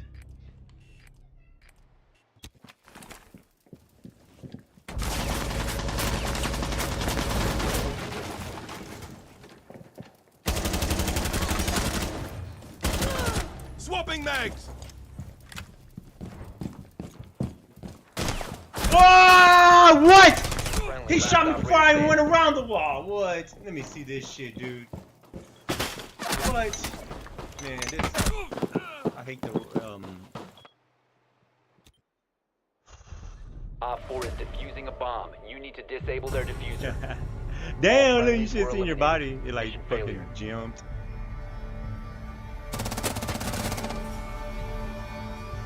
Nah. We ain't swap yet. Oh, we're swapping. Nah, fuck this. Let's do this. Let's show these dudes. Fuck them. Are we still what?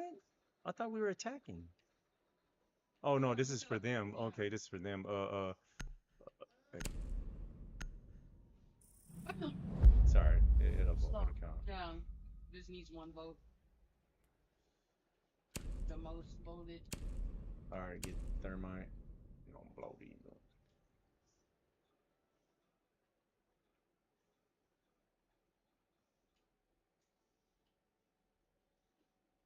I ain't playing around.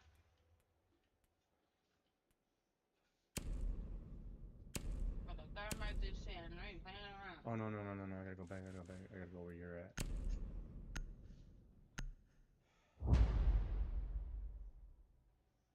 We're gonna set this shit up first and then we're gonna hit it.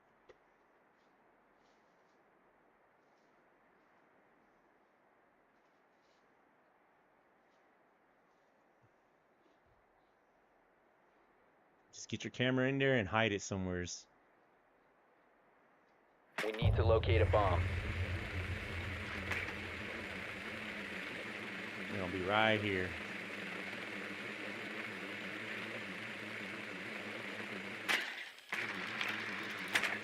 It's gonna be in the bunk bedroom. I mean.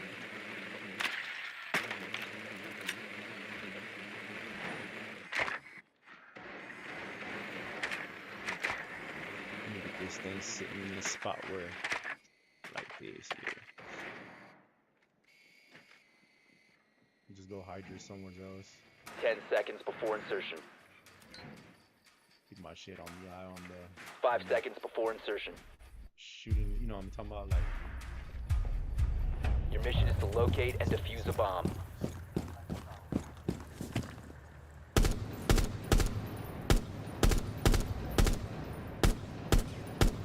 Reloading! Cover me!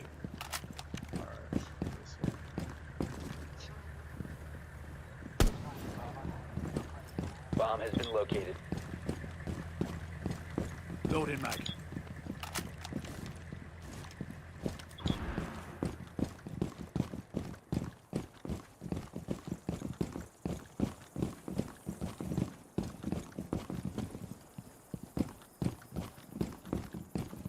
alright, head up them stairs.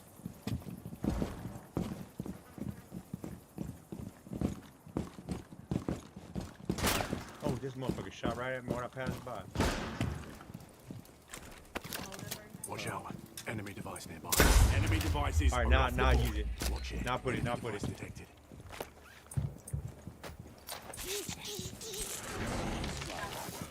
Oh, these motherfuckers froze it and shit. Alright, let me know when. I've detected an enemy device.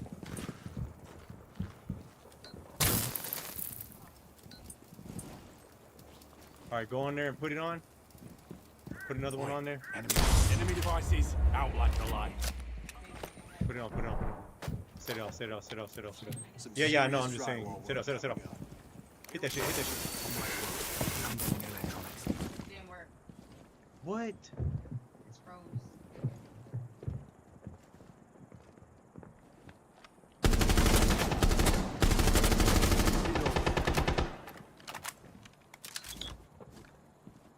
Must recover the diffuser.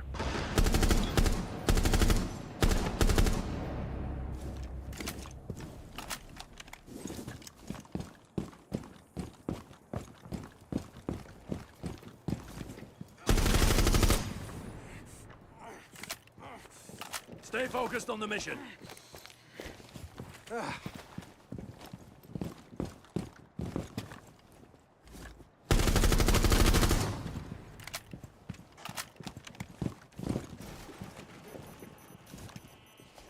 Watch out, he gonna throw a bomb.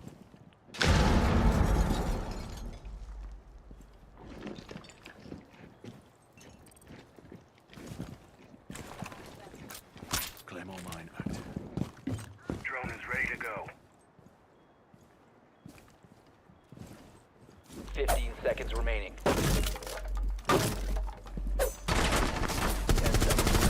Man, One friendly operator remaining. teammate rushed it in too Op 4 much. eliminated all friendlies.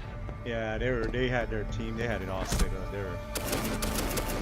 They had that shit up.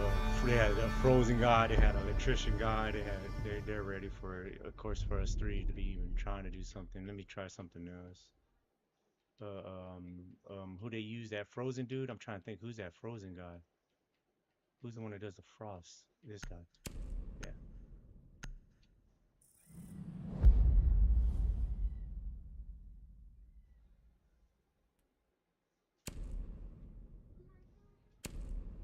Let's go with the same guys again. You picked random last time, you switched it last minute. Yeah, but I'll pick random this time. Alright. Look, we got two new guys on our team, I guess.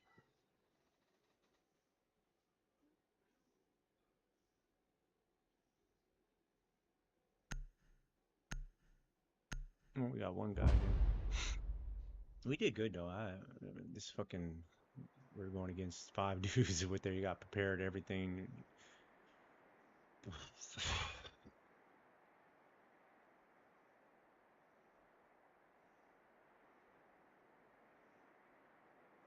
They back us out. Never mind. Need to use Like, your come drone on, to man. locate a bomb.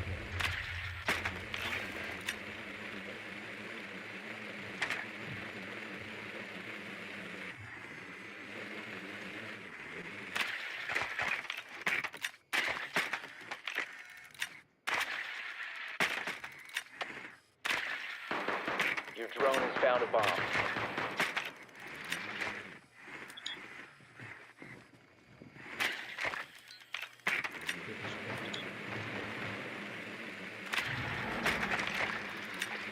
10 seconds. Oh man. 5 seconds before insertion. You've located a bomb. Make your way to its location and defuse it. Let's not knacker the timing on the breach this time, yeah? Right. Embarrassing for the teeth thatcher.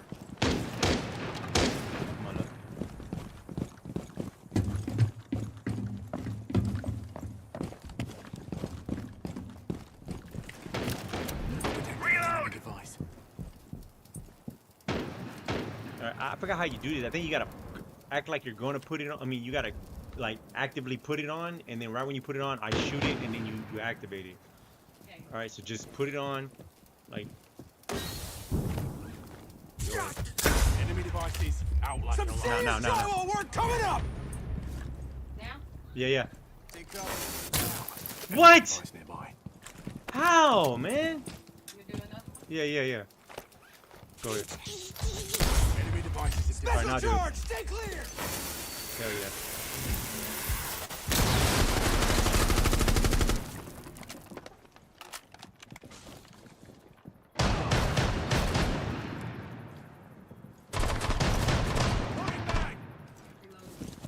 You have dropped the diffuser. Ah, he right behind me! Friendly Motherfucking operator gun, remaining. dude. I'm not used to shooting these guns, dog. I'm not used to shooting these fucking guns. They're both on both sides, though. Yeah, right there. We have been eliminated. Yeah, I don't even know like how much bullets. I'm not like what do you call it, like king to how many bullets I have, and yeah, I'm still don't come with multiple times of playing till I get the feel of like this how many bullets I have. I can't be trying to. I knocked this bitch ass too. Bitch ass game. Okay. I thought I got rid of that frozen dude. No, he had bandit. And then like when the time starts clicking down or something, it's like it slows, it delays like my movement. No shit. No shit. Yeah. Like I press it, it don't move. I press it again, then it moves. No, Like is that a delay or it just ain't working the first time? Either way, it's. oh, they got rid of Thatcher, these motherfuckers. Who's the other guy? It's supposed to be another one that can do like all the like they can Twitch. I think it's Twitch. Yeah, Twitch. I'm seeing Twitch in. I'm gonna shoot those drones. They're gonna try to close off that one side, but we need you to break that open right there. So.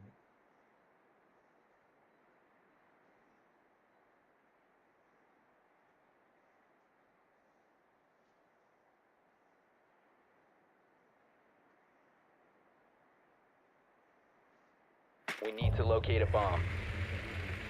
We need to locate a bomb ass bitch.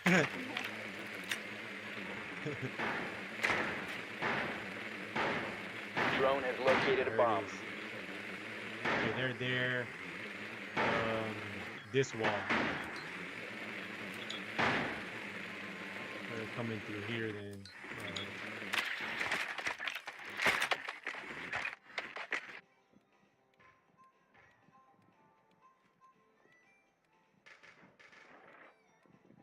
10 seconds to go. Insertion in 5 seconds. You found a bomb. Make your way to its location and defuse it. Oh, I got the wrong character too, but it's alright.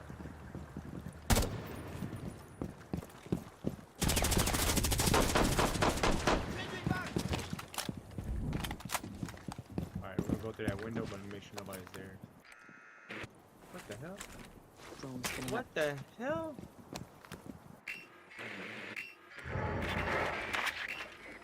Where's my drone? Oh, these motherfuckers shot my drone.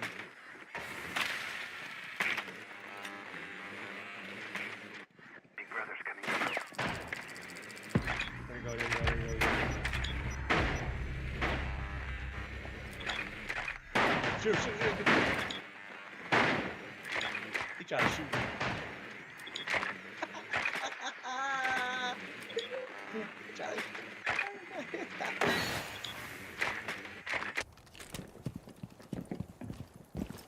Oh, that bitch ass motherfucker right there down.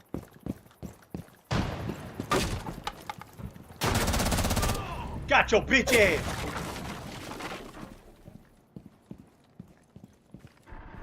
Op 4 last stop standing. Reloading.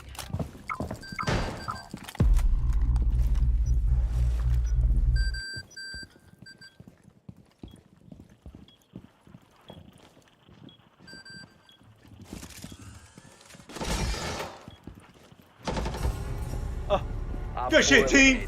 Friendly mission successful.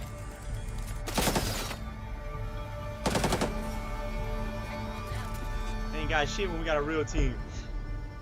When we got a full team. We didn't even have a full team. We only had one guy missing. Shit, all we needed was just one more guy. Y'all trash ass.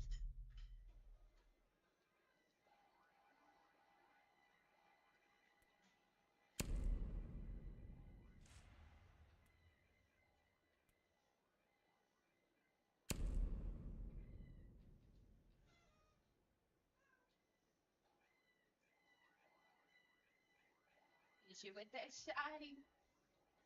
About to catch big body.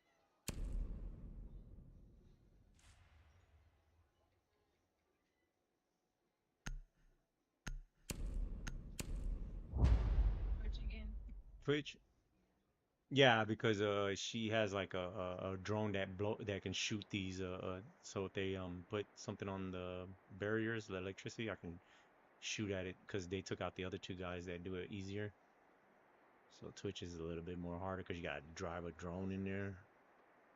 So I gotta get. We need to locate a bomb. Still one team name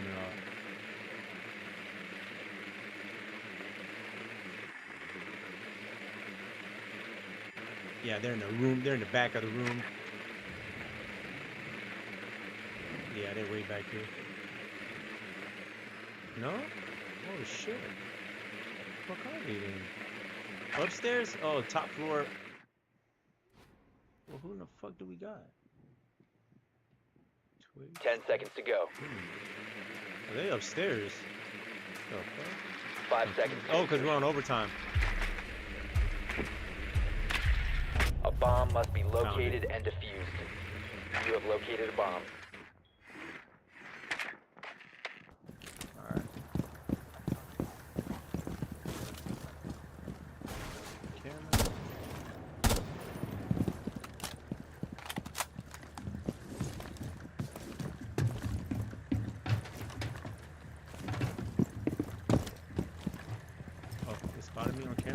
Watch that window. Yeah. Watch this window over here. They could probably far shoot us. Peek shoot. Yep, they're trying to do it right now. No, that was a teammate. Reloading. Sometimes they like to jump out this window. Claymore deployed. Oh, what? I got rid of Bandit! What? That don't even make no sense. Alright. I got this anyways. We good. Shock drone. Get that shit ready, love.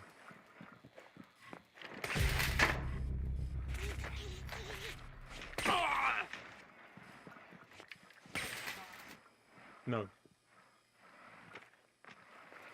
Go ahead. I did it, but it didn't work. I ain't got no more shooters. Hold on. I gotta wait till this thing jolts up. I'll let you know when. Gotta reset power drills. Alright, ready?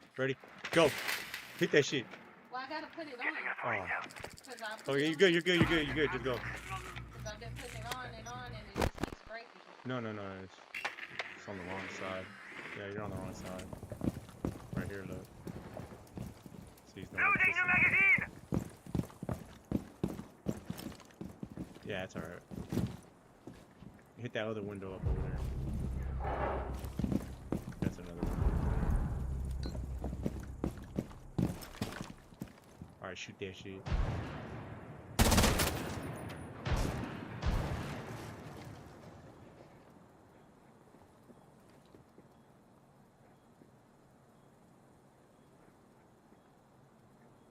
Drop the diffuser.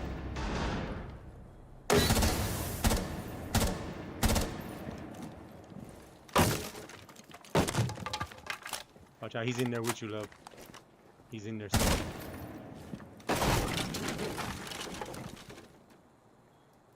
He was like right there.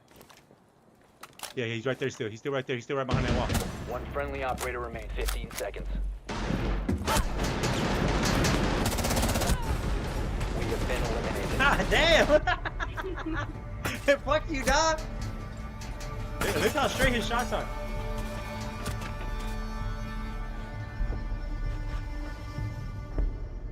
So we're not gonna lose this one.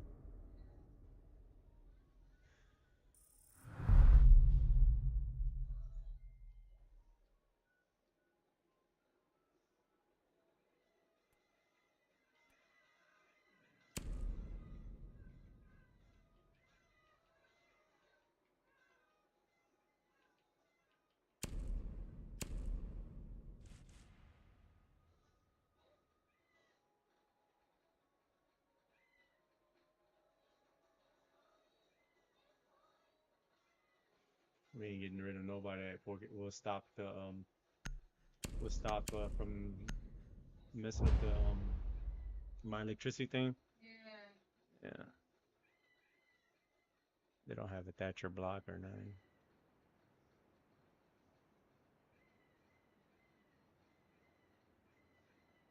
Damn, girl, you get all them cereals? Yes. For real. It was full. Yes. That motherfucker was at the top. That's two bowls. Secure the bombs. That's like if you're a fat person, they would have got full twice. I'm not trying to make you feel bad. King Kong can't eat that shit. Every time I make you feel bad, but even King Kong can't eat that. Wall's done! Alright.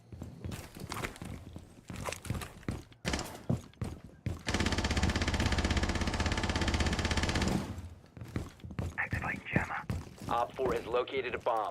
Ready for assault. 10 seconds. Mzien, claw is on.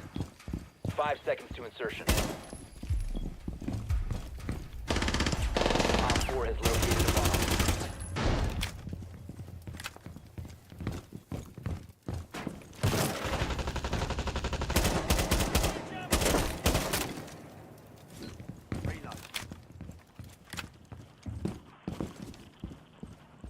Jammer ready to activate.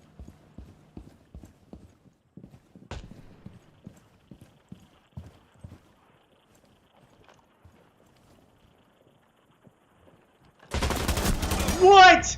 That motherfucker knew I was there, dude.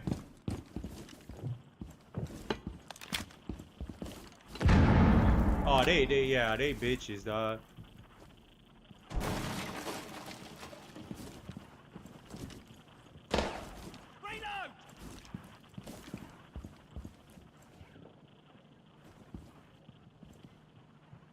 They're outside. I hear them. They're over here somewhere.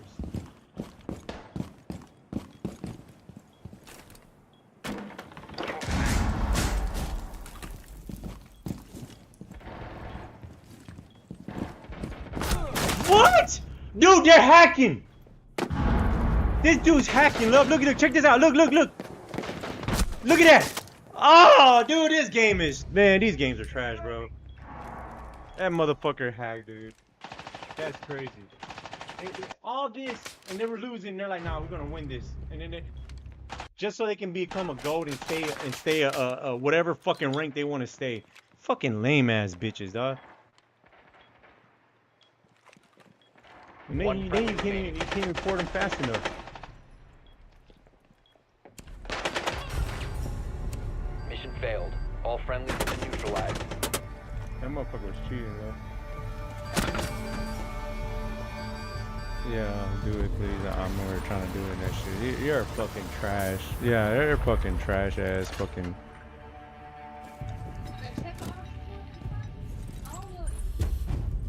I don't know exactly what they were doing. I just know they were hacking. Y'all listen to it. They're like, tell us exactly what way they were hacking. I don't know. Look. Look, watch this. Boom. Check it out, love.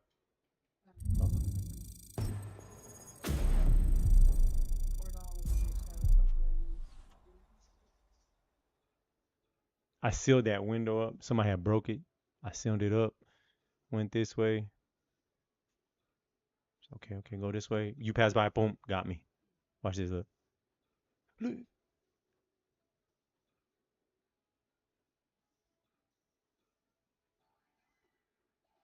That was the same guy. That was the same guy. That was the same guy. Well, I got his fucking name, dog. I'm gonna look him up tomorrow. I got his fucking name right there. I'm gonna look him up tomorrow. I'm gonna look him up tomorrow and be like, man, you're a bitch. I got you hacking on this fucking shit, dog. Trash ass. All right, y'all. That's it, man. I'm about to take a break. Maybe come back tomorrow. I mean, later on today. Maybe. I don't. If you don't see us, thank you for joining. Appreciate y'all showing the love. I mean, I only got one like. It was me, but hey, thank you. I like.